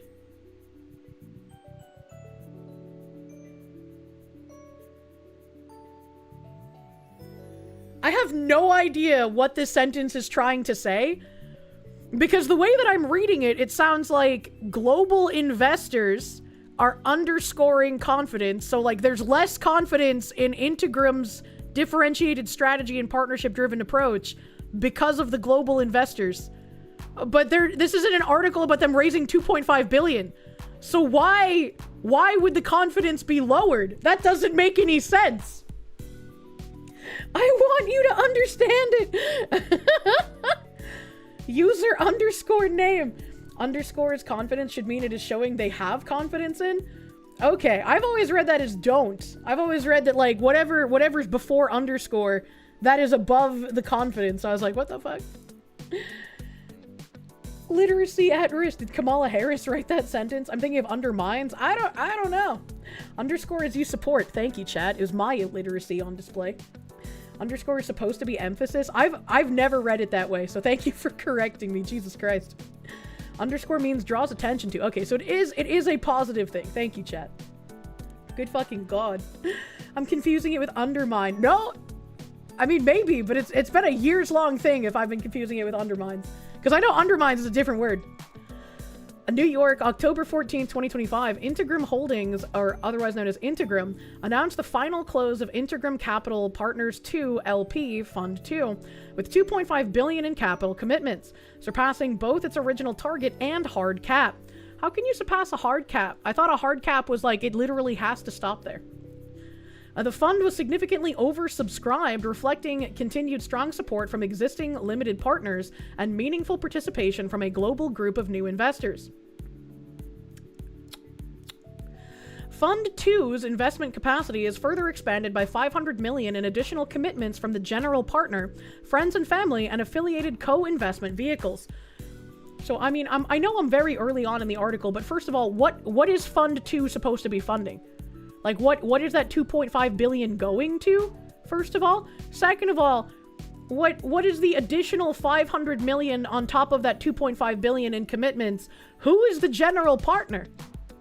And also, what do they mean by friends, family, and affiliated co-investment vehicles? What is this? Fund 2, Revenge of the Fund. Man, Battleizer, thank you. They are investment managers who prioritize DEI. That's what they are. All the corporate babble is just to confuse that? It seems like it. With approximately $5 billion in assets under management, Integram has invested in 6 companies to date, with equity commitments ranging from $100 million to $1.2 billion per investment. So, somehow, they've managed to raise $2.5 billion with an additional $500 million.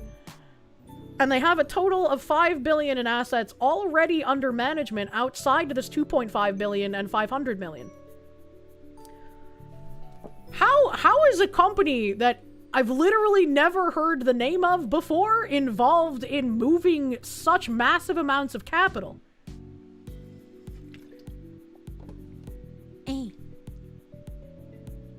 We are grateful for the continued support of our investors substantially, all of whom re-upped with us and in many cases at multiples of their Fund 1 commitment size, said Richard Kunzer, co-founder of Integram, partnering with management teams to accelerate growth. Led by its investment committee, Tagar Olson, Ursula Burns, Richard Kunzer, Jeff Livingston, and Kathy Rayland, Integram pursues a focused, high-conviction strategy to back businesses that operate in the services layer of the U.S. economy. The firm works closely with its management teams to accelerate organic growth and expand market presence. We have designed Integram to be the best possible partner for outstanding services companies looking to invest behind talent and innovation. What is an outstanding services company, and how is that different from a human company? I literally found one of the shell companies? Maybe. I don't fucking know. I don't fucking know, man. You were never supposed to know about them. $5 billion isn't much for an investment firm. State Street manages over $5 trillion, for instance. Yeah, but that's still like a large number for a literal Who company that was only brought up in like recent times, for my knowledge, right? Like that's a lot for a newer company. Outstanding meaning budget. One is outstanding and one is just human.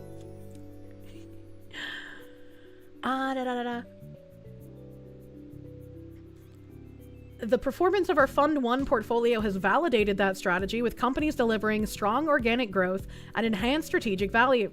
Our approach has enabled us to source attractive investment opportunities and develop deep relationships with management teams, which has reinforced investor confidence in our ability to drive long-term and repeatable value creation. But what do you do? Like, what?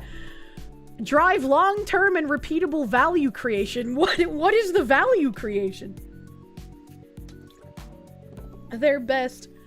Bringing together deep and complementary experience across investing, operations, capital formation, and organizational leadership, Integram's team is purpose-built to execute its strategy and capitalize on compelling investment opportunities. Since our founding, we've done exactly what we set out to do.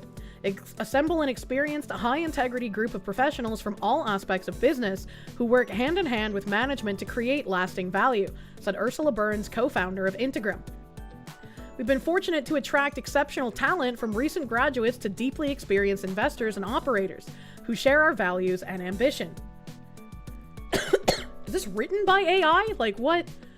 We have designed Integram to be the best possible partner for outstanding services companies looking to invest behind talent and innovation. Fund 2 attracted a broad and global base of institutional investors, including public and private pension plans, insurance companies, family offices, foundations, investment consultants, sovereign wealth funds, and funds of funds.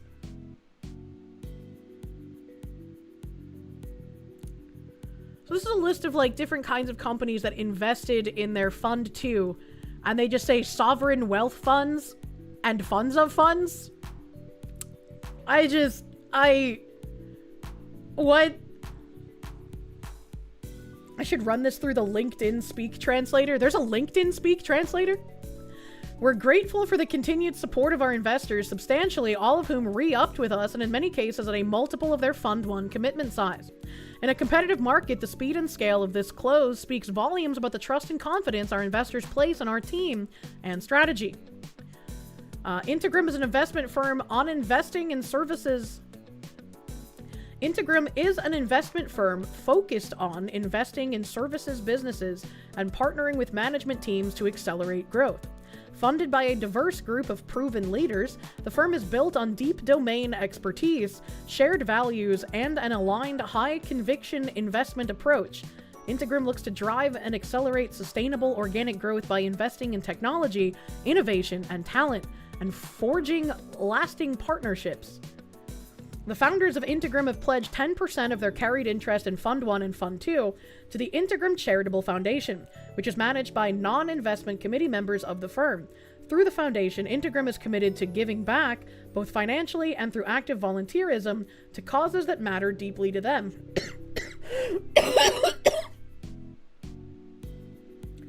That matter deeply to them, but not enough to actually put them on the page where it's supposed to say what they do. They didn't put them here. And there's nothing for me to click on to see what they've given to and what they care about. What the hell? This is their portfolio?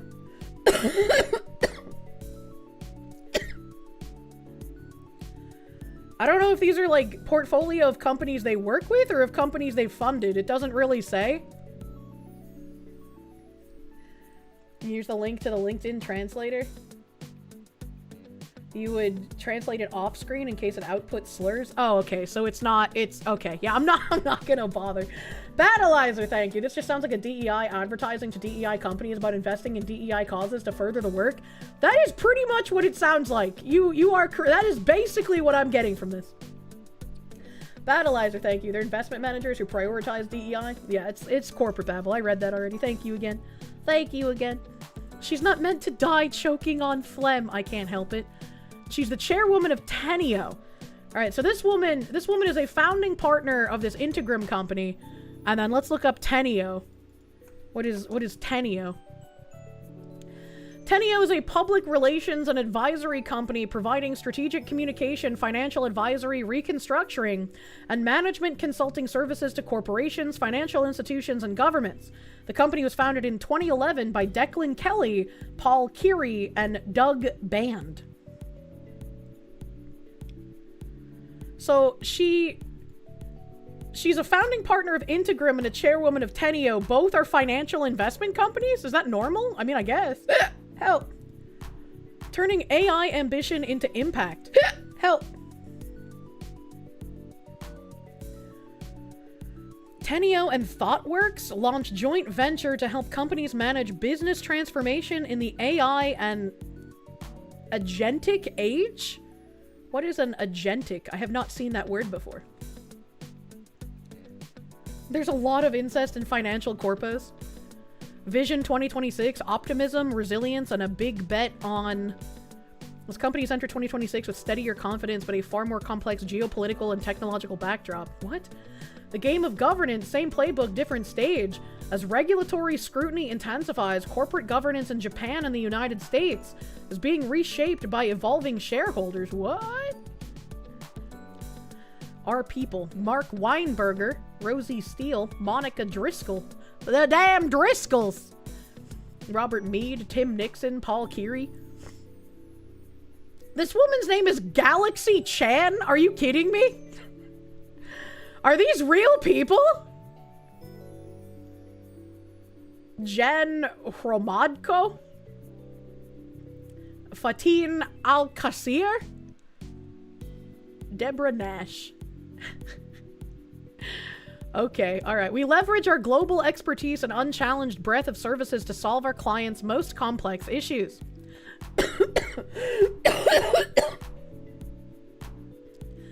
Global service offering, strategy and communications, management culture, consulting, financial advisory, people advisory, assessing current organizational needs, and identifying what and who is needed in the future to build thriving, sustainable organizations.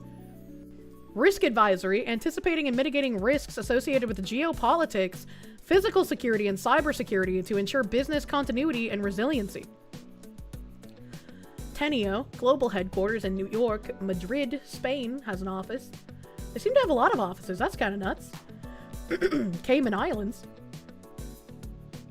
Let's see what happens when I click on people advisory.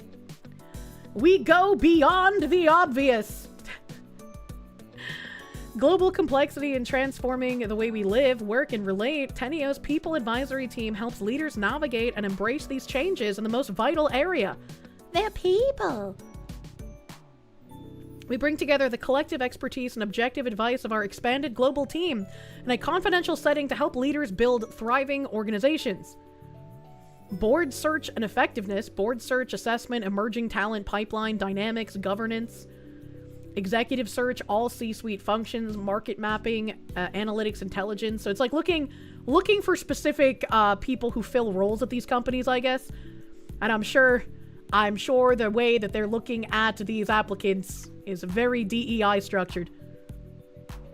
People strategy, culture and purpose, people and business strategy alignment, future of work, succession planning. Website starting to feel fake is the Minnesota child care websites. Let's look at the commitment to inclusion. All of our work is underpinned by a conviction that inclusive teams create more value and deliver better results for businesses and their stakeholders. There's the word. There's the red flag, bro. We have achieved full accreditation for the 11th year in a row from the FTSE Women Leaders Review and its predecessors for our work in helping to increase the representation of women on UK boards. In 2024, 20% of our chair appointments and 50% of our non-executive director appointments were female. 29% of our main board executive appointments and 46% of other senior executive appointments were female. We invite our candidates to complete a questionnaire on a voluntary basis, which enables us to understand and build on the ethnic, gender, disability, neuro, and socioeconomic diversity of our candidate fields. We have the little ESG thing here for stakeholders, partner organizations and associates. This is all Extraordinary women on boards. UN Women Catalyst. Women Leaders. A 30% Club. Growth through diversity. Him for her. What the heck? What the heck? Global team here. Still don't know what the fuck stakeholders mean. So shareholders are people who actually have skin in the game. They have money invested into the company. Stakeholders are anyone who might have a reason to have, like, an interest in the company, even if they have no skin in the game. It's basically like the DEI framework of shareholdery. Are these AI-generated profile people again? I don't know. I hope these aren't AI-generated profile people. This lady's got crazy fish eyes. Holy shit. Darina Chorna is director with Tenio's people advisory business based in London. London! She has over 15 years of experience in executive search and is currently specialized in financial services.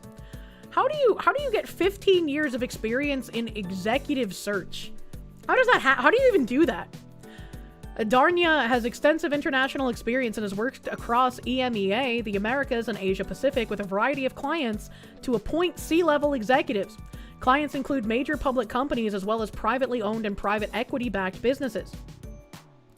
Earlier in her career, she gained extensive experience across the industrials with predominant focus on the natural resources and energy sectors.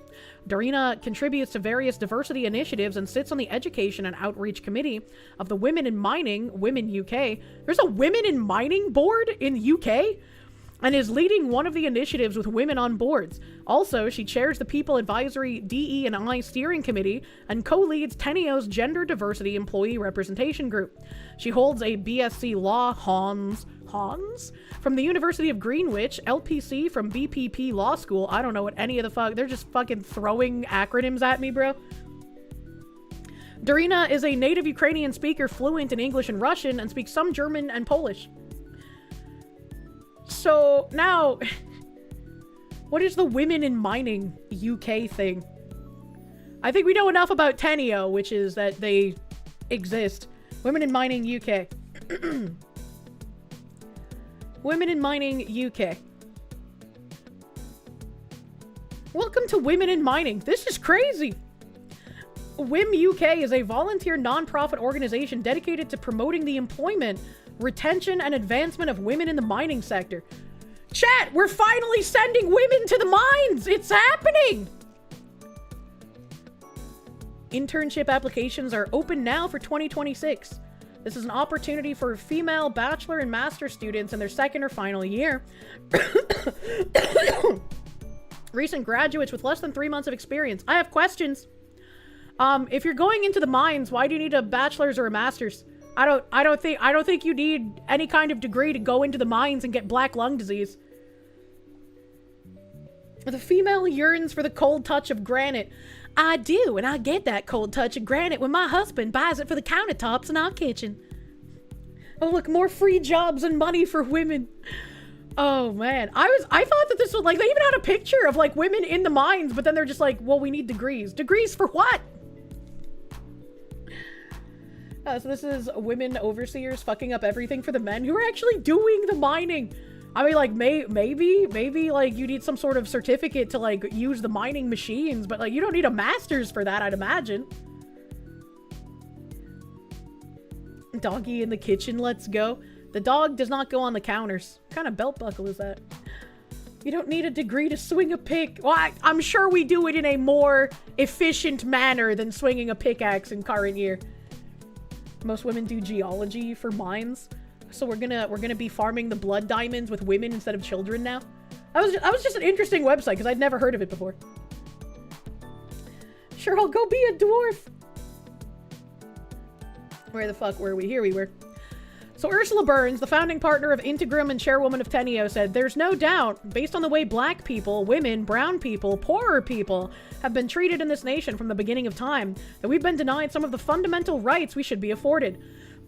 Hold on, if we're including poor people in this, I know my skin's the wrong color, but, like, have I got a story for you for the way that I grew up? Where's my reparations, bro? Where's my free money? Over my life, I benefited from programs that were trying to fix what they had denied me. I don't apologize for that at all. We keep having the same discussion and arguing the same argument, which is, we're talented individuals. We happen to have a skin color or a gender that's different than the standard in US leadership. One of the most... Excuse me, we elected a black man to president. What the fuck do you mean by that? One of the most frustrating things is that we actually give validity to these small minds, that we have to defend the fact that we're doing a good job like everybody else who is afforded the fundamentals. Good education, reasonable healthcare, reasonable food, safe places to live.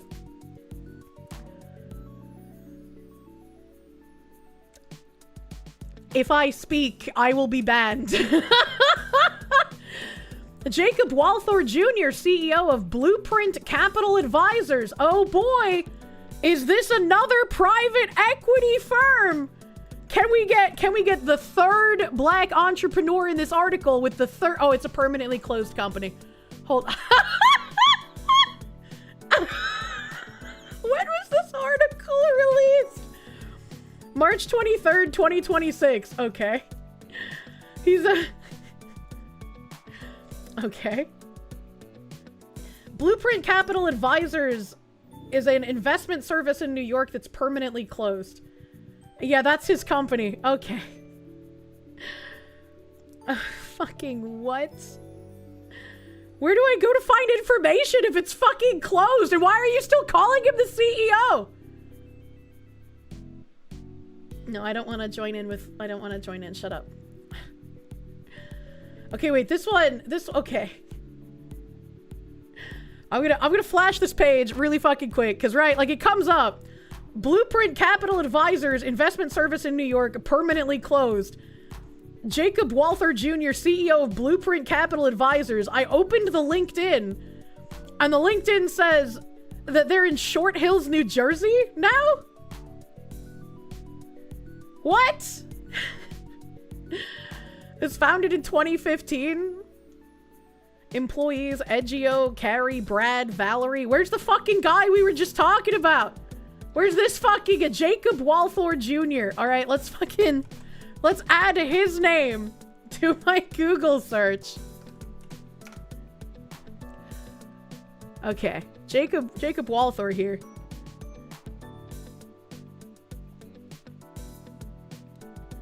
Oh man, he's doing the pose in his LinkedIn profile. Okay, so this is his LinkedIn. Okay, fuck off.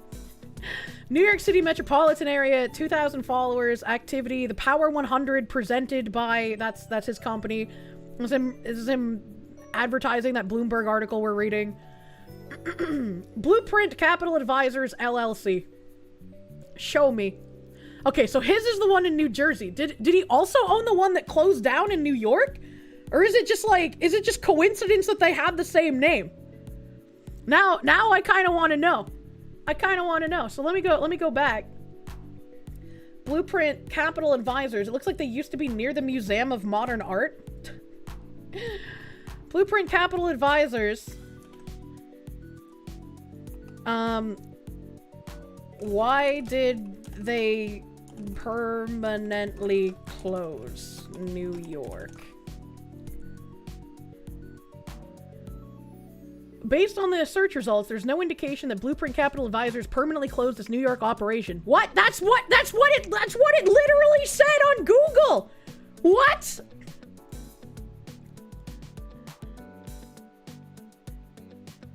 That's what it literally says.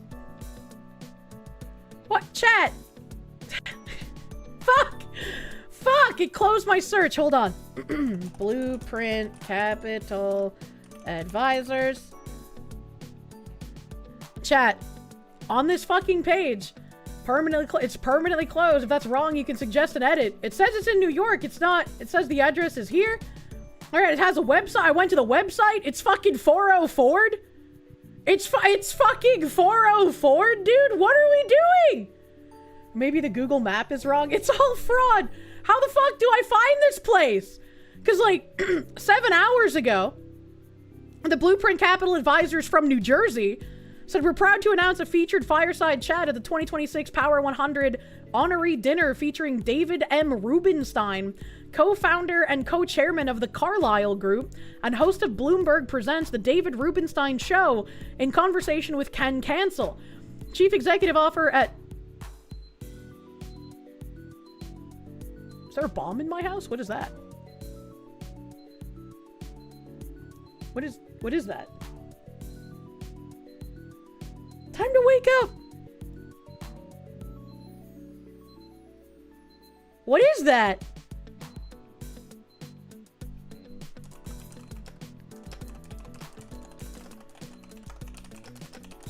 Oh my god! What the fuck is that? I'll be right back. I have no idea what's going on.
Oh, sorry, I had a really big cough and I didn't want to unmute. Shit, she's a zombocom now. No, apparently they were fucking around with some, like, sensors to go on the doors. Is everything okay? Are you safe? Yeah, no, I'm fine. I'm good. I'm chilling. Hold on a second, though.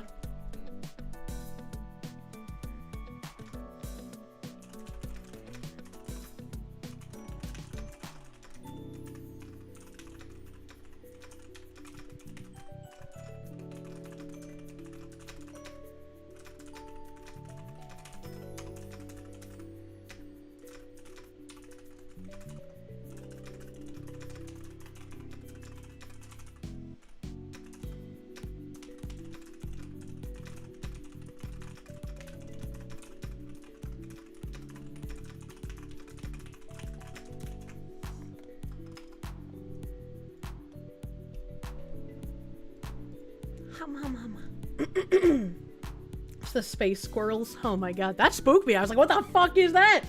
Never heard that fucking noise before. That beeping at the beginning was definitely very bomb-like. That's very strange. Very strange. I don't really feel like reading the rest of this. Let's play the video.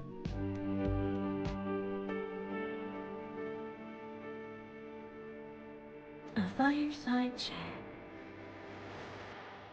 Few financiers have had as much influence on the growth of private equity as David, whatever the fuck, Rubenstein. There we go. One of Washington's most prominent philanthropic and civic leaders. I don't know, getting a medal from Biden is not a good thing.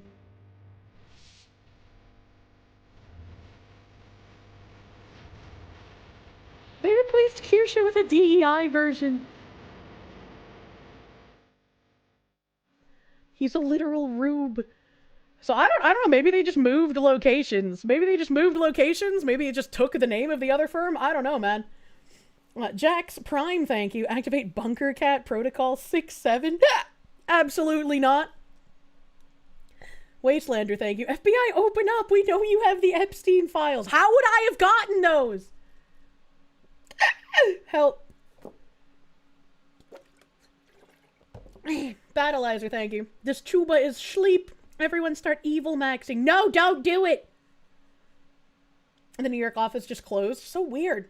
Bahamut, thank you. It's over, bros. The ceiling birds got her. Rip Foxu. It's fine. They weren't ceiling birds. Master of Mundus, thank you. The bunker is breached. Not like this. Standalone complex, thank calmly. Is there a kaboom in my house? Well, it's like, what? What would I do if there was? Like, I'd be kind of fucked, right?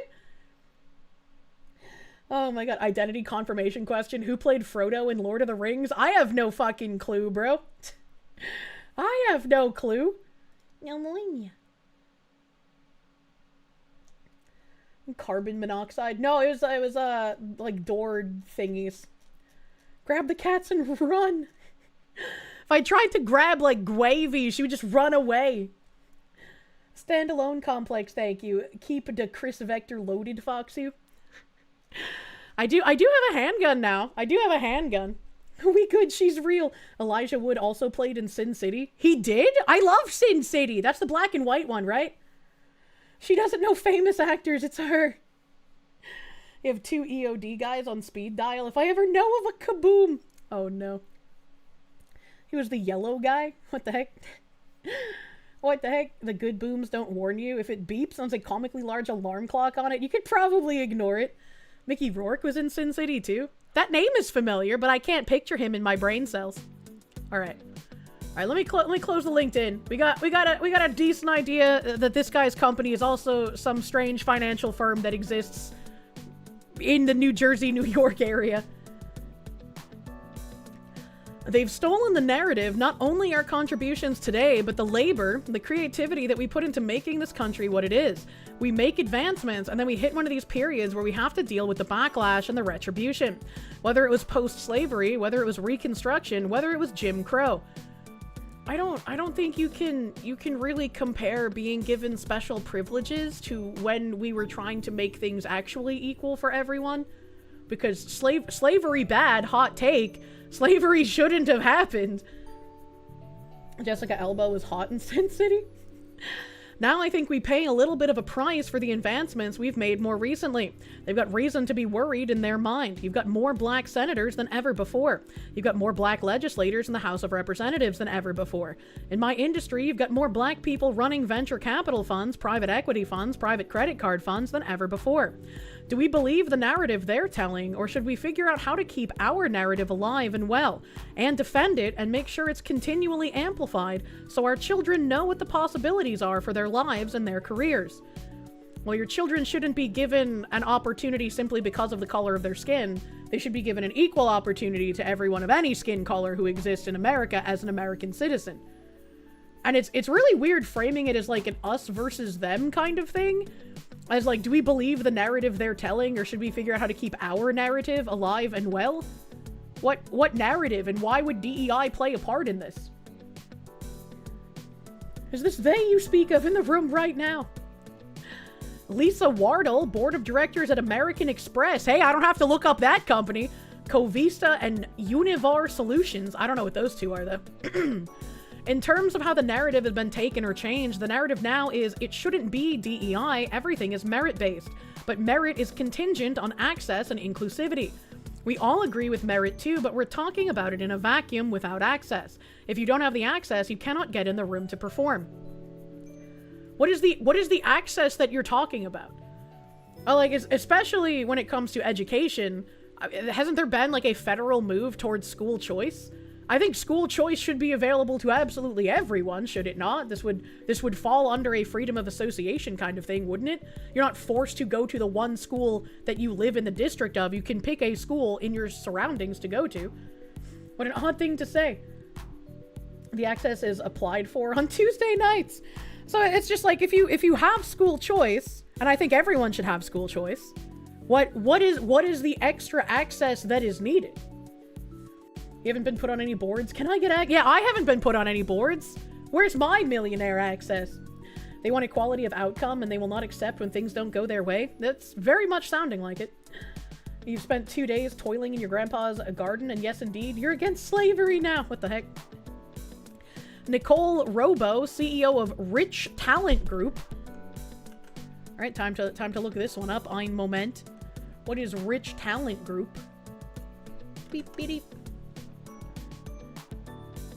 Rich Talent Group is a corporate office in San Francisco, California. It's near the Walt Disney Family Museum. Doesn't tell me anything about it. Okay, they have a website. We partner with visionary companies to build transformative leadership teams and boards that are changing the world. Okay, so it's exactly like all of the other companies that we've read about so far. To innovate and stay ahead, leadership teams need the right mix of skills and experience to unlock new possibilities. That's where Rich Talent comes in. Well, they do the scouting part. They don't do the financial investment part that the other people seem to have had. They had like financial management portions. We recruit extraordinary leaders to companies that want to make an impact and need a firm that will go beyond the traditional playbook, combining deep expertise with creative sourcing and our expansive networks. We build leadership teams and boards for some of the world's most influential companies. They have Sony here. They have Sony, Pinterest, Indeed, Duolingo, Peloton, Eventbrite, Orit Ziv, the SVP Global HR at PlayStation. My experience with RTG as a client and candidate has been outstanding. The care, partnership, sense of ownership, and above all, having fun while doing this hard work really sets them apart from others I've worked with. They're doing the work, chat. Isn't that great? And then they just have an office picture, which for some reason they've decided to center the image on a bald head and a balding man. Why would they do this? Influential, not successful. Let's see. Media and insights. These are just LinkedIn accounts, I guess. Fortune announces inaugural most powerful woman ambassador program. What the heck? Insights? CEO Nicole Robo's reflections on a year of executive search in turbulent times. Okay, driving impact, marketer point of view, finding your niche, making an impact, navigating first journey. Okay, so they're just like a talent agency to recruit more people to your company for you. In these moments, there's sort of a wish to make oneself small. I hear this all the time in executive search. Let me just keep my head down in this very toxic culture. I'm hanging on to the CEO title. I'm just going to hang in there until this passes. And it's just not realistic. Yes, you want to hold on to what you have, but you want to hold on to it with your back straight. How can we handle ourselves now is super, super important. My worry is that the gains people have made now are quickly disappearing. This is what I hear on a day-to-day basis. Why am I not getting a call for that board seat? Why is someone not calling me about a CEO role? Have I been disappeared? What makes you deserving of the board seat or the CEO role? Why? What? This sounds so fucking weird. Entitlement. Yeah, that sounds fucking crazy, bro. And especially when we're talking about how a lot of like middle class people are struggling to find jobs, especially because of all of the unchecked immigration. having to read a sentence where someone's like, me, why am I not getting a call about a CEO role? That sounds so fucking tone deaf in the current climate. That's insane. A CEO should not be keeping their head down. That's antithetical to the job. Yeah, exactly. And it's like, when she says, I hear this all the time in executive search, let me just keep my head down in this toxic culture. I'm hanging on to the CEO title and I'm going to hang in there until it passes. Are you saying that that's like what a CEO that you haven't installed says? Or like that's what the ones you have installed are telling to you? Because it's like, it changes the connotation depending on which one we're talking about. The CEO of your company used to come to the stores and personally come and say hello to the employees at the store, not just the management. Yeah, that's what I liked about Market Basket too. Those poor repressed CEOs. Bostic, again, the guy who is doing the interview, said there's quite a few people who did not want to be on the record talking about these issues. Burns replies, yes, but I think we're asking a lot. We're sitting around this table. We all kind of look the same. We're all black. What does that have to do with what he just... What? First of all, we should have some white guys having this conversation. It's almost like the victims have to defend themselves and explain why we're being victimized. People didn't like it 100 years ago. They don't like it today. Right now, we have a big problem because the guy who doesn't like it runs the damn place. Are they talking about Trump or like what? I say to all of the people, black, white, male, female, watch it. Because if we don't check him, there'll be nobody to check the checker in the future.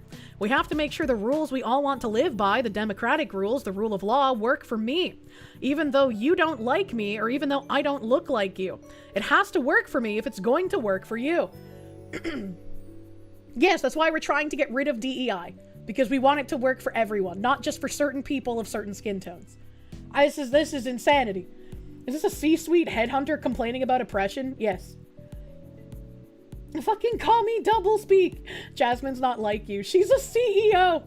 Why are all the people at the top crying about being victims? That's a great question. Well, wow, all black CEO room and they still aren't happy. How the fuck? The racism will never go away if we don't stop talking about race in the space of meritocracy? Yeah, pretty fucking much. It's very confounding to like read stuff like this, if I'm being honest with you. I also find if we don't check him, there'll be nobody to check the checker in the future. I like this line because everyone who pays any iota of attention to politics knows if the next president is Democratic, we're fucking done. It is over. Welcome, comrade, because we are ushering in communism, bro. You're the CEO and it's still unfair. Yeah, right? One of the benefits of the last few years is that we now have data. We know this is not a charitable endeavor to create diversity. Could have fooled me. Robo said, I don't even feel like it's a victim's narrative. I feel like it's a survivor's narrative. There's someone out there who maybe doesn't have a voice, who doesn't feel like they can speak up. And I know those people who are like, I am literally just going to tough it out in this moment. I was one of those people. I'm not even sure what I'm doing here now. What? I thought about it. Who do I want to be in this moment? What does he mean?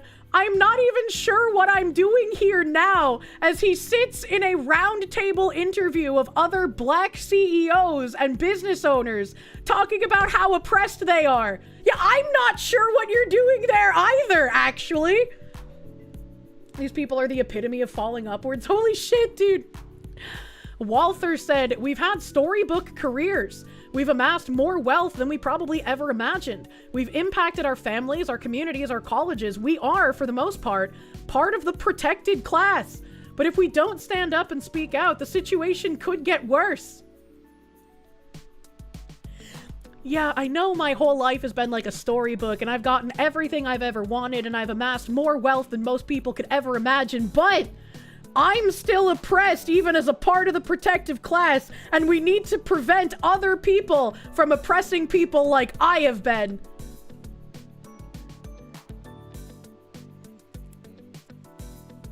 We're protected, but we want more. They want to enshrine the privileges that they've been able to have over everyone else. The privileges that their skin color gives them to get into these places above anyone else. They want to protect that for future generations. And everyone of normal sentience should be saying, no, no more privilege, no more extra, no more leg up. You get equality. You get equality with everyone else, no matter the skin color. Affirmative action was the biggest mistake in history. I don't know about the biggest, but yeah, it was pretty fucking close. You know what? You and I ironically agree we should stop anyone from ever being oppressed the same way these twats have been again. Bostic, the interviewer, said, how do you generate more impact? Do you do that quietly or do you do that loud? Wardell said, one of the benefits of the last few years is that we now have data. We know this is not a charitable endeavor to create diversity. We know 87% of teams make better choices if they're diverse. Do we, or is this from that bunk study from McKinsey? Our job is to remind people this is a data-driven assignment now for corporate America, and frankly, for the federal government too. Remember, chat, this is not just a moral imperative. This needs to be the DNA of corporate America. That is the bridge language. Hey. Imagine what the people in Occupy Wall Street would have to say about these victim C-suiters, right? Battleizer, thank you. Translation, banned on YouTube. Bostic, the interviewer, says, there were some corporations that had that proof. Take Target, for instance, opening up its shelves to hundreds of black businesses. The impact was tangible. But once Stephen Miller and some of the other folks started coming for them, let's just be honest about it, they caved.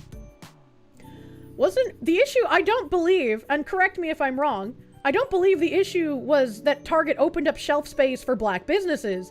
The issue was that they were selling stuff from people who were, giving merch that were like kill cis people and had like, I forgot the name of it, the thing that the French used, the guillotine. They were making like guillotines for like decapitating non-trans people, and everyone was like, hey, wait a minute, Target, why are you selling this person's wares? Why are you doing that, Target? What does Stephen Miller have to do with Target and black businesses? Doesn't he do immigration? Yeah, also, I don't know what Stephen Miller has to do about this either. I don't know what Stephen Miller has to do about this. Wasn't there sex toys for minors sort of thing too? Not in Target, but by one of the people who was promoting their products at Target. And I don't think they were sex toys. I think they were Packers, which, I mean, potato, but Packers are supposed to be just a flaccid penis that you keep in your pants to make it feel like you have a penis when you don't have one. So it's less for insertion and more for just keeping in your pants. Again, these weren't being sold at Target. It was just somebody that Target was selling other products of that person was selling elsewhere. They're also selling binders. Yeah, they were selling binders and tucking stuff. They were selling that. Why do I know this? Because I've read a million fucking articles on Target in the past 2 years. Golden Fang, thank you. The 19th was the biggest mistake. Oh my god. Yay, more cursed knowledge. Oh my god. So if you use one of the two Packers, you can see what it's like to have two penises? I mean, yeah, why not? So I have no idea what exactly they were talking about here. I don't even remember, like, specifically black businesses being a target. I remember a lot of people being like, hey, that's weird.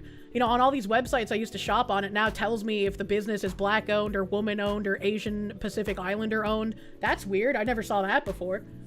I'm splitting hairs with the dildo there, Kirsche. Wardell responded, let me just push back a bit on the narrative. We have an administration that is bullying corporate America. What we really should be saying is if they can dictate what happens with DEI, what's the next thing the administration, or just moving away from democracy and rule of law, is going to do? Bro, DEI is literally the Trojan horse upon which communism is infiltrating everything. These are avowed outright. They will tell you they are Marxist ideologues when they talk about pushing DEI. Embracing communism, yeah, sure, that is moving away from democracy and the rule of law, but like in a different way that nobody, I think, really wants to. We can't commie in America. Imagining a poor Target stock person on a Sunday being tasked with rotating items on the dick shelves. Again, Target didn't actually have any of the packers in store. It was just somebody that they were working with that allowed shelf space. That was something that they had, right? Much like the kill cis people, the guillotine for like cis people, those weren't being sold in Target. It was just somebody that had gotten shelf space in Target under these DEI initiatives were selling those wares on their own. Still extremely funny to think about. Yeah. The only things that were actually in the Target were like the tucking underwear and like the chest binders and whatnot. Like those are still bad, but I want to make sure people have accurate information, right? Corpos are only about money and profit. They should be.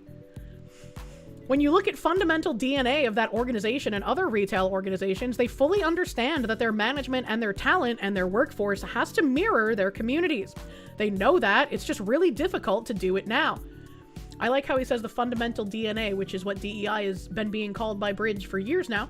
And in addition to that, what do you mean by they fully understand their management and talent and workforce has to mirror their communities? If you have a local Target, it's going to be local people working at that Target. So it's going to mirror the community regardless of who's working there because they're going to live there. Nobody is going to be commuting 30 plus minutes for Target, bro. That doesn't really happen. You don't have Asian girls in your basement. They belong to the guy renting out the space. Yes, that's it. Oh my God. Target founded in Minneapolis, of course. Oh no. Locals or illegals. That's true. It could be illegals. We need to get the illegals out. Maybe it's a town of freaks. You say that, but you know people who would. That's like when you go on Caleb Hammer and he's just like, hey, you know, I don't want to tell a woman what to do, but like the job that you're going to, you don't even make enough money to pay for childcare. You're paying more for childcare than what your paycheck is. You'd save money by quitting your job and staying home with your kid. So it's like when I think of people going to like a lower paying job and they're commuting like 30, 45, 60 minutes, it's like, what are you doing? Maybe that's the only thing around because you're overrun with fucking illegals for sure, and that sucks, and I'm sorry if that's the case.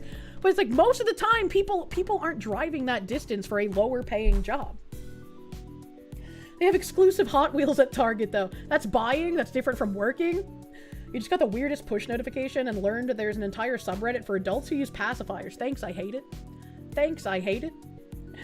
Bahamut, thank you. What? You don't want people to be installed into positions of power based solely on their race, sex, etc.? Why do you hate democracy? It's a little crazy. It's a little crazy.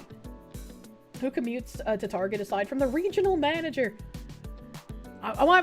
Any kind of like drive to work is considered a commute, right? Even if it's just like, oh, my work is literally 8 minutes down the street. You're still commuting to work, right? Caleb should tell a woman what to do.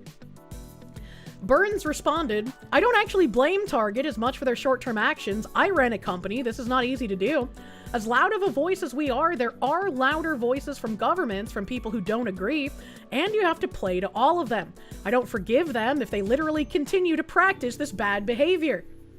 Bad behavior how? The interviewer asks, was it a mistake for some of these corporations to come out and make these declarations? I think I've touched upon this before, and it'll be very interesting to see what these people say. But I touched upon this before because companies just wanted to basically get conservative consumers off their backs and back into buying their items. And they wanted to get like conservative think tanks and conservative law firms like America First to stop bringing lawsuits on them. Where the mistake comes in is they tried to do this like complete terraforming of their environment very quickly. And so it didn't give an opportunity for their useful idiots to adjust to new programming, which is why we saw a lot of people freaking out thinking, oh, you're getting rid of equity, you're screwing us over, you're not actually committed to these things. Walther responded, look at the reason why they did it in the first place. George Floyd's murder was horrific. Saint Floyd of the fentanyl, in his name we pray, amen. And it was on everyone's device around the world. And you remember the level of protest that was going on, not just here in America, but outside this country. And so they responded to their consumers and consumer sentiment. I'll throw money at the problem. And that's what they did. And then when the political climate changed, they pulled back. All the chief diversity officers are now gone. That's by design, little man. And they recognize that the IRS, the Justice Department, the SEC, and all the other agencies at the behest of this administration can be turned against them. I have a tab for that. We're fucking multi-article drifting at this moment. Let me see where it is. I did not realize I brought up so many fucking articles earlier today. I think it's this one. Yeah. The far left has bullied the owners of Providence Gay Bar, who are anti-Trump Democrats, into halting work on a mural honoring Irina Zarutska, a Ukrainian refugee murder victim, because somehow a right-wing symbol. The PVD mayor Smiley called for the removal of the mural as well. Hey, it's Jack. So I'm here in Providence on Snow Street outside of the Dark Lady nightclub, and this mural here has been paused by the owners of the Dark Lady, which is a gay bar in downtown Providence. It depicts, partially, Irina Zarutska. No disrespect if I got the name wrong. We're actually here to honor her, as the intent of the mural was to honor her. But the work has now been stopped by the owners of the bar, and the mayor here in Providence, Mayor Smiley, who we last saw as part of the horrific response to the Brown University shootings, Mayor Smiley has asked for the removal of the entire mural over the weekend. And this video is 7 minutes, and I'm not going to suffer us 7 minutes of audio for ants. Let me turn my volume back down before we get our eardrums blown out. I don't understand why so many fucking Twitter videos are so quiet. So quiet. But I had, I think, another tab on this? Yeah. What the fuck is controversial about it? So here's an article from WJAR saying Providence Mayor Smiley calls for removal of controversial mural honoring the slain refugee. And this person in response said, in the post-social media world, the second someone gets turned into a mural, they become a martyr, and their death is used as ammunition to force systemic change. George Floyd stuffed a handful of fake perks in his mouth on video and sublingually absorbed a lethal dose of fentanyl. There is certainly an argument to be made that cops basically killed him via negligence by not administering Narcan, but that's beside the point. However, the iconography of this event took on a mimetic life force of its own, and what started as murals and slogans very quickly progressed into lighting half the country on fire and massive systemic changes. Just looking locally, the post-Black Lives Matter police reforms in DC resulted in the city's homicide rate nearly doubling over the span of 3 years. The cops in a city of 700,000 people shot a grand total of 2 people total in 2023. There were 274 murders that year. Now, take a case like Irina Zarutska. This was a young white woman murdered randomly in cold blood in public purely on behalf of her race by a schizophrenic violent felon who had been let out of jail under Democratic policies 14 goddamn times.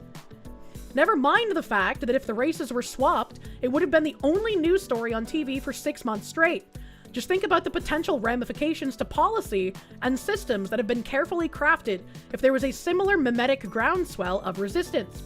This is a case that's 10 times as visually iconic and 1,000 times as utterly indefensible. That's why these people fucking flip out when someone puts up a mural of her.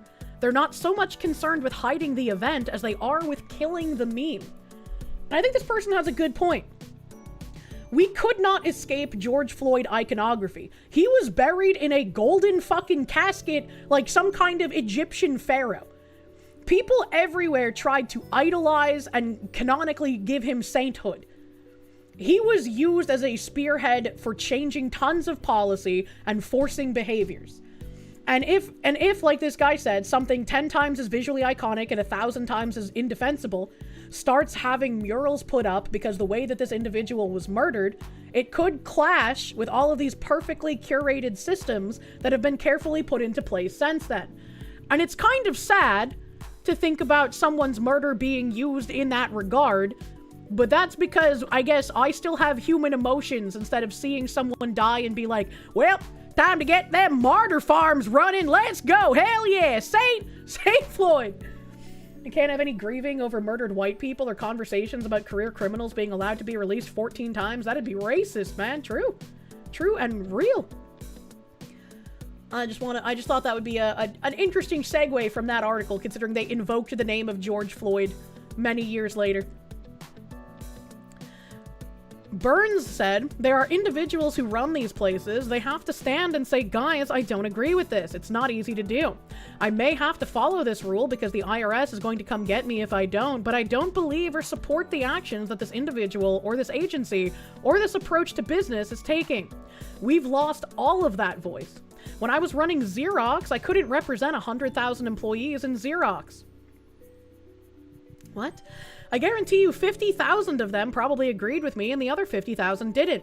So I have to kind of ride the middle, but I, Ursula Burns, have a set of beliefs. I have a voice. We've lost the braveness. We've lost all the voice. I have genuinely no idea what she's talking about here. Because, like, you're never going to be able to represent everyone in the company. Like, there's going to be people that disagree with you. That's just gonna happen. But the theory of running a business is that you're there to make money, right? You're there to have a successful business. Not all of this, like, weird identity politics nonsense. When representing people, I need to silence the dissenting voices of the people I represent, right? In the ESL. Rebo said, we've been talking about rollbacks and contractions and all of that, but in executive search, these are people. These are life-changing moments for executives of color. I've negotiated many comp packages where the equity stake will change their whole life. Intergenerational wealth is being built in a lot of these opportunities. This has earned success and ascent. And then to sort of have it just pulled away, it's really cruel and it's really harsh. And why are people, just because they are born with black skin, more deserving of this success and ascent than anyone else? Why should people be given extra opportunity and extra access instead of equal opportunity? And everyone who is for DEI tries to say, well, it's not actually a privilege, it's not extra access, it's just equalizing things that we didn't have 100 years ago. And it's like, that's great, we're not 100 years ago, we're in current year, bro. Everyone should have equal opportunity and not be discriminated against. Thinking about who's listening to us here, what we can share with them is that it wasn't fleeting. You did deserve it, and there will be something else. If you were hired as a part of affirmative action or DEI, no, you did not deserve it. You did not have the merits to be there. You were shoehorned in, and that's why everybody looks at you like you don't belong there. It has nothing to do with your skin color. It has everything to do with you were hired specifically for that purpose. And it's the same when, like, women are given a position. Everyone would look at that woman who doesn't know what she's doing as if she doesn't know what she's doing. Why was she put there if she didn't have the merits to be there? But Kirsche, equal opportunity does not result in equal outcome. You're never gonna have equal outcome. That's just reality.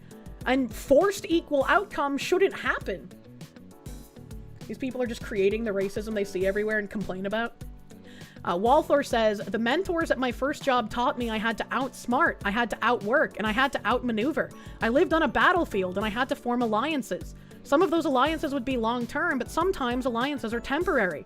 Never walk into a room and have a spontaneous conversation with someone who doesn't look like me. That's just racist! What do you mean? I was with him in the beginning. I was like, yeah, that's what you do at a job. You have to outwork other people. You have to outmaneuver other people who want your promotion. It is a fucking battlefield. That makes sense. But then he went racist and was like, yeah, don't talk to someone who's not black. What the fuck? There were all these rules that they gave me, and I followed them for a really long time. They led to my survival at times. They also led to my success. But post George Floyd, that's the second time in this article, when I saw my kids out there in the streets, I had to look back on my career and think about the number of times that I swept something under the carpet, that I just turned my head, that I let it roll off my back, because I knew that these earnings were game-changing. Game-changing for my family, game-changing for my community. And the last thing I wanted to do was put myself in a situation where I was pushed out or, God forbid, blacklisted. I'm assuming this guy is talking about nonsense microaggressions, because that's usually what they talk about in this regard. But if he was a normal functioning person not being a racist, I would agree with him. There's not enough people that stand up and speak out when something goes wrong. And you see it in the entertainment industry all the time, where it's just like, suddenly a Google Doc drops with like 3 years of bad behavior from a person. And it's like, well, why didn't you say something sooner? Why did you wait all this time? My racism against whites wasn't enough. I should have gone so much harder. I had to wake up and realize that, okay, your kids are good. There's a whole lot of other kids out there in the world that aren't going to be good unless you stand up and do something. Help. They'll start measuring the calendars after George Floyd soon. They probably fucking will. Battleizer, thank you. DEI hires are a checkbox that is criminally easily replaced. And that should infuriate anybody who gets the role. But most of DEI hires don't realize it. You know?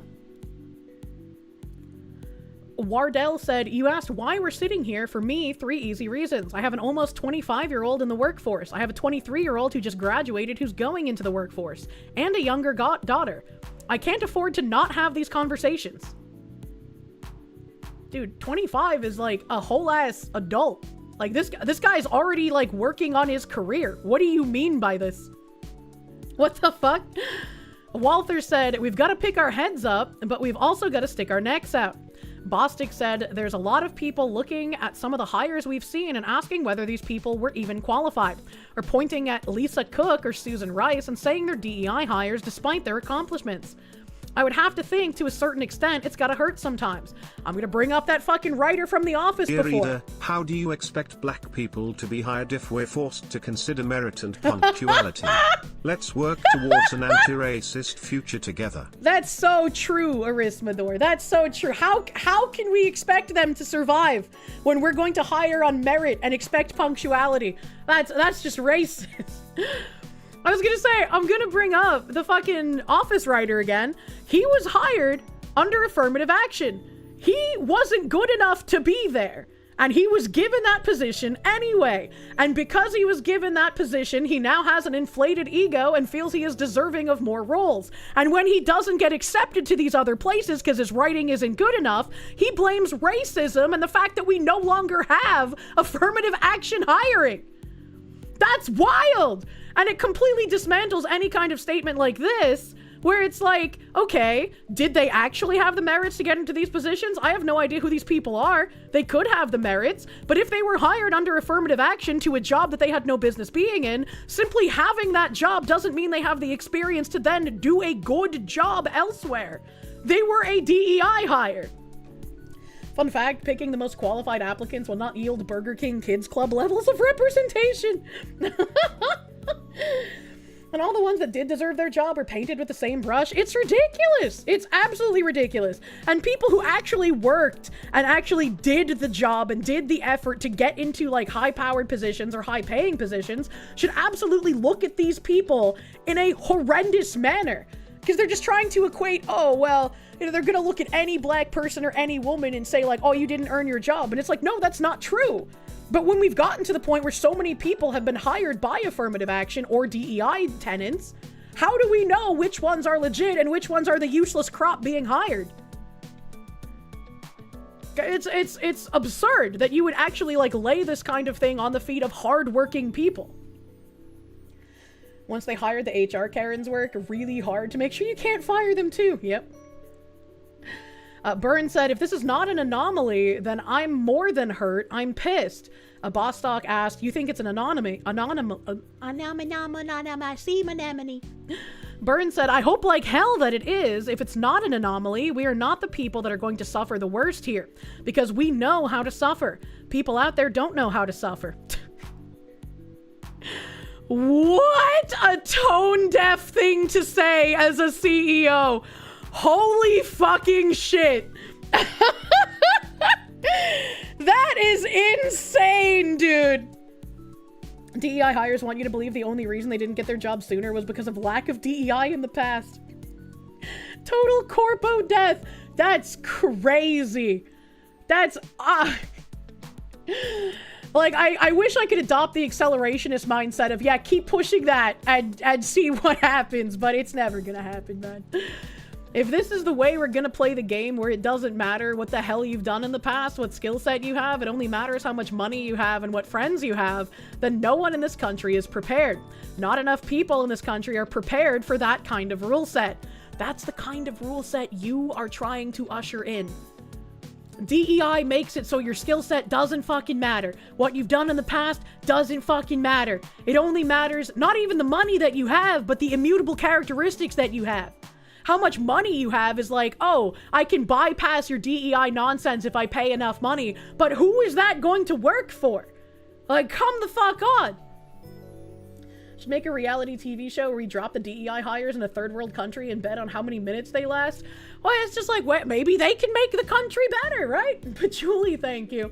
The new year of the Floydian calendar will soon be upon us, so the new scale shall be henceforth known as AF after Floyd. Oh my god. Walther said, it does hurt. When I started my career in investment banking, there were a whole bunch of us. I looked around 3 or 4 years later and 70% of us were gone.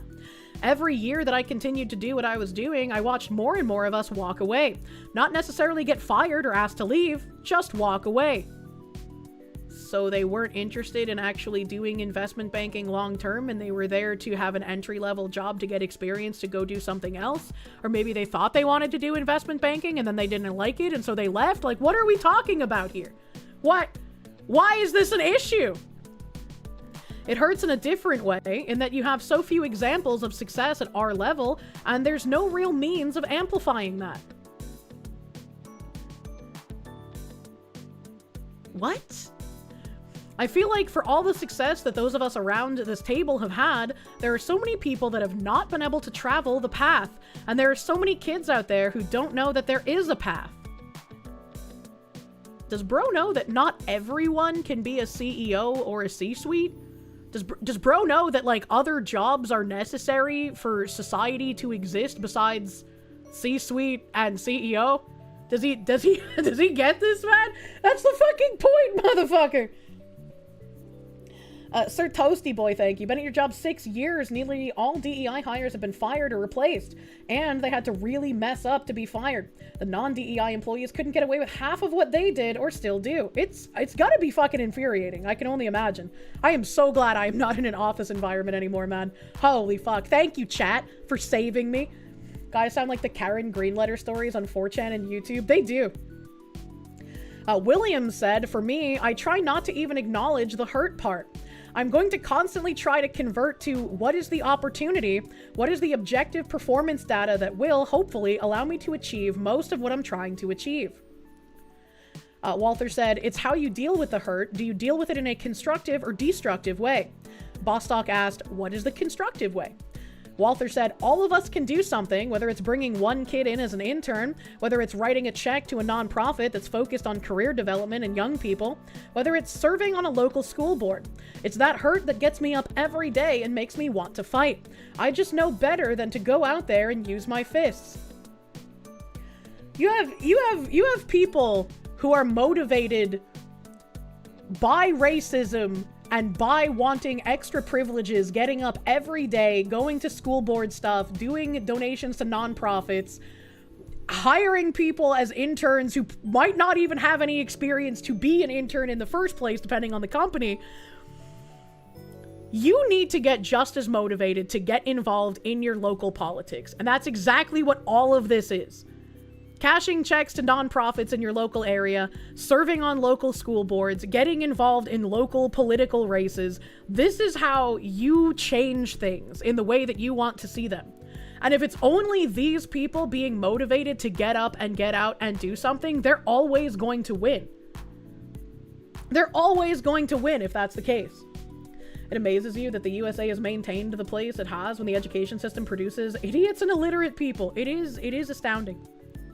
It is astounding. You're confused? These are black CEOs. They sound white. You're thrown off because they're not saying... What? That's rude. Christy Gnome's husband has tits. We saw his tits earlier! That was fucking disgusting! A combat zealotry with zealotry, as it were. Yeah, it's like most people don't want to have that kind of fire in them for changing political landscape stuff, but it's like if you don't somehow get that fire to burn, it's gonna be over, buddy. Bostock asked, how are you having these conversations with your children? Wardell said, in talking to my sons and my daughter, it's about service, and I believe that this is a pendulum. To Ursula's point, we're far more equipped to make it through the current environment and atmosphere than a lot of folks. And we will. What does that mean? What does he mean by this? Burns said, I have a voice, a position, money, followership, whatever the heck it is, and we have to use that, even though it is really expensive. It's one of the more expensive things, so just use it all the time, every chance you can. I'm still confused as to why all of these CEOs are talking about, like, we're in some kind of horrendously oppressed area when that's just not the reality. It's not like there's wanton suffering being visited upon people. Like, what are they talking? If anything, it's the opposite. These guys instituting racist and sexist policies are inflicting harm on everyday Americans who already have to fight to get jobs from illegals and foreign nationals who are defrauding our different systems. Wonton isn't that a CEO? I just love saying wonton. Wonton destruction. It's great. America is so oppressive that literally everyone wants to come here. Fuck these people. And black CEOs have the same disability as white CEOs. They're completely detached from the average person. True and fucking real. And when you add in the extra brain damage of communism, that shit goes nuts.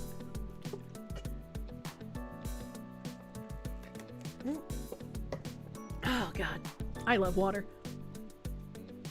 Robo said, it's really hard to do that when you don't feel that you have the privilege or access, whether real or myth, to do that. Whether real or myth. So, in reality, this person is incredibly powerful. They're wealthy. They're a CEO. They can do kind of whatever the fuck they want. But they might feel like they don't have privilege or access. So, you know, we gotta talk about how they feel. I hate whether real or myth. Shut the fuck up.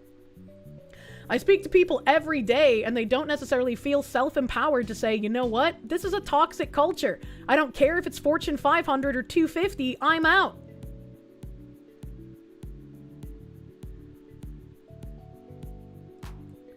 This is another thing that is a stark difference between these weird communist activists and just people in general to the right of center.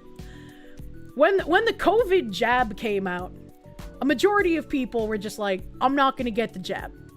I don't want to do that. On the right of center. They're just like, I'm not going to do that. And most of them would maybe try to encourage people around them like, hey, I'm not going to take it for these reasons. I'm going to give you the information. You can make up your own mind. Even on my own stream, I was just like, I'm not a doctor. I'm not going to take it. You talk to your doctor. All right, like, do what you think is best. On the left, they expect you to stand up and cut yourself down, which is, again, how they can make so many more strides than people on the right. Because we actually enjoy that, like, individual, hey, we're not going to force you to do anything, but here's some information. Maybe it'll change your mind. Maybe you won't want to get the COVID jab, but if you still do, talk to your doctor. That's the best thing you can do. But on the left, it's just expected. It's the, I don't care what you stand to lose. You need to speak out and you need to do something about this. And that's like, I think the biggest line to cross that so many people struggle with, because it's like nobody really wants to just tell everyone what to fucking do. You know, the left is a hive mind and it's unfortunate. Like how do you fight the hive mind in that regard? Battleizer, thank you. It's a toxic culture. I'm out. The toxic peddler. It's trying to convince the company that there's a problem, right? If enough people on their side say, hey, I'm pulling out of this company, that will make the company be like, okay, well, clearly we need to get rid of some of these policies or some of these people that are making this a toxic environment. You can relate it to, like, the gamer subs thing that happened with me. So many people who generally didn't even matter and didn't make any money were just like, I'm going to drop my sponsorship. I'm going to try and put pressure on this company to do what I want them to do. It's the same exact kind of tactic. One side was do what you want, and the other side was take it or else. Pretty fucking much. Pretty fucking much. Bostock said, do you feel ownership of this country? And Walther said, no doubt, this country's been very good to me. My father had a 7th grade education. My mother had an 11th grade education. And in this country, they were able to raise and put through college 3 kids, own multiple homes and other properties, start their own business, become pillars of the community, and have a street named after them. Well, it doesn't sound like anyone in your family has been oppressed then. That's kind of crazy. Imagine how much hard work went into that, especially with only a 7th grade education. Imagine the hard work and the effort that your mother and father put in to make that kind of life. And you're arguing for easy privilege instead. Like, I don't get it. How do you have that kind of upbringing and then become so entitled? We have the skill set and the wherewithal to prepare our own. Unfortunately, I think we've done a pretty good job of lowering the bar for some of our children. Every generation tries to make things easier for the next generation. I would never want my kids to work the way I did growing up. I would never want my kids to live in fear every single day and have to understand that the closer they get to their office, the more their stomach hurts. What? Sitting in the office 11 o'clock at night, making sure that you're the last one to go home. I've worked really hard so they don't have to live that way. But I'm not sure that's a good thing, though. I'm not sure in the process I've done the right thing by them. This is like the first lucid thing he said the entire time. Like, yeah, you don't want your kid to have to work like 3 jobs and have no time for themselves. You don't want them to work like a fucking dog, but you also don't want to advocate for, hey, my child deserves more than everyone else because of the color of his skin, so let's make things easier for him. Like, you don't do that. That's weird. Lowering the bar is the problem? Yeah, lowering the bar is the problem. You should be instilling hard work ethic. And many people just don't do that anymore. You literally wanted to kill yourself going to work at Amazon for like 3 years? What is this guy crying about? Everyone at some point has worked a job that they hate and that they didn't want to wake up and go to every morning. I think if you can say that you've never worked a job that you have just hated and dreaded going to, you've probably lived an unironic life of privilege. True and real. He's crying about his steak being too juicy. And it's just like, when you have a job that you hate that way, that should be motivation to get a better job and get the fuck out from that one. You know? And I'm sure everyone who's had a job like that can say the same thing. They're like, yeah, I might have had to work there for 1, 3, 5 years and it fucking sucked. But when I left, that was so fucking great. I got a better job. I got better pay. It was great. You didn't have a choice but to pack a work ethic? Yeah. You should be teaching good work ethic, not that they should have things handed to them because it should be easier. I think this article's almost over. Let me, like, highlight that. Yeah, it's almost over. We're almost done. Rebo said, you haven't lowered the bar. It's a beautiful thing to make something easier to step over. I remember sitting there with the red line bill from Con Ed. The lights went off. You put your headphones on. You put the flashlight on. And you got on and you did your homework. What? What is she talking about? What is she talking about? I don't even know what that is. My son will not experience a red line letter from Con Ed, but he will experience other things. Let him not worry about Con Ed because he will get stopped. What is Con Ed? What is Con Ed and what is the red line bill? Because she changed from saying red line bill to red line letter. What is this? It's a power company in New York, an electric company? Okay. Okay, so she's saying that her electricity would get shut off because the bill wouldn't get paid? And yeah, that's great. That's great. You should never want your son to experience that. What the heck? High school kids have a 4th grade reading level? Wow, stunning and brave. Let him not worry about Con Ed because he will get stopped. That doesn't make sense. If Con Ed is an electric company, what do you mean he will get stopped? What does that mean? What does that mean? Professor John Wolfman, thank you. No, Kirsche, you're white. You're carried to even your worst jobs on the back of a Golden Eagle stage. Imagine.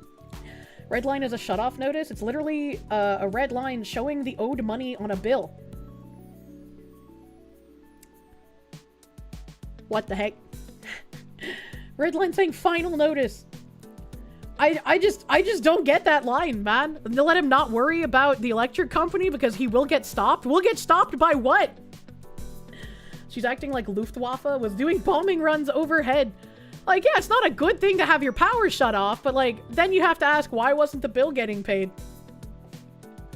Kirsche never gets that line because she pays her fucking bills. I had one bill that was late because the way that they did their fucking auto pay was retarded. Their auto pay had like a date section, And I was like, oh, a date section. It's asking me for, like, what date of the bill. Okay, so I went at my bill and I looked at the date and I put it, like, for the last date in the bill cycle. But apparently that was when you wanted your auto pay shut off. And I was like, why in the fuck would they have a box when you go to turn on auto pay to tell them when to shut it off? Why would I want it automatically shut off if I'm turning it on? You dumb cunts. So I thankfully got the late fee waived since their website was not user-friendly. That makes no sense. Yeah, it was retarded. Professor John Wolfman, thank you. I read that. Thank you again. Thank you again. She's saying her kids are soft and don't do shit now. They need an easy life. Well, it's time to make them less soft, is it not? And God, what I would have been able to accomplish if part of my mental health had not been delivered over to dealing with racism, internalizing it, navigating it, showing up in the room, figuring it all out, being competent, overcompetent, blah, blah, blah. What does that have to do with your electricity getting shut off? Not paying the bill isn't racism. What is happening? Bostock said, what if we were to convene this 20 years from now with maybe your children? What would it look like? William said, some of it depends on what we do. If we sit at this table and only talk about what's wrong, that doesn't make anything better. We have to work with whatever cohort of people and family that we can convene and influence to at least follow steps that help prescribe a path to make our little worlds better. And hopefully it sets an example for others to have a chance of making this dialogue a more constructive dialogue 20 years from now than it is now. I want to point out, once again, this has been tons of commie gobbledygook that help prescribe a path to make our little worlds better. This is entirely about enriching themselves and has absolutely nothing to do with all of this feel-good flowery language they constantly espouse.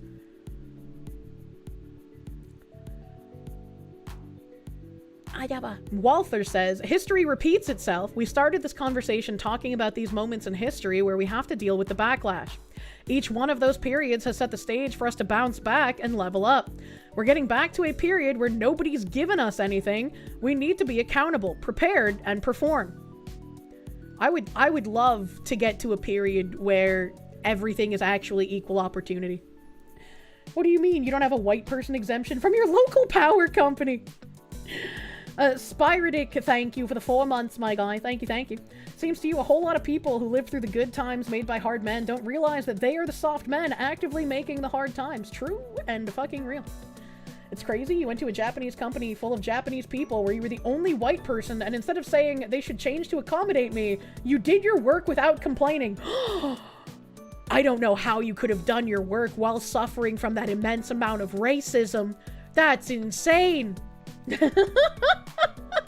That's the kind of strong man that these people say shouldn't exist anymore. He needs it easier. Impossible. Scrupnik, thank you for the fucking proom, dude. Thank you. And Rebo finally says, I can level up without somebody kicking my ass, though.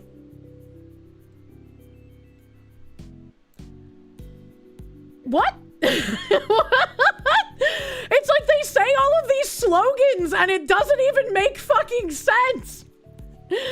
One thing to land with people is it's not one person, one mentor, one parent. It is a constellation of people that you surround yourself with in your life, more so now than ever, that will get you through to the next phase. Surround yourself with a constellation of people.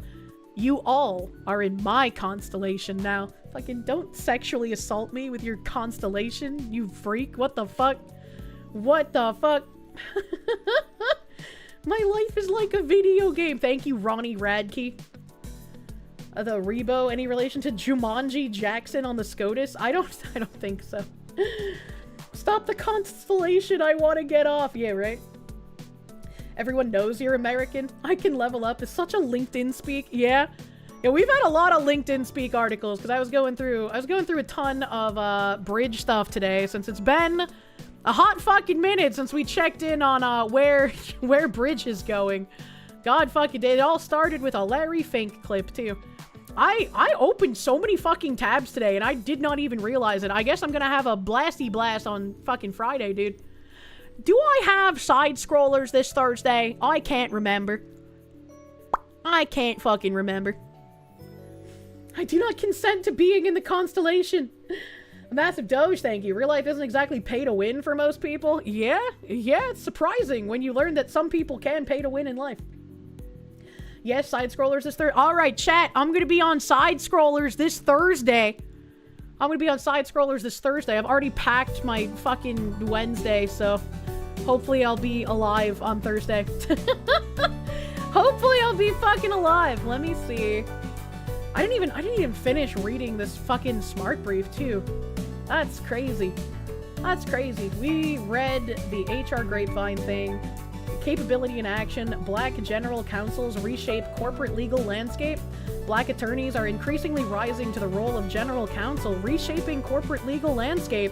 Reggie Rash, Brian Phillips, Michael Tucker, Dorothy Capers, Kevin Armstrong are among those who have reached the top legal position at major companies, underscoring the importance of mentorship and diversity. The Black General Counsel 2025 initiative has increased the number of Black General Counsels in the Fortune 1000 from 1% to 5% in 2017. That's crazy. Oh, Hispanic people, are you ready to be bled dry? Hispanic consumers are highly engaged mobile gamers. Oh, buddy! It's time for the marketing. We'll have to read that article on Friday because that actually sounds interesting. Let me say who's online. Where even are my Twitch tabs? I've fucked around with my browser and so I'm not used to this orientation. There we go. There we go. Kirsche's reading us to sleep. Baba, black sheep, have you any wool? Yes, sir, 3 bags full. I don't remember the rest. I don't remember the rest. Alright. Alright. I'm gonna raid into Henya. We're gonna raid into cute girl doing cute things. She says she's playing horror games, so maybe I'll get an idea for some more horror games. I know I bought a bunch on stream the other day. I just fucking love horror slop, chat. I love horror slop. Today is, I guess it's a dangerous day. This is your streamly reminder. If you bring up political topics in a non-political streamer's chat, you get banned here. So don't do that. Be a normal man. Be a normal man looking at cute woman doing cute woman things.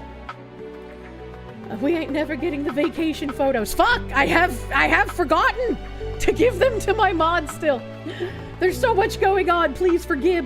Winter Basket, man. Thank you for the 33 months. Thank you. Thank you. Hanya dial. Go give cute girl doing cute thing lots of love. Lots of love in the chat. Thank you for hanging out tonight. We've got some fucking bridge stuff we went through. It's been great. And I will see you guys on Thursday on Side Scrollers. And then back on Friday for big fucking yapping. Big fucking yap time. Thank you. Thank you.